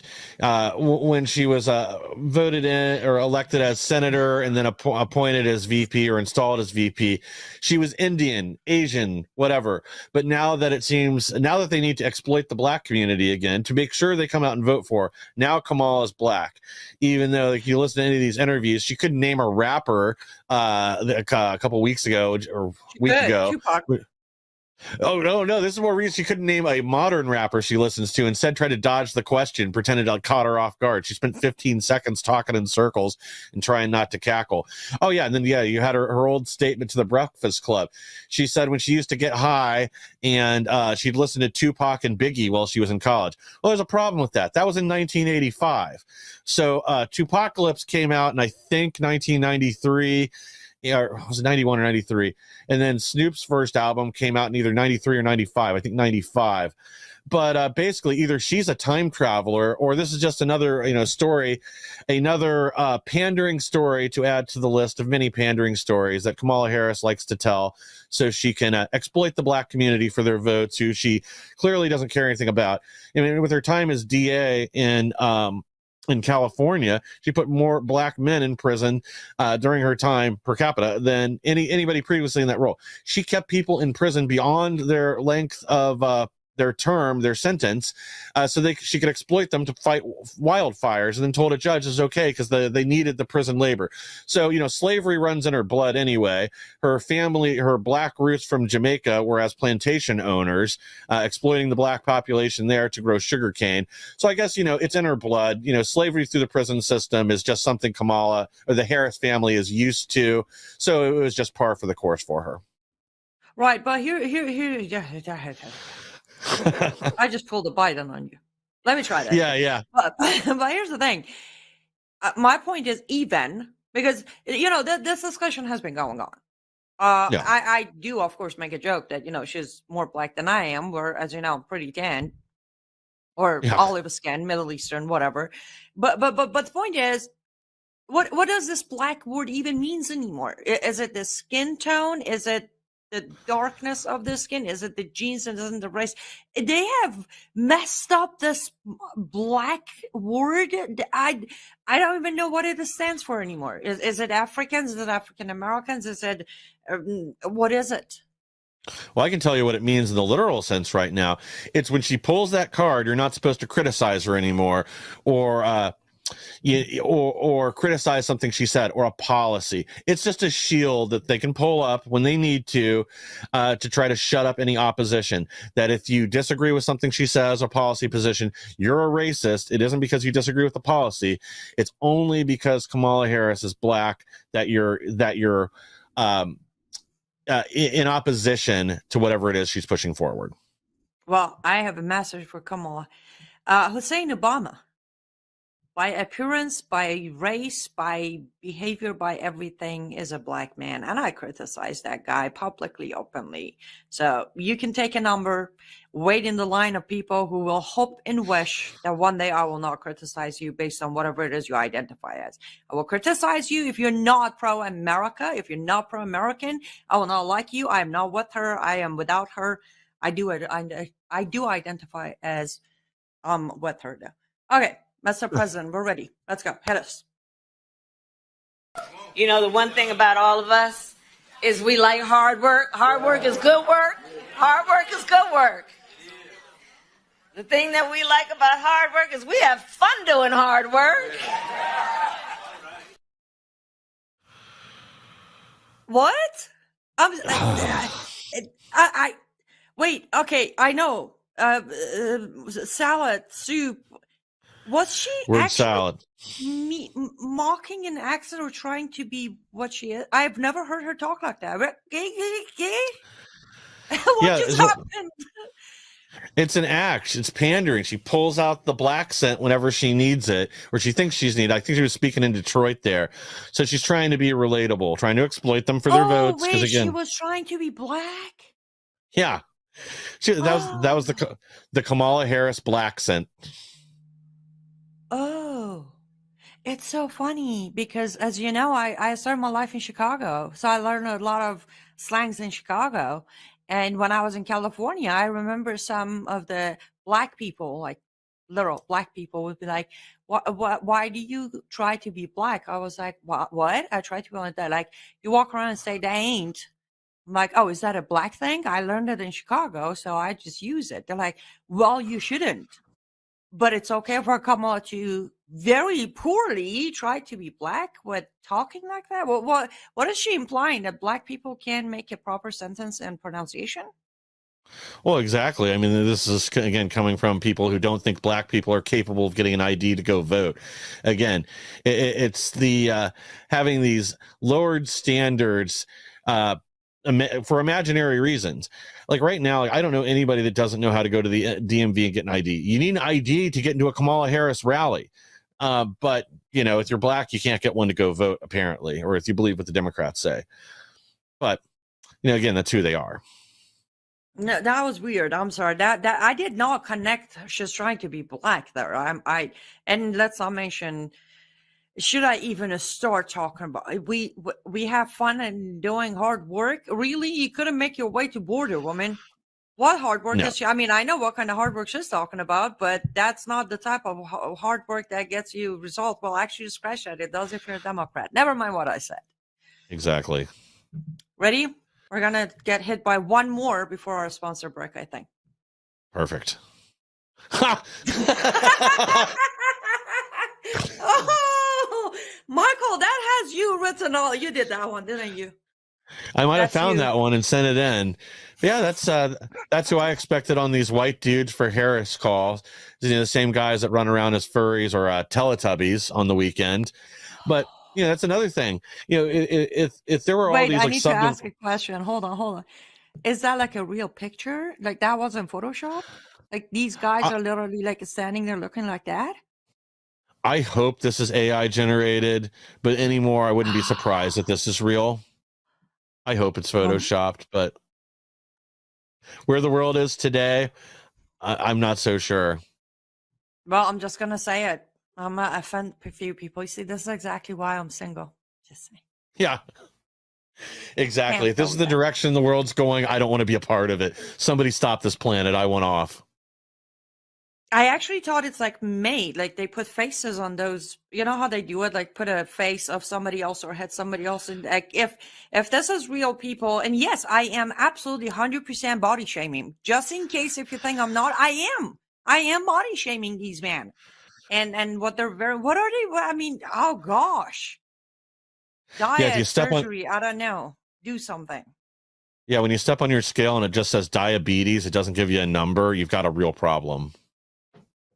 Yes, you do, especially if you proudly think it's a good idea to what that custom you're all wearing. Oh my goodness. But I can see why that's the group of people who would vote for Kamala, because she's on the same scale of kind of like if you cut through here, open the top, absolutely empty in there. Bunch of flies might be flying around. I don't know.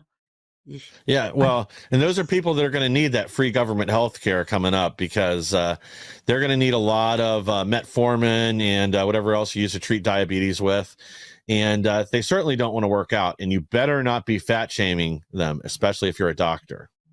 I am fat shaming them, and I don't think they're going to need any kind of healthcare help. I think what they need is for us to narrow down, cut down, shut down 98% of the fast food chains in America and watch a lot of these issues resolve itself. Yes, I do believe that, Super Size Me documentary was very genuine, with all these chains of every corner you turn, there's a fast food that you can easily get food for probably cheaper than it would be if you went to a healthy restaurant to eat. Let's not mention you can always cook, which I do. But anyways, point is we are up for our first sponsor break. Let's go hear from our sponsors. We'll be right back with more to laugh about.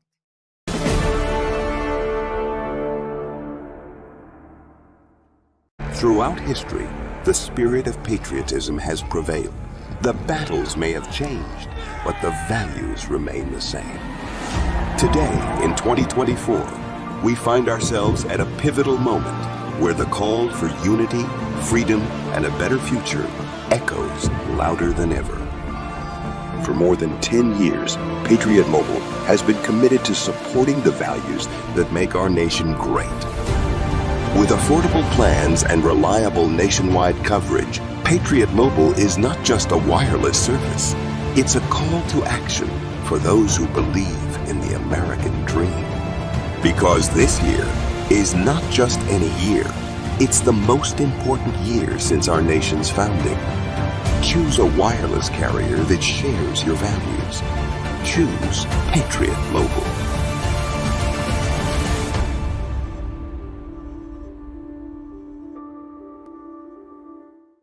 Former National Security Advisor, Lieutenant General Michael Flynn, pleaded guilty today to lying to the FBI. He was one of the most respected generals in the military. Every American needs this historical DVD keepsake. Flynn delivered the truth, whatever the cost. Hand signed by General Michael Flynn. Order now at the Patriot TV store. Use promo code PTV at checkout to get special savings. The Patriot TV store, a secure, hassle-free shopping experience.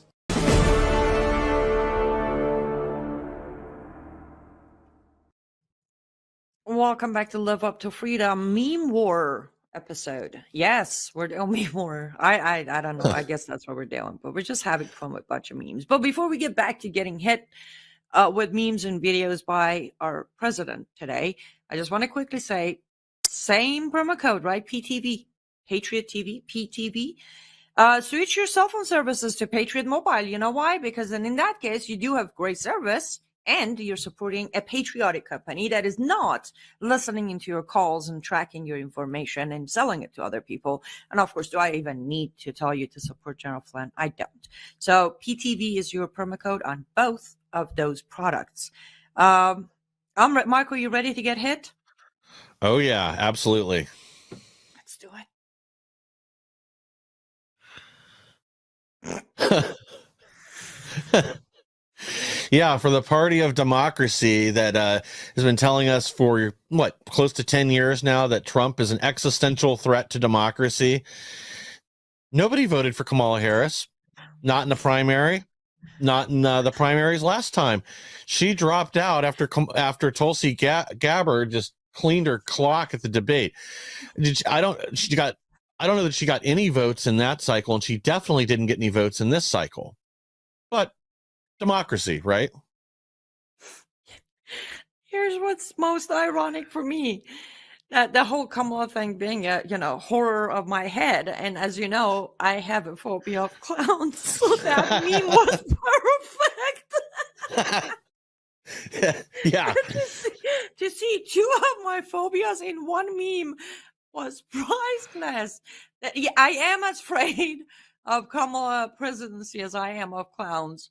And the body, like, oh my goodness. Oh, and yes, you are right. I mean, Democrats are registered Democrats. Democrat voters are used to they're used to voting for whom they didn't choose or vote for.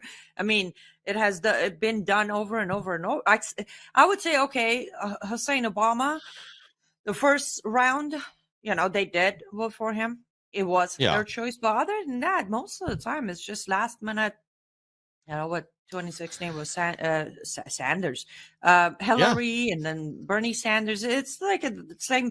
And that's when I'm like, why are you still Democrat? Come on over. Well, yeah. Yeah, they pretend to have this love for democracy, but the party does everything top down. They're just NPCs. They're told what to do. I mean, too bad we don't have this meme handy, but I think that meme with all the NPCs standing there where they put the new chip in their head and then they start regurgitating the current thing, whether that's support for Ukraine or Black Lives Matter or from the river to the sea now. Once they get their NPC update chip, that's what they do. They were gaslighting us on how amazing Joe Biden was and how he was mentally acute and this is the best version of Joe Biden on the day of the debate. And then afterwards, someone finally broke ranks and said, this guy's got brain worms. But even then, half of them were defending him all the way up to the point where he dropped out because the brain worms finally overwhelmed him, and Barack Obama and Nancy Pelosi forced his hand to stepping down from the campaign. Very true. Okay, I want to keep talking about this, but we need to get hit harder. So hit us, Mr. President. You've been saying that it's time for us to go back to paper ballots. Why? Because Russia can't hack a piece of paper. There you go. There you go. Senator Kamala Harris. I'm shocked. That's a good one. Wait, what? Kamala Harris said paper ballot? No, when? Oh, we made that up. Wow. Was that back in 2016, before they wanted electronic ballots? That was before everything changed, when all the Democrats wanted to get rid of electronic. Russia scenario was happening that Trump didn't win. Russia hacked the system. Yes, you're right. It was 2016-ish. Well, I can't say I disagree with her on that one. Broken clocks, right, twice a day, and we do need to get rid of these electronic machines. Paper ballots can't be hacked, or at least not in the same way that the machines can. I guess you could have, a semi-truck full of 200,000 ballots drive into Pennsylvania from New York, and nobody prosecuted for it. But you can't really hack a paper ballot. And then there's a receipt, too. We can go back and we can audit. But now I guess we don't want that. It's not good anymore. Sorry, Kamal. I guess you're wrong now. I I want to say never, but it was very much back under all the worms of my brain when I thought I would ever say I agree with you, Kamala, and I agree with you. But you know what? This is absolute proof that Kamala Harris is a phony who will flip-flop on every belief, value, and understanding and policy depending on the scenario that she's running on. People, pay attention, because Kamala will do anything it takes. She will tell you what you want to hear under the circumstances that will fit your mindset. So whatever she said, here's the thing, she opens her mouth. I mean, that is not when she's doing the weird laughing thing. When she's talking, if she is talking, she's lying. Well, exactly. And you're right about the flip-flopping. And to their constituents, you apparently didn't get the memo. When she changes position or votes for something 180 degrees out of phase with what she campaigned on, then you're the problem. You just didn't get your update. You're no longer supposed to hate this. You're supposed to love it. And we need to send more of your money to the Ukraine. Yes, Russia bad. Yeah. That's one narrative she has never changed on. Let's be honest. No, Russia always and they bad. won't. Well, they need permanent boogeymen, and that's going to be President Trump and Vladimir Putin. They need those monsters out there that they're never going to actually defeat or slay or do anything. Well, they are doing things against President Trump, but they need a boogeyman to keep their voters in line. They need somewhere to direct their hatred. So that's going to be Putin for the near future. I'm sure at some point they'll switch it off onto somebody else that disturbs the careful, delicate balance of the uniparty. But for now, it's Putin and President Trump. Yes, that's their scenario, and they're sticking with it. Is it to it or with it? Either one works, both of them. By the way, for our lovely audience, what just happened happens about 5 times a day. Because I'm talking to Mike, I'm like, is it this or that? He's like, either one would work. I'm like, why do I have 2 options? Love English. Okay, let's get hit again. What's next? So the United States shares a very important relationship, which is an alliance with the Republic of North Korea. And it is an alliance that is strong and enduring. What? A strong and enduring North Korea? I'm sure she meant South Korea, but again, did she though? I mean, did she mean South Korea, or did she actually mean North Korea? Because there are a lot of times she plays openly and then plays dumb that she meant something else. Who knows? And with her, it really could go either way. Maybe I'm sure she'll just blame the teleprompter. Somebody put the wrong word on the teleprompter, and just like Ron Burgundy, she can't help but read what's on the screen. And just to make sure, North Korea. Yeah, North Korea. Yeah, Rocket Man, Kim Jong-il or Un, or whichever one we're on now. President Trump walked across the DMZ to go meet with him. First time. We're still technically at war with North Korea. We're at armistice since the 1955, 1957. I'm sorry, bad on dates. But President Trump was trying to normalize relationships between the Koreas, end the threat, at least in the region, get them to back down. But that's all out the window now. And Kamala Harris just doesn't know what she's talking about. She just has 2 brain cells to rub together, and that's all there is to it. I don't know. I might disagree with that. I might go with no. She knew exactly what she's talking about. She was being pretty much honest, like that going off a script type of moments when they both have it. Yeah. Both being Kamala and Biden. They're like, "Oops, I said it."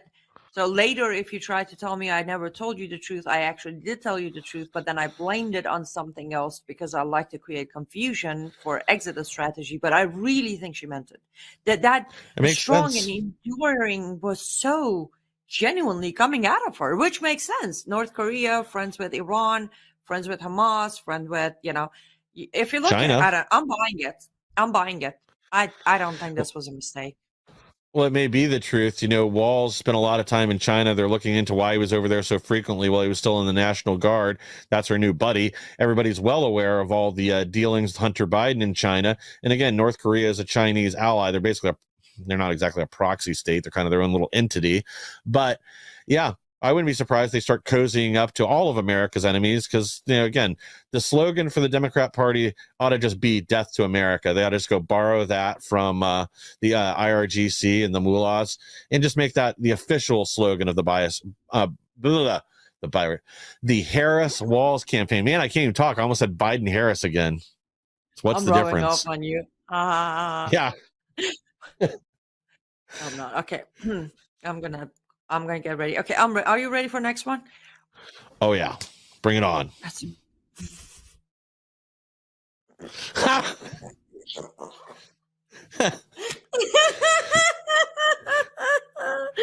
is embarrassing but funny. The fact that he's like crawling under the bathroom stall too. But again, I love how I'm sorry. Go ahead. No, it's a perfect illustration of a person nobody wants trying to give people something nobody asked for. I love how the left, like when people ask why this guy's nickname is Tampon Tim, they lie about it. Like, oh, he wanted to bring feminine hygiene products to people free of charge. Yeah, but the problem is the people are men. He wanted to put them in the boys' bathroom. It's being dishonest about why we call him Tampon Tim and why this is a problem. Well, okay. By the way, can we put it back up for a second? That look on his face. It's the real creepy Tim that we know. It's like so genuinely matching the sniffing of Kamala's hair. It's like the faces. Oh boy. Okay, but no, yes, you're right. It's well again, Tampon Tim had its own reasons, and again, it's that wokeism, woke culture, woke. We both know. I mean, you're a man, I'm a woman. I can tell you that it would be pretty much never would I say, randomly, hey, Michael, you got a tampon in your pocket? Like, if I ever did, take me to the doctor. Something has happened. I hit my head or something. I might ask my girlfriend, or a friend who's a girl, because thanks to LGBT, now we can't say girlfriend anymore. The friend of mine who's a girl, the concept of it is so clearly disturbing. Especially again in that age. I mean, me and you or a lot of our audience, we're at the age where we can make joke about these things. But this was about high school, bunch of teenagers. It's that brainwashing system. It's like, hey, you can have tampons in your bathroom as a guy because, well, you might want to consider being a crazy person to identify as a woman without actually going through what womanhood is. And we're just going to lie about it. Ridiculous. Well, it's also... Yeah, and it's normalizing this insanity and forcing people to, it's forced acceptance, forced tolerance, that you put these tampon machines in the men's room, not because any men are going to need them, but there might be some girl with brain dysfunction that we're not treating that identifies as a boy, goes to the men's room now, or maybe that's where they put the litter box. I don't know. Maybe that's where all the furries go. But they just need them there because they're so politically correct that they can't get out of this trap. I mean, again, it's pure insanity. It is pure insanity. And again, I want to be very clear. This isn't about the tampon. It's about what's behind the tampon. Yeah. Yes, it's the real message. The fact that, if all Tampon Tim did is wanted to put these in women's bathrooms throughout all of the high schools in Minnesota, hey, maybe that's not where your state wants to spend their money, but if Minnesota wants to do that, hey, it's their tax dollars. They can spend them how they want.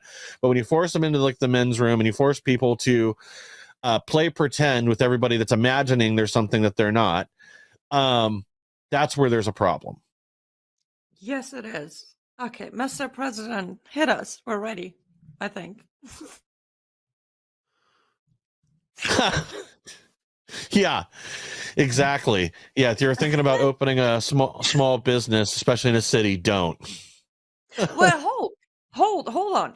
I get the concept of the meme, but it doesn't necessarily just apply to small businesses. During Summer of Love, police station was burned down. That's not a small business. It's if I'm correct, it's a federal building, isn't it? Well, I guess it'd be a state building, but yeah, it's law enforcement. Yeah, but they also burned down a Target, and then the Target was dumb enough to put up a giant George Floyd mural out in front of it to honor the guy that inspired them burning down their store. But I guess that's what happens in Minnesota. What is wrong with you people? Stop taking the words out of my mouth. I'm like, well, this is what you get when you have a bunch of, I'm going to say it.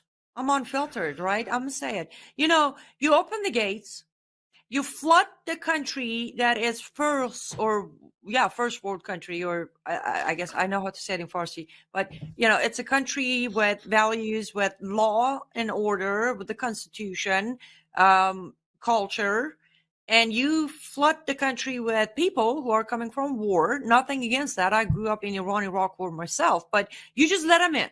Go. What do you expect out of them? Seriously, what do you expect out of them?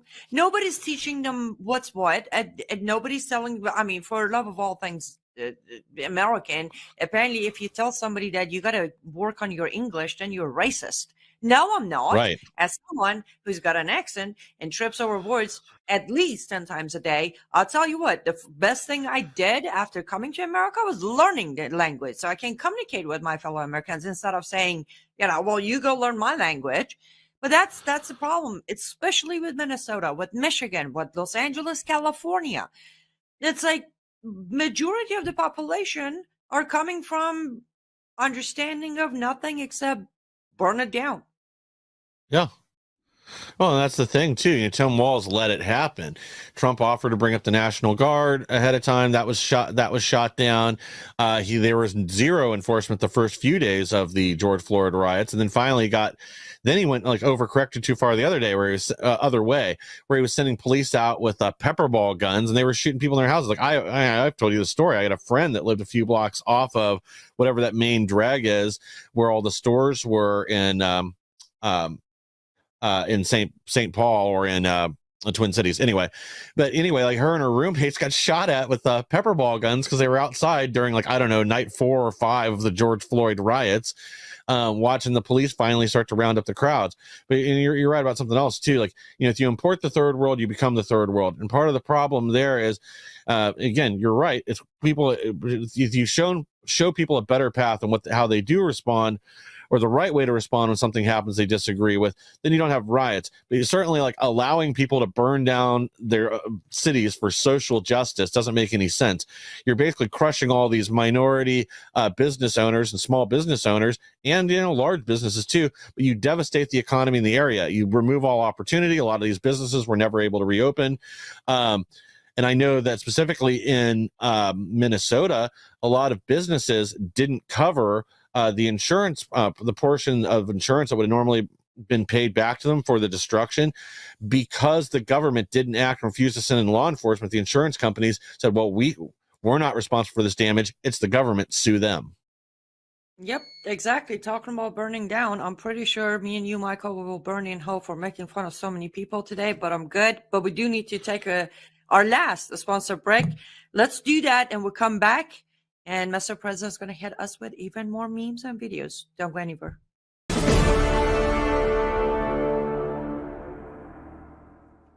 Throughout history, the spirit of patriotism has prevailed.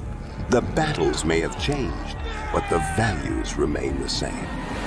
Today, in 2024, we find ourselves at a pivotal moment where the call for unity, freedom, and a better future echoes louder than ever. For more than 10 years, Patriot Mobile has been committed to supporting the values that make our nation great. With affordable plans and reliable nationwide coverage, Patriot Mobile is not just a wireless service. It's a call to action for those who believe in the American dream. Because this year is not just any year, it's the most important year since our nation's founding. Choose a wireless carrier that shares your values. Choose Patriot Mobile.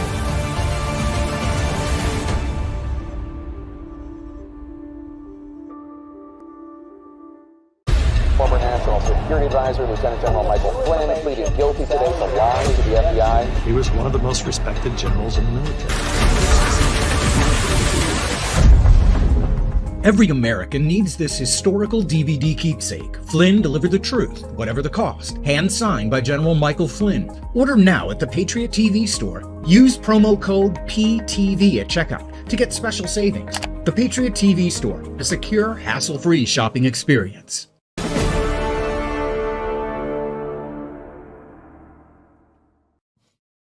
Welcome back to Live Up to Freedom. Thank you so much for staying with us until now, and I hope you've been enjoying today's episode while coming to realize we're in trouble. Before we continue with the meme war of today, just want to remind you all that right here on Patriot.tv, it is very costly to run a network. Every individual show, the production, equipment, facility, all of that stuff is costly. So if you could support us, and I mean literally financially support us, go to patriot.tv / live up to freedom. Name of my show, patriot.tv / live up to freedom.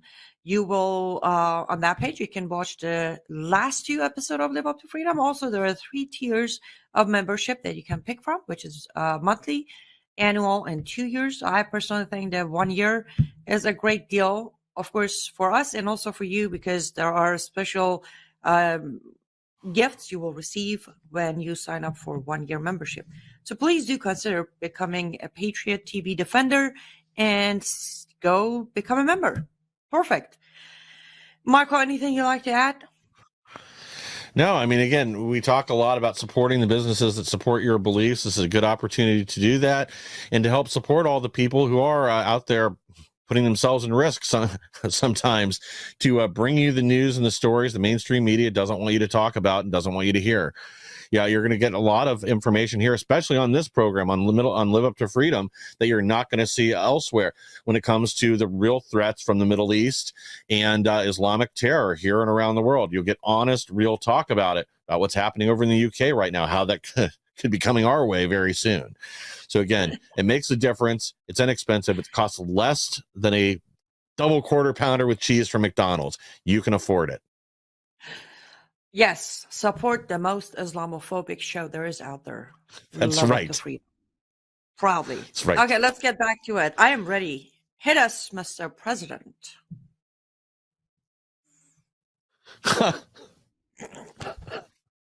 This one's all you, Michael. This one's all you. It's pretty simple and self-explanatory, but just pointing out, Tim Walz's stolen valor, and apparently the rank thing is even worse than I thought it was. I found out yesterday, or a few days ago, I guess, that Tim Walz wasn't just lying about the I can't even remember what is it. He was going around telling everybody he was a command something sergeant. I can't remember. He was 2 ranks below that. He was offered the next rank up from wherever he actually was, which I think was master sergeant, but never completed the training or bothered with anything else. And the minute he heard we were going to be going to war, that it was time to go smoke the Taliban in Afghanistan, this guy dipped out of there so fast. I bet they blinked like, where's Tim? Where'd he go? Yeah, timid Timmy. Yeah, exactly. He was out there. He was stocking the tampons in the men's room. But yeah, timid Timmy AWOLs. That's what we ought to call him, because when his men needed him in the Army National Guard, he dipped out of there and ran off, hid under the covers. He did the same thing when there were riots in Minneapolis. He hid under his blankets and probably cried holding his teddy bear because he was afraid of what was going on outside. And is this really somebody that you want that close to the nuclear football or in command of our military? If he's not brave enough to do something himself, then is this really somebody that we want ordering other people to war, and probably in Ukraine and wherever else in defense of Taiwan? Well, probably not. He's owned by China, so we definitely won't send anybody to Taiwan if Tim Walz is VP. Yeah, and you see, this is when we learned in life, ladies and gentlemen, there are times when a tampon won't do anymore. You need to actually die. Yeah, exactly. That was the moment for Tim. It's so disgusting. Have some respect.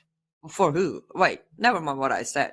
Tim having respect. No. I'm amazed that more backlash. I get that people are digging and journalists are talking, but I'm kind of shocked that there's not more louder backlash from our military and military members Yeah. about this. It's a direct spit in the face. I'm just going to say it.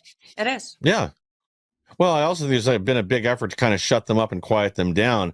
But that's where I think this debate between Walz and Vance is really going to shine, because Vance has been very honest about it. He said he's not a combat veteran. He was there basically as a documentarian journalist. However, and again, both of them did serve honorably, but it's the lies, lying about the rank, lying about seeing combat and carrying weapons of war, as Tim Walz has said, to try to push for gun control. So I think Vance will not let this go during that VP debate, and it will make an impact. And there are angry veterans speaking up about it, and then speaking up about other things that Walz did while he was in the military.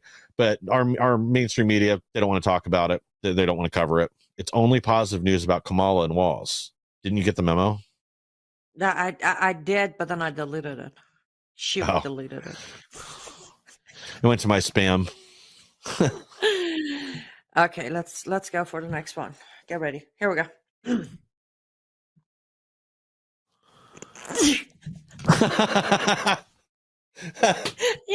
It's out there in a cloud.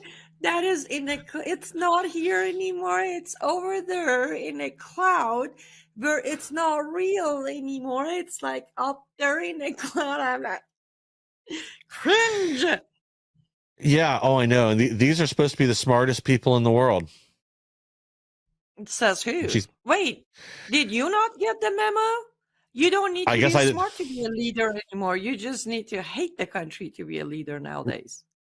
Right, I forgot. You just have to be like the right color, the right gender. Well, I guess they know what a woman is now again all of a sudden, but they forgot that for a while. But yeah, just got to check the right boxes, and then DEI president. Hooray. And you just need to understand that your information, it's not in a file cabinet where you can close it and lock it. It's like out there, up there in a cloud, and in a cloud. I can't do this. But this woman cannot. We can't even. I don't know. I can't wait to see her give an actual press conference, but they're going to put that off for as long as humanly possible, just so she doesn't go off script or start cackling uncontrollably, or say anything stupid. Will. Oh, I know. I'm so looking forward to the debate with Harris and Trump. I really hope she takes all three of them. I mean, there's going to be so much good material coming out of that. And again, it'll show the country who she really is. Hopefully that'll help sweep some of these people off the Harris hype train, because that's really all she's got is hype.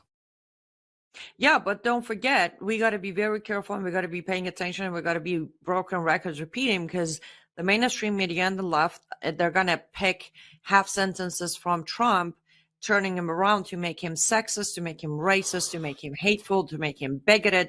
So I really do pray that she does all three of them. Just do one, and I still be plenty happy.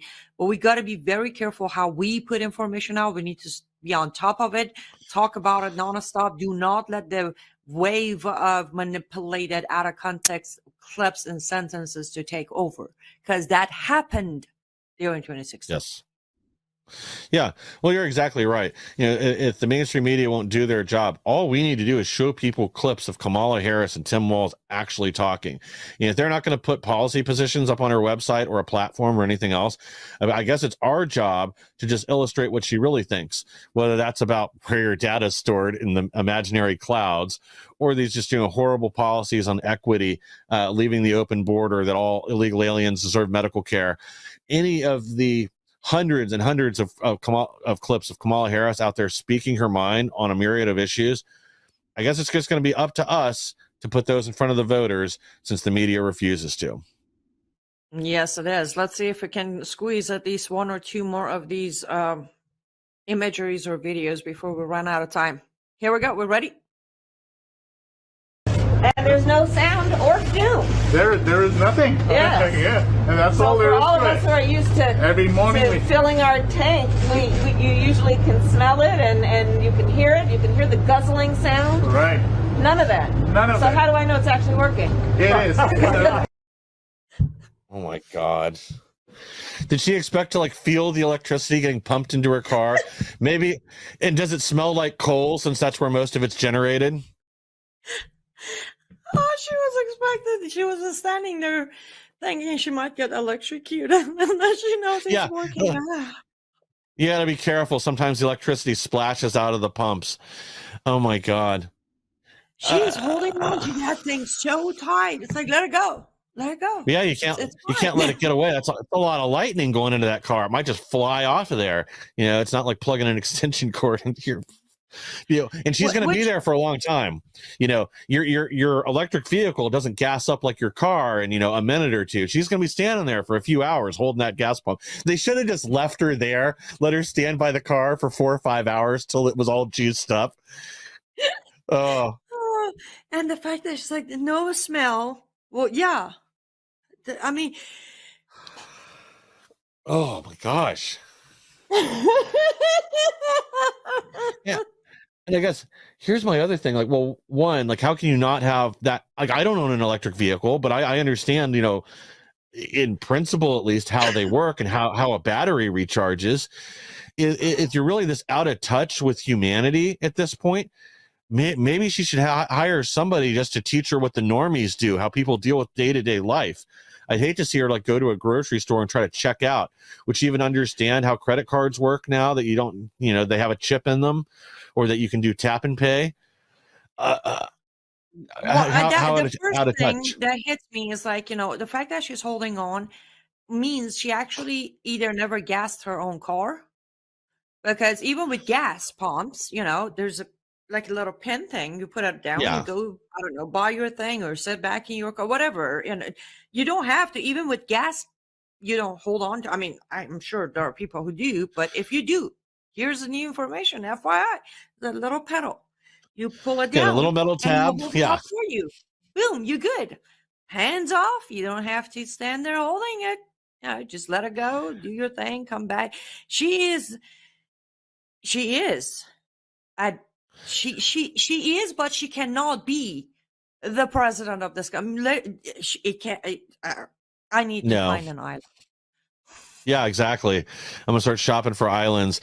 I hear there's one that this guy that used to finance the Democrat Party owns, or used to own, but he died, so nobody lives there anymore. I don't even want to buy one. I want to go discover one and just build a new country. That is I'm on it. I'll start looking. Please do. We go get them. Okay, let's get hit. This is getting harder, right? I feel like last one kind of slapped me in the face. Okay, here we go.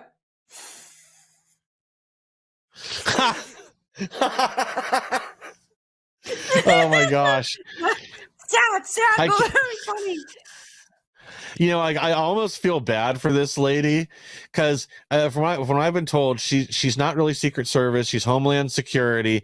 But you would think, even if they were going to keep her on like protection, like, one, it definitely wouldn't be with anybody affiliated with the Trump campaign, and two, it wouldn't be in a way where she's publicly visible again to continue getting mocked.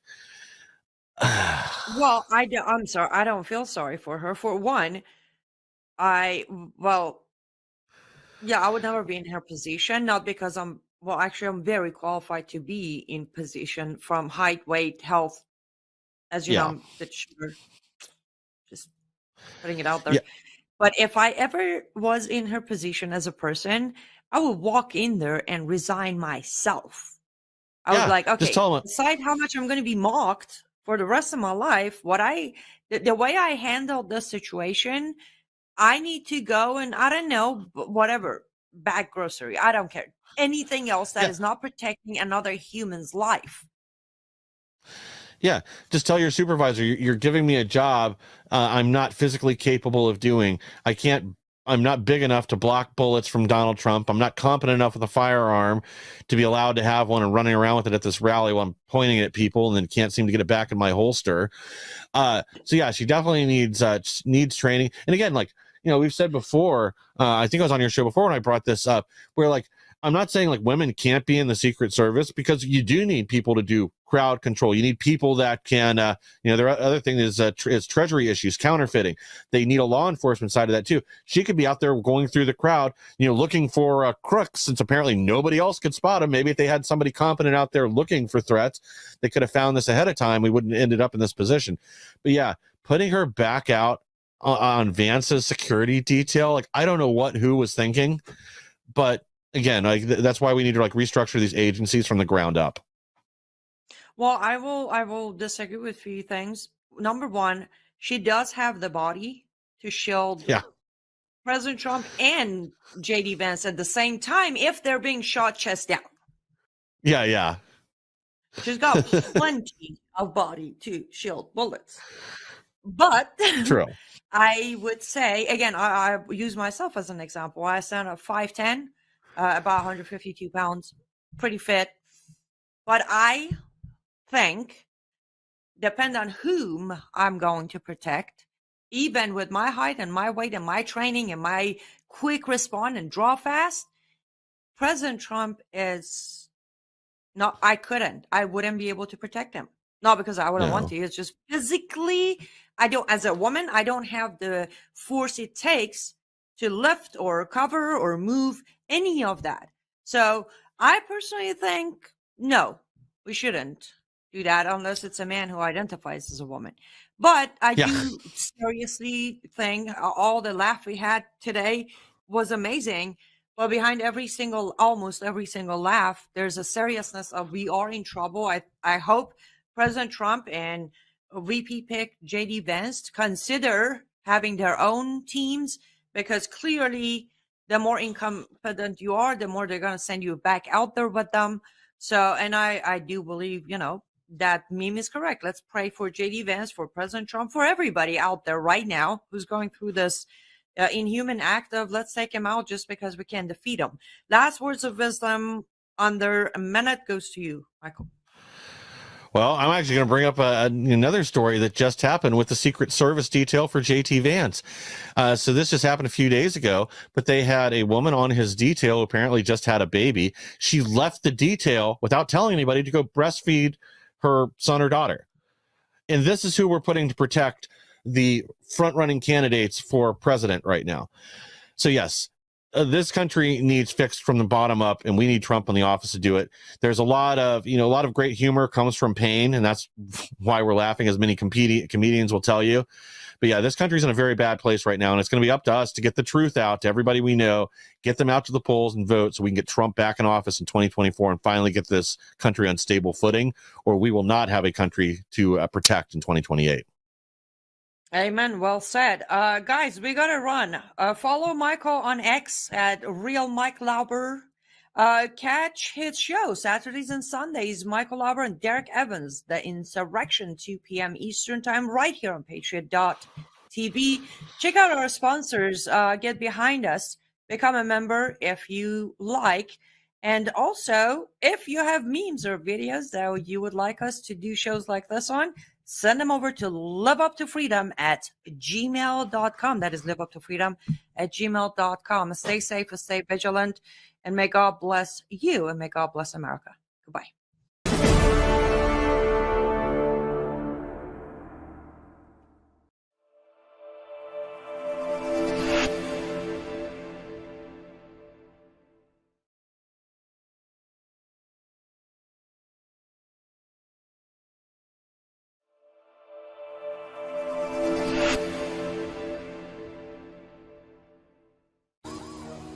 Well, hello everybody. It's Annie Cyrus. Welcome to my artist studio where all the magic happens. This is the station for painting, and that is the station for all the resin art I do. If you want to check out my art, all you gotta do is go to lutfthestudio.com.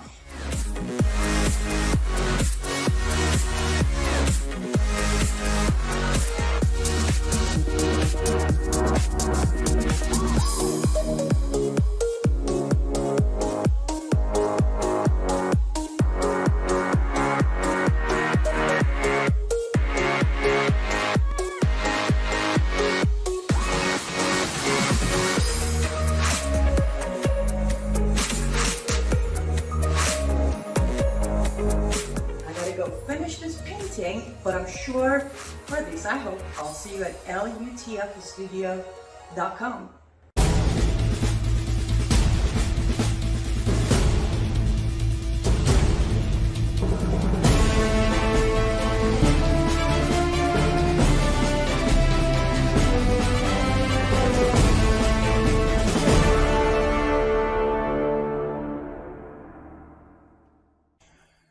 Good evening.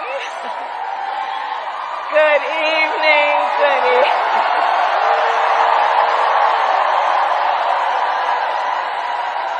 Good evening, everyone. Good evening. Good evening. I always thought I was the creepiest, most awkward host to start a show. Thanks to Kamala Harris, I don't feel that way anymore. So creepy. Well, good afternoon, good morning, good night, good evening, depending on where you are joining us or when you're watching this program. Welcome to Live Up to Freedom. Thank you for joining me on another episode. I want to say we got a good one, but I will warn you, it's also very creepy. So it's a creepy good one. And as you know, when it comes to the very good ones that are creepy and I need good laughter with, I always ask my good friend Michael Lauber to hop on and do this with me. Good evening, Michael. Hi, Michael. Yeah. How's it going? Did Tim Walz just sniff Kamala's head back there? Is he taking over for Biden? Yes. Well, here's what happened. Kamala's like, I can't go on. I need all the creepiness and all the weirdness. And Tim's like, oh, no worries. I got you covered. You laugh like a crazy person and repeat good evening line because they haven't put your teleprompter up yet. And I just sniff you. Michael, that's creepy. Seriously, that's a creepy scene. Yeah. And it's pretty much what we expect from him now. It's the cackle and no substance. And then Tim Walz now trying to hide from all his stolen valor statements. Let's just call it that. But yeah, it's a joke. Like they're essentially just trying to run her on this hype. There's no substance, all hype and creepiness. Yes, and here's the thing. I mean, as you know, I don't watch horror movies, not because they're scary, because they just make no sense to me anymore. It's too much banshee screaming and stupid moves. I'm like, why would you go do that? Best way to deal with the scenario. But every time I see this clip, I feel this horror of, I know it's hideous. I know we laugh about it. But when we put all of that aside and look, it's like for a split second thinking of these two being in charge of this country, that is horror for me. How can anyone not be afraid of that moment? Oh, exactly. I mean, it's the perfect match. It's the guy that hid under his bed while Minneapolis burned, and then the woman that helped bail out the rioters afterwards. It's a leftist dream team. But the media is trying to make it look like they're anything but that. Kamala is essentially running from her own record as VP. She's acting as if she is, just a candidate and has no power.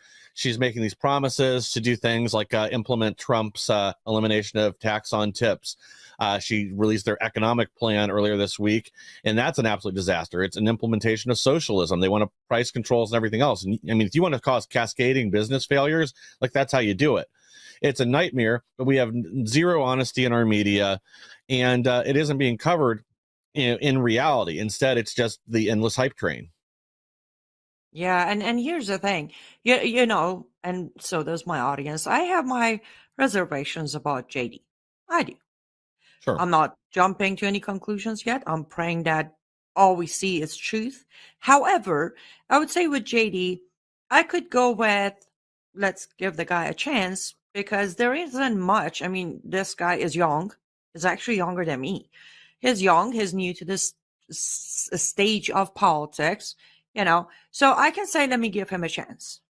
With either Kamala or Tim, there are years and years and years with Kamala, decade of speeches, policies, actions, reactions, videos. It's like a pile of evidence that it's kind of, well, could I say let's give them a chance? Of course, apparently 1/3 of the country right now thinks we should give them a chance. Half of that 1/3 thinks they're going to be amazing, but we all know every society has its own level of stupid.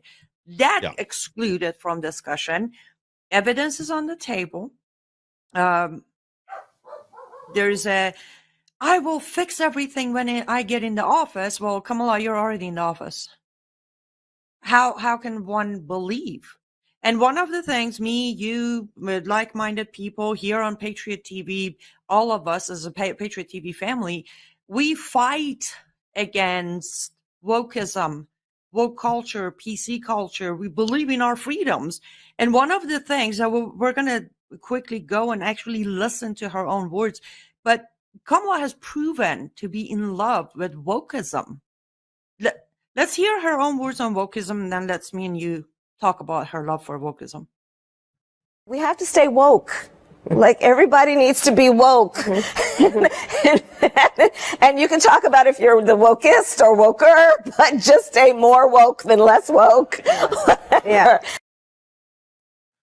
Stay more woke than less woke. I mean, Michael, does that really need translation? No, and this is the thing. Like in the cackling, it's just so off-putting and creepy. Like I don't know if that's just like she doesn't know what to say, or she's embarrassed, or she's got whatever the medical condition the Joker has, and she just can't stop laughing. But all her policy positions should be evident. She's spoken about her, her love for wokeism, her love for socialism, that we need equity, not equality, numerous times, but it gets no attention. Instead, it's just the flash, it's the flare, it's the celebrity endorsements, it's the rappers she pays to show up at her events so they can somewhat pack the house. They're not there to see Kamala. We saw everybody going out the door in Atlanta when they tried to pull that one down there. The minute she gets the stage, people move for the exits. They're all there to see the entertainment she brought in. It's an entirely fictitious campaign. It's a fairy tale. And they're hoping that, like you said, that 1/3 of the country or more will believe the fairy tale and vote for essentially hope and change again. Hope that things will get better and they'll change the direction our country's headed right now. Because if it stays on its present course, we won't be a country in 4 years. Very true. And that's the thing. From the over and over and over, there's a very popular video running around. We don't need to play it ourselves. Equality versus equity, the wokeism, catch and release. She's okay apparently with anyone, including the Boston Marathon bomber, to vote. You look at all of that. One of the things for people like me and you, Michael, who are familiar with Marxism, socialism, Maoism, Islamism, it's the same trade. They found a better name for it, which is wokeism. You need to be more woke, but the policy behind it, the agenda behind it, and the actions and reactions behind it all comes back to what is very dangerous towards human society, especially American society, because let's face it, I don't know if this is a compliment or not, but Americans are the most spoiled people on the world. Yes. And that's thanks to our Constitution. So woke, the word translates into Marxist, which again, she has what? So does Tim. They got direct ties to Marxism. So, oh yeah, go ahead. Well, yeah, Tim Walz, again, perfect example, reducing sentences, letting people out after the George Floyd riots. He implemented policy to allow and encourage the transing of kids. This has been a major policy issue for him during his tenure as governor of Minnesota. He thinks it's okay to hide things from parents at schools if the teachers are trying to convince them to transition. He's all for this stuff. It's all about wokeism. And again, it sort of does fit the theme too of having no concrete policies. Wokeism can be whatever you imagine it to be.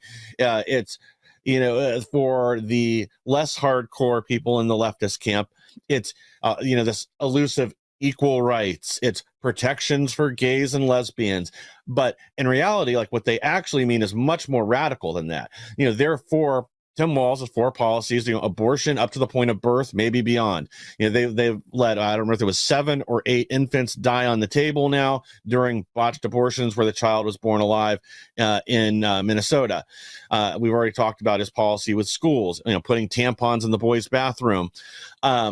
These are just hints of the policy that they want, but it is much more radical than that. It's punishing success.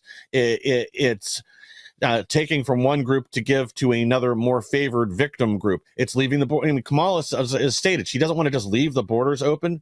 She thinks that all illegal aliens deserve free health care, that the U.S. taxpayers should fund the medical care they need while they're here invading our country. It's pure insanity when you examine any of this piece by piece, but that's not what we're hearing in the media. Instead, it's this whitewashed, watered-down version that she's somehow the savior and Trump is, Hitler and Satan combined together, reincarnate. Exactly. And talk about, the whole funding the healthcare of illegals. There has been many reports for many years, and coming from a third world country myself, from Iran and then 3 years of Turkey, not every country treats disease and vaccination and health the same.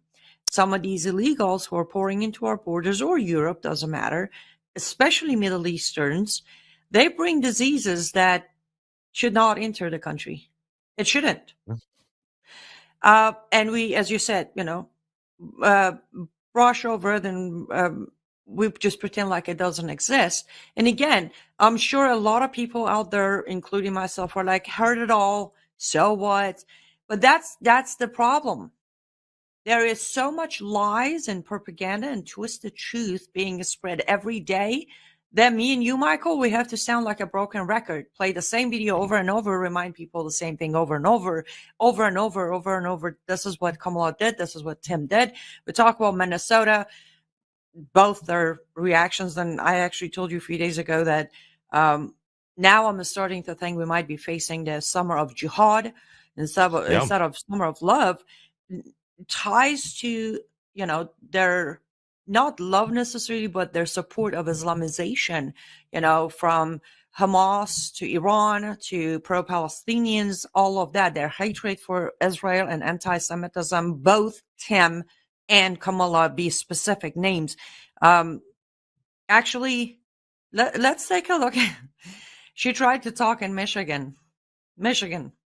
And it became a challenge, and I have a lot to say about that challenge, but let's take a look at how the challenge came to and how she reacted, so I can prove the point of she's not anti-terrorist. Let's take a look at it.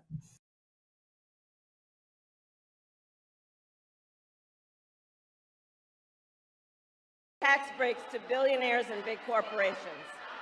He intends to cut Social Security and Medicare.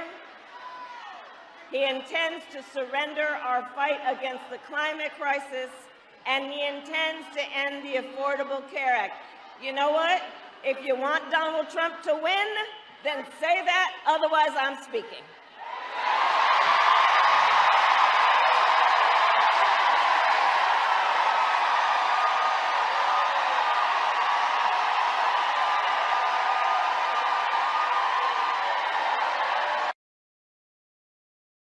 Back a story.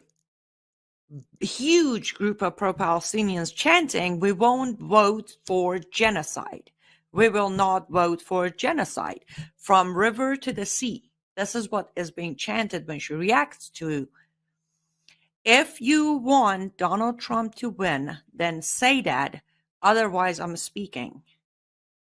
How do you translate that, Michael? Well,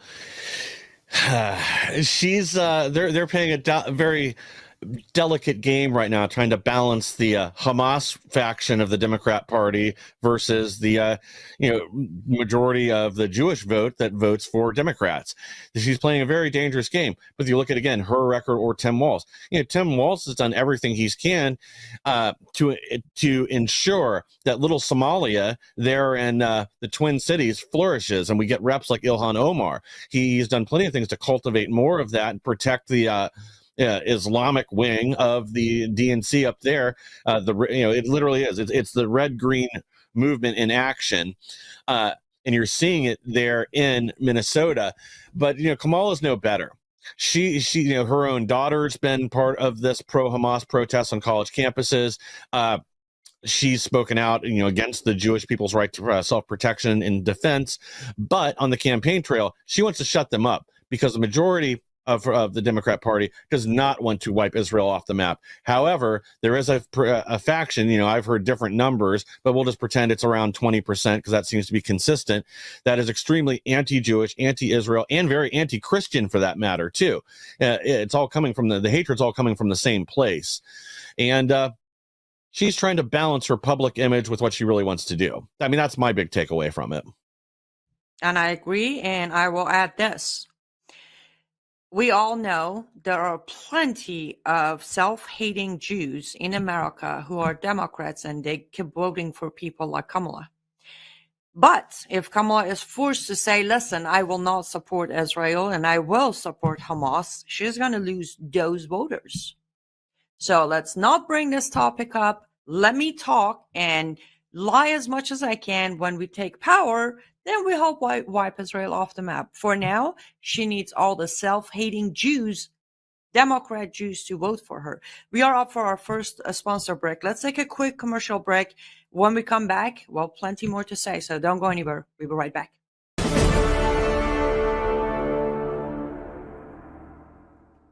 Throughout history, the spirit of patriotism has prevailed. The battles may have changed, but the values remain the same. Today, in 2024, we find ourselves at a pivotal moment where the call for unity, freedom, and a better future echoes louder than ever. For more than 10 years, Patriot Mobile has been committed to supporting the values that make our nation great. With affordable plans and reliable nationwide coverage, Patriot Mobile is not just a wireless service. It's a call to action for those who believe in the American dream. Because this year is not just any year, it's the most important year since our nation's founding. Choose a wireless carrier that shares your values. Choose Patriot Mobile.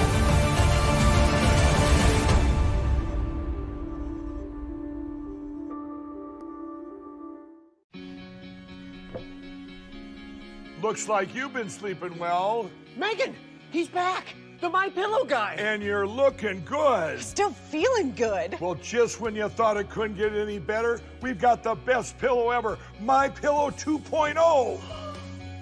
When I invented My Pillow, it had everything you'd ever want in a pillow. Well, now there's new technology that makes it even better. My Pillow 2.0 has my patented fill combined with a cooling fabric with temperature regulating thread.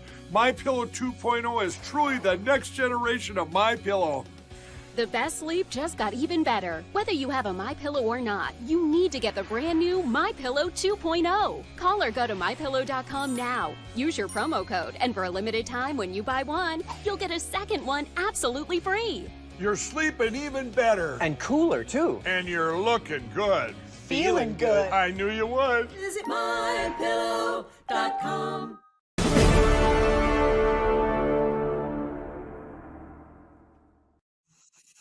Welcome back to Live Up to Freedom. Thank you so much for staying with us until now. And, talk about voting. I'm a huge believer in voting with your money as well. Vote with your money. Support companies and businesses that are actually in the right business, doing it for the right reason, and they're not censoring people. So both of the sponsors we heard from, great companies. Put your money where it's needed. We all have cell phone, right? So switch over, and it doesn't even cost you anything extra, right? You're just going from one either neutral or woke company to a patriotic cell phone company. We're not even asking you to spend extra money. On the second case, I would say that spend a little bit of extra cash, go to mypillow.com, use promo code AC, that is abbreviation of my name, or yes, initials, AC. See, I'm that cool. I'm AC. AC21. AC21. You get up to 60% discount, and I will receive credit from your purchase. And Michael, I am cool, aren't I? That's right. That's right. That's why it's AC21. Also, if you want to support Patriot TV, you can go to patriot.tv/live up to freedom. Become a member. Join there. Less than $10 a month. That's the way we can keep bringing you programs like this and everything else Patriot TV has to offer. For less than the cost of a extra value meal at McDonald's, you can support great patriots over here that bring you the content the mainstream media doesn't want you to see. I appreciate that. Yes. We do need your help. No war has ever been fought for free. It takes budgeting. So we left fairly quickly on the cliff edge of, needing the Jewish vote. And, I feel like the first segment was pretty horrifying and sad and not so great news. But we got good news, Michael. Two of the squad members are squashed. Yes. Bye-bye. We got Jamal Bowman and Cori Bush. Bye-bye. Gone. How you feeling about that? Oh, I love it, especially after watching Cori Bush's meltdown. No, this is perfect. They cut the squad basically in half. You got rid of the principal that doesn't understand fire alarms, that tried to interrupt an official proceeding, or disrupt official proceeding, I should say. But of course, no real charges for him, no jail time, nothing like that. That'd be too harsh. And obviously he's an elected representative. He's above the law. So, and he's in the right party. But no, this is, I think, two big hits to the leftist wing of the Democrat Party. Not to say there aren't plenty of others left, but this is what happens too when you run somebody on a national campaign that doesn't represent the local area, their constituents. Eventually, those people, they're tired of all the showboating, the radical messages, and everything else being attributed to them. So eventually they just can't pull the votes out, especially when you have this pro-Hamas wing of the Democrat Party. And, that's really what did, and especially both really, Jamal Bowman and Cori Bush, was the anti-Israel Hamas wing of the Democrat Party took them down. These, they were... I'm trying to think of a good way to put this. Basically, they were touting their message. They were wanting defunding Israel. They wanted, Bibi Netanyahu in jail, and enough of their voters aren't down with that, and they just didn't turn out at the polls. So this is what happens when you support radicals. Bingo. And actually, since you brought it up, in a minute or two, we will actually take a look at the meltdown of Cori Bush, but you see, that was exactly my point back to the end of last segment. When you are that open about your agenda of anti-Israel, anti-Semitism, pro-Hamas, pro-Palestinian, this is what happens. Now, I do want to say this because I actually had questions sent to me. Let me get sidetracked for 1 second since I said questions. Yes, I may not necessarily, especially because I have to do this and I don't like doing that, I don't necessarily look at all of the comments right as we're on air, but I always go back and check them. I check my email, liveuptofreedom@gmail.com. I check the comments. I check messages. So when you have questions, you can send them in. I may not answer them right there and then on air, but I will bring them up when I come back on air. That being said, I was asked, well, if that applies, how come Ilhan Omar won the primary? Well, here's why. You need to realize there is a huge difference between avoiding racism than avoiding a radical. Ilhan Omar has played same thing with Rashida, but Ilhan herself has played the racist card too many times for liberals and Democrats to ever dare not voting for her. Now, I don't want to get too far from Cori Bush, but Michael, you said something about questions about the results of Ilhan anyway. So give us that information. So there seemed to be possibly there was a chance that she didn't win. Well, that's what some of them are saying, because the way the results came in was very unusual. I believe the race ended, it might have been 8 p.m., but 9 p.m., I think, was the time that all the votes had to be in there in Minnesota. And again, I apologize if I have the time wrong. But the once the polling had ended, they waited hours to report any results back. And like normally, you'll see the first 4 or 5% trickle in almost immediately. Then maybe there's a little bit of a delay. Then things start coming in faster. But instead, in her case, it was I think 95% of the vote came in all at once, hours later. So there was no trickling of votes from other counties or precincts as things were reported. It was instead reported basically in just a giant block. Ilhan's the winner. And it's very suspicious, especially because she was in a close race. I mean, I don't think she was going to lose. She has a very loyal group of her fellow Somalians, since she is Somalia first, as she stated. And like you said, there's also a lot of guilty white liberals that will vote for her no matter what, because she has the triple victim card. She's an immigrant, she's a woman, and she's Islamic. So that's a trifecta. And no matter what rhetoric you hear, nothing can overcome that. If you are a leftist, you have to vote for the triple victim card. It's in the rules. Sorry, I don't make the rules. I'm just here to report them. But you know what, Michael, in my life, especially in the last 10 years of my life, I'll tell you what, that doesn't apply to liberals only. I have worked with white male, American white male conservatives who have given to the white guilt, who have bent over backward to please non-white people, who allowed the brainwash to get to them too. I just want to be fair and say this is not just about white liberals. I have seen this happen on a normal basis, of daily basis, to work relation, to friendship, marriage, all the way to voting, to the white conservative man as well. Sorry to interrupt. Go ahead. Oh, you're exactly right, too. There's pandering that goes on our side, too. And there are people, too, that are, overcome with this fictitious idea of guilt, that somehow they're responsible for the rest of the world and what happens everywhere, and, everything's their fault.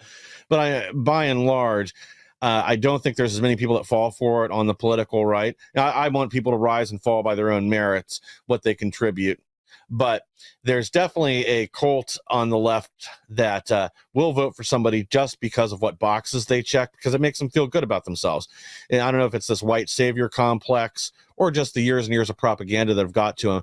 But yeah, at the end of the day, that and the little Somalia, I think, are what let Ilhan Omar keep her seat, whereas Cori Bush and Jamal Bowman just didn't have quite that same constituency. And then the controversy too with both of them within their district not voicing their own people's concerns or supporting the issues that are important to their own district. And Ilhan Omar, I do think it was a combination of the white guilt and little Somalia that kept her in office. And well, let's not forget all the funding that is poured into her campaign by lobbyists of Islamic countries and Islamic nations here in America. But I don't want to miss it. Let's take a look at Cori Bush's meltdown. It's just fun to watch every single time. Pulling me away from my position as Congresswoman. All you did was take some of the strings off.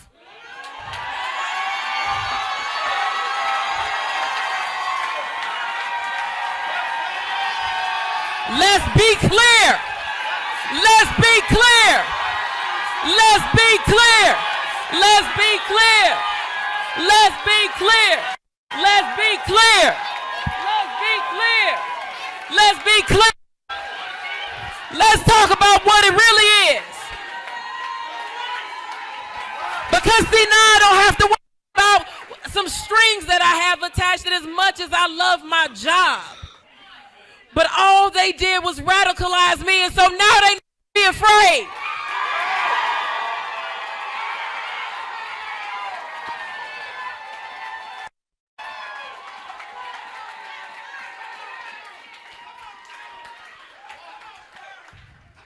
See, now they about to see this other Cori, this other side, because let me say this.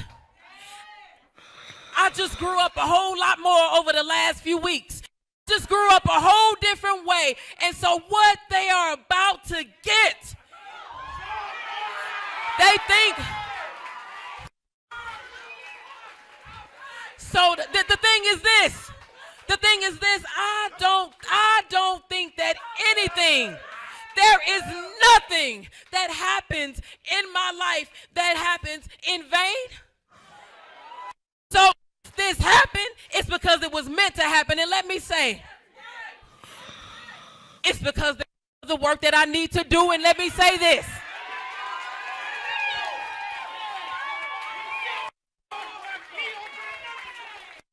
AIPAC, I'm coming to tear your kingdom down.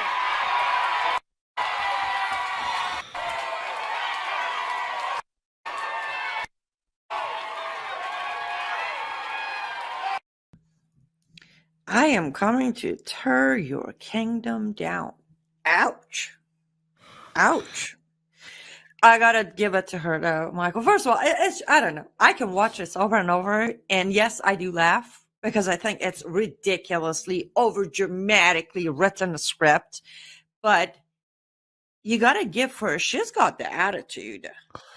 If I didn't know, I would think like she was Queen Elizabeth, who was just decrowned. You didn't get the votes. It's Congress. I mean, chill. Yeah, she's a true believer. She's a real radical, and she's going to be a big thorn in their side going forward. They're going to try to silence her every way they can. But how much money you want to bet next week when the DNC's in town in Chicago? You know, they've already got 100,000 pro-Hamas radicals up there. How much you want to bet Cori Bush is going to be out there leading the charge while they're causing chaos and burning down Chicago? But She admitted. They radicalized me with this move. And by the way, I have a question. Who's they? Wasn't it that she didn't get enough vote? Like, was she making these threats toward American citizens? Because that's how I took it. They are the American people who voted. So they radicalized her and they took her away from her job and they removed those strings. Is that the they she keeps referring to? You know, I'm not quite sure who the they is she keeps referring to, but I mean, it can be interpreted in a lot of ways. She did directly target AIPAC. So is she talking about the Jewish members of Congress? Is she buy into these other Jewish conspiracies? Is that what it is? You know, another thing I kind of noticed there was this distinct lack of diversity in the crowd that was behind her. Don't be racist. So, yeah, sorry, I can't help it. But, you know, we hear this message constantly, but is that why? Is because she's only pandering to one group of her constituency, and then the rest of them, she's just become too radical. They don't want to listen. They don't want to hear it because they know she's just a moonbat. But yeah, she's going to be a big thorn in their side, especially if she's continues to have a platform and a voice. I think that's going to be one of the big priorities. The minute she's out of office, shut her up one way or another. Especially because they're already dealing with a very fragile situation. It is trying to hold this constituency together and drag enough votes across the finish line for Kamala Harris. And I just don't think they can do it. Well, let me ask you this. Has she received a visit from FBI or has she been put on a watch list at TSA?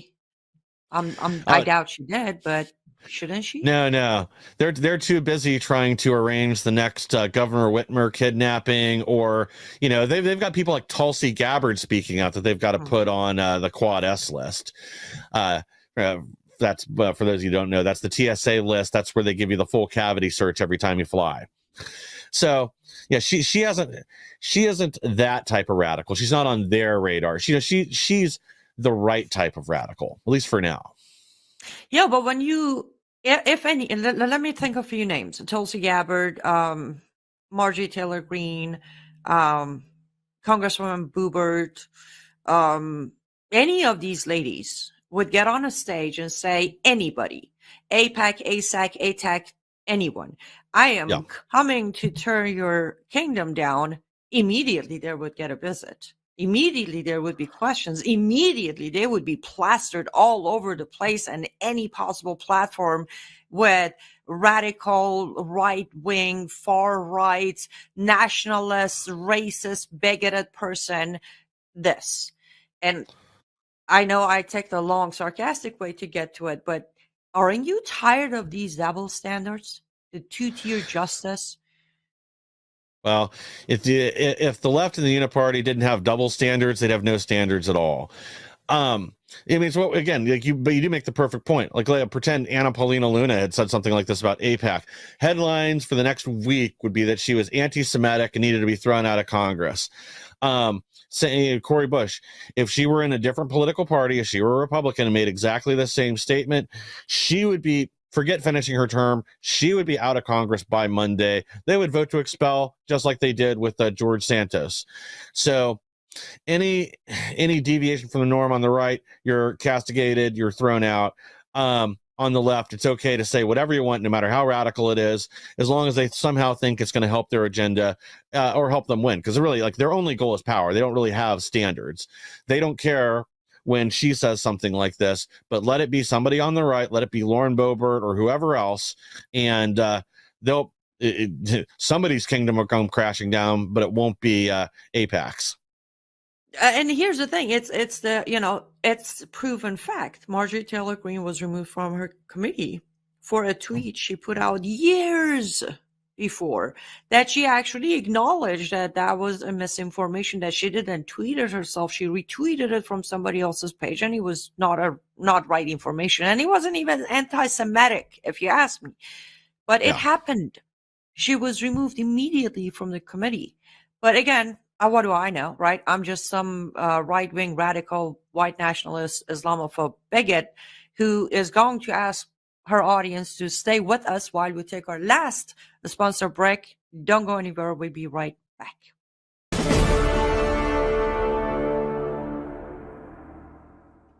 Hello, I'm Mike Lindell. Years ago, when I invented MyPillow, I was faced with every adversity you could think of. No retailers wanted to sell MyPillow. That's come full circle. Vendors took advantage of me, and I was copied by China.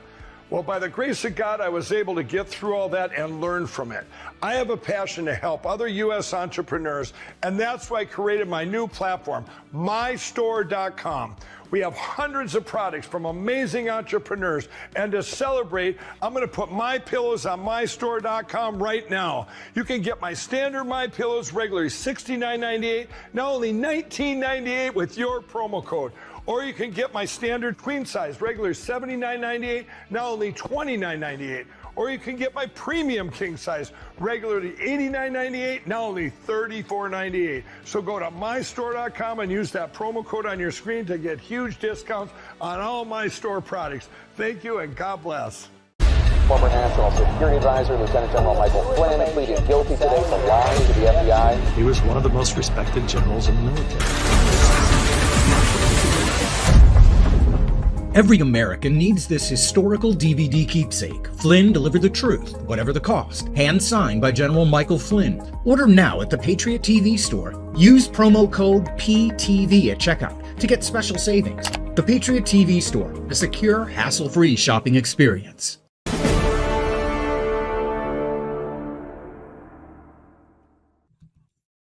Welcome back to Live Up to Freedom. Thank you so much for staying with us until now.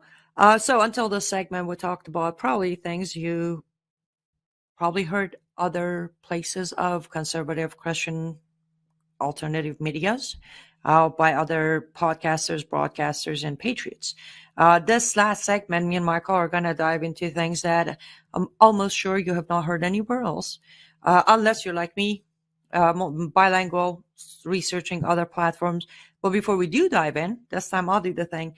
It takes a lot of time for both of us, but mainly for me because I have to go find them, then deal with the PTSD part of it, and then do the translation and then send them to Michael and the producers and all that. So it does take a lot of time to do these segments. I will ask you to support my program right here on Patriot TV as well as Patriot TV by going to patriot.tv/live up to freedom. You will go to a page that has all my information, including 3 different levels of membership. So you can become a member monthly, annually, or 2 years. And that way I can continue doing these, I would say, exclusive segments where the information is either very hard to find or nowhere to be found. Perfect. So here's a question for you, Michael. Have you, before we talked, have you heard anywhere of our wonderful planet of cyberspace and all that.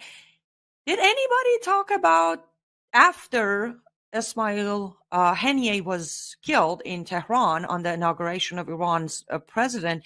Did you hear anybody come and say, well, what happened after that? Or did that just kind of disappear into the other news? Gone into the ether, never brought up again.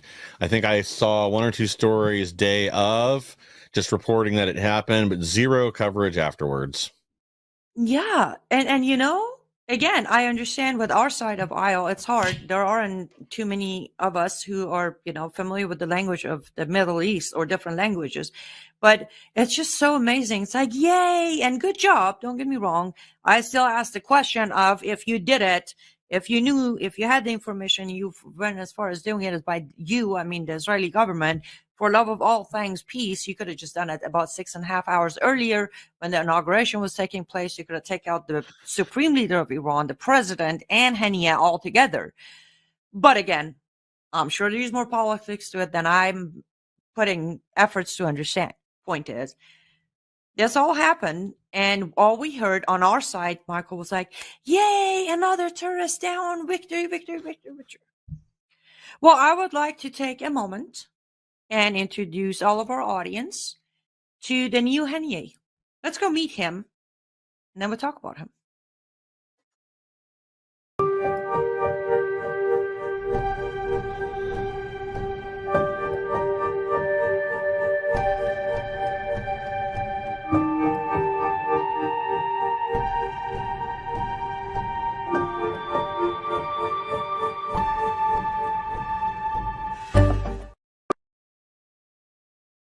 I would like you to meet the replacement of Ismail Haniyeh, Yahya Sinwar, Palestinian Hamas long-term soldier, now in charge of policy and politics.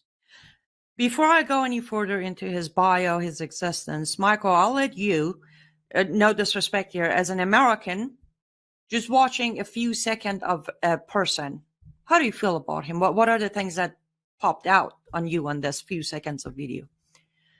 Honestly, the first thing is just his eyes, that darkness, like soullessness in his eyes. And I saw both when he was handing that, I assume his son, the AK-74. And then just the way he was looking in that second kind of clip, like looking over the crowd, just this soullessness, very dark. It's scary. And this is somebody that doesn't value human life. And then given his background and his role, I mean, again, I would expect them to escalate things very quickly, and it looks like this is going to be the person to do it. Yes. On the second scene, those little kids in front of him, or the first scene, it's not actually his son. It's one of the kids on the crowd. So many questions right there. Why are these babies? They're babies. They're not even kids yet. They're babies. He's a toddler. Why are you waving an assault weapon in front of this kid? Those are all whatever. But here, Michael, I'll tell you exactly. I will give you one very highlight of Yahya's career of recent actions. Yahya was the brain behind the operation of October 7, 2023. Of course he was. The entire day. And this was his reward.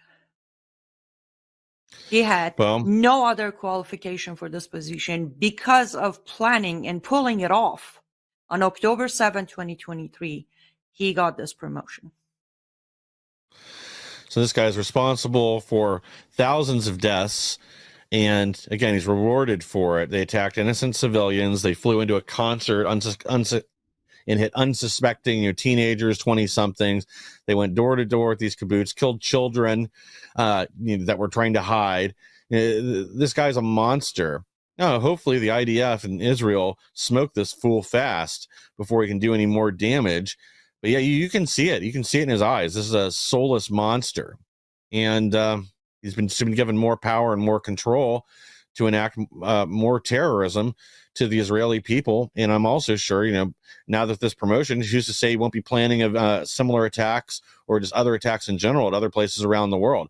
I'm waiting for more of that to kick off, especially in the UK and France right now, given what's going on there. Agreed. And because we are kind of quickly getting through our time, I'm going to say one more thing about Yahya, and we will touch on him. And of course, I'll be following every move he makes with more updates. But I agree with you. I hope somebody do something, because the very first move he made was collaboration with IRGC.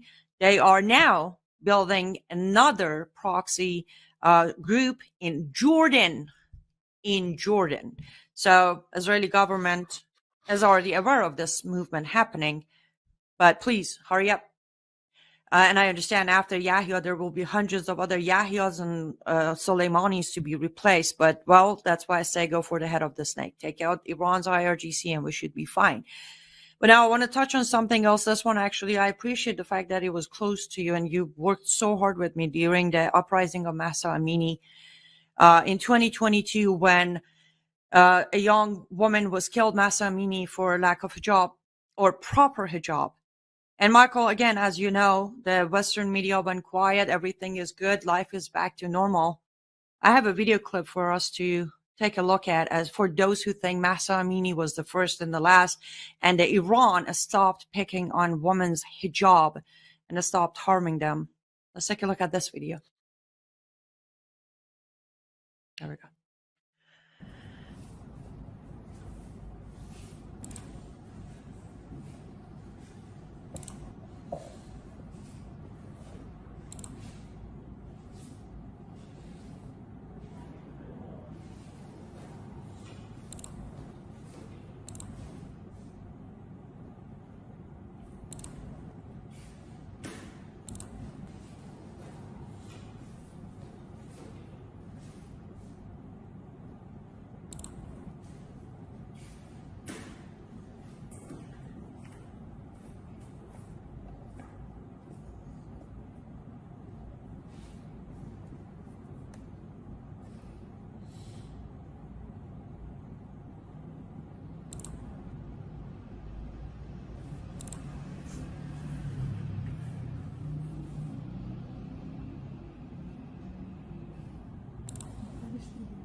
So, do I even need to say anything, Michael? And it's just covered up. Nobody talks about it here. It's never addressed, the oppression of women across the entire Islamic world. Every country that lives under Sharia, you have endless oppression. I mean, it's more evident with the women, but it's the truth of the men too. Everybody is forced to live a certain lifestyle, whether they choose to or not. It's all about control. It's oppression, and it comes at them from all sides. It's the political system, the personal life, the religious system on top of it. And the fact that, again, we allow this to go on and we continue to support these countries is unbelievable. But yeah, it's sad. It's pathetic. And the fact that Mahsa Amini lost her life for this, if the U.S. would have just done something to support the protesters in Iran, we probably would not be dealing with this same monster over there we have been for decades. There could be freedom. I'm going to make this for a minute about me. A long time ago, years ago, when I talked about how I was dragged by my hair and put in a morality police van, dragged into detention center, I remember a lot of Americans said, "Oh, honey, that was a long time ago. Iran has modernized, yada, yada, yada, yada, yada, yada." Did you just watch how 4 adult women dragged a teenager after beating her, dragged her by her arm and hair? No. What happened to me 20-some years ago is exactly what happened to this teenage girl a week ago, and this is what's going to continue happening to girls and women in Islamic countries as long as Michael said, we just keep funding them. Michael, you know what is the most mind-boggling thing of when people tell me, I can't believe you support the orange man bad. During President Trump's presidency, and again, I don't agree with everything he does. I shouldn't. I don't need to. But during the 4 years of President Trump presidency, not only the terror attacks across Middle East and Europe and America was down, also the attacks on Iranian citizens.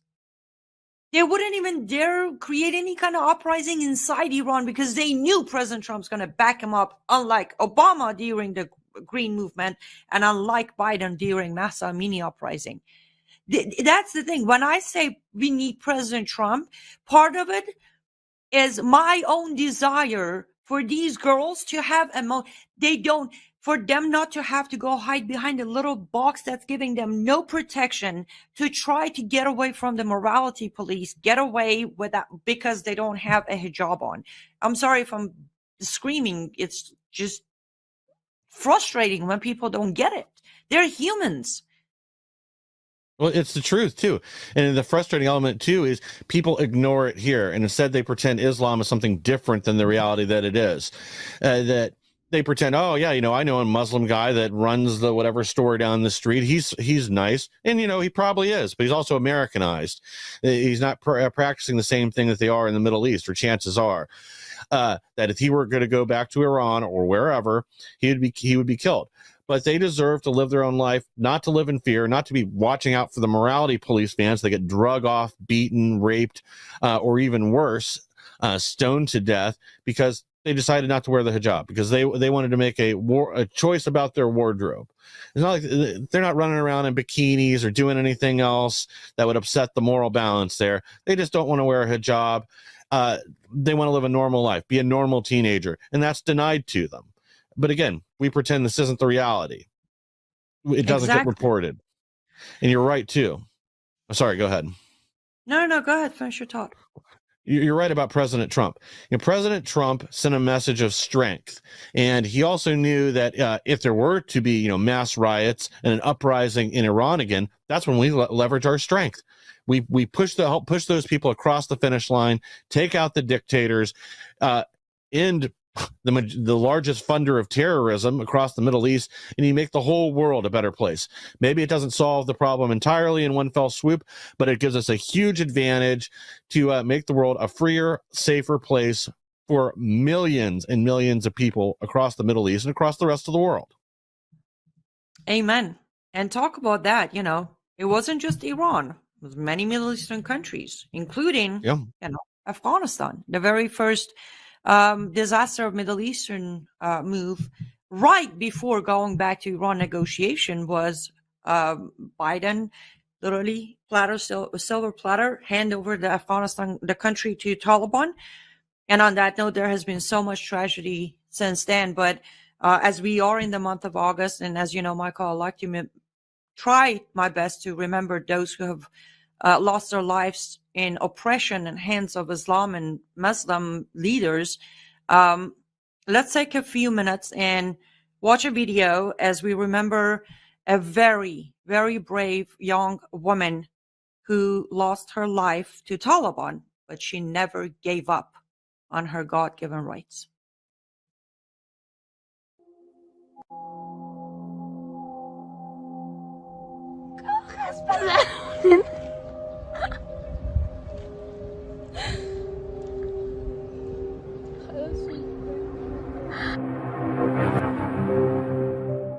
Hura Sadat, a young, vibrant YouTuber, took to the streets to mark International Women's Day.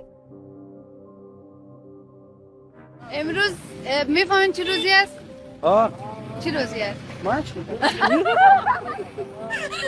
روز زن است امروز. زن دارین؟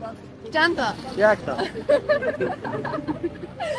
This video of her teasing the Taliban soldier went viral, showcasing a moment of unexpected levity under a regime known for its oppression.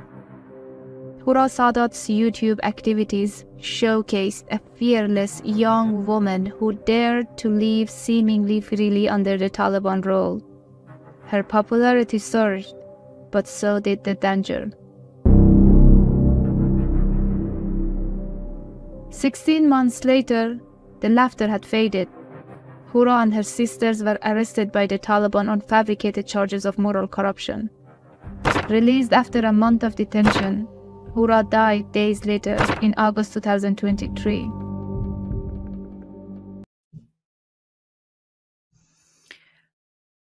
Moral corruption, whatever that means. Michael, I'm gonna point this out.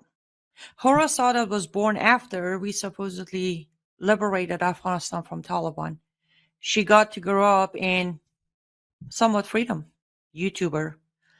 Then we took away what we promised America and handed over to Taliban. Good for her. I'm sorry she's not with us anymore, but good for her for not bowing to the evil oppression of Islam. We should all learn from her, right here in America. But you know what? I will say this, Michael. I am disappointed and I am sorry as an American that we destroyed a full generation of Afghan women and men by doing the evil that we did under Biden regime in Afghanistan. I'll let you finish up your last thoughts on this topic before we say goodbye to our audience. Yeah, you're exactly right. They had freedom and hope dangled in front of them, and it was all taken away. And a lot of this is because of the botched withdrawal. And again, I think this goes back to had the withdrawal gone the way that Trump wanted, peacefully, and the Afghan government was still in charge, maybe the Taliban would have taken over eventually. But I think they also would have been afraid to act. Otherwise, we would have gone back in and just smoked these fools again.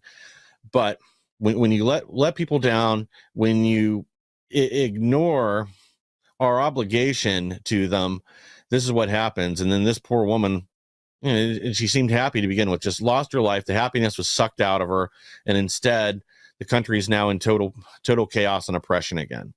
It's sad. It's pathetic. Agreed. We are absolutely 100% out of time. Thank you so much for staying with us until the end of this program. Stay safe, stay vigilant. Michael will be back with me again and again and again. So go follow him on X, Real Mike Lauer, and tune into his show, The Insurrection, Saturdays and Sundays, 2 p.m. Eastern Time, right here on Patriot TV. May God bless you. May God bless America. Goodbye.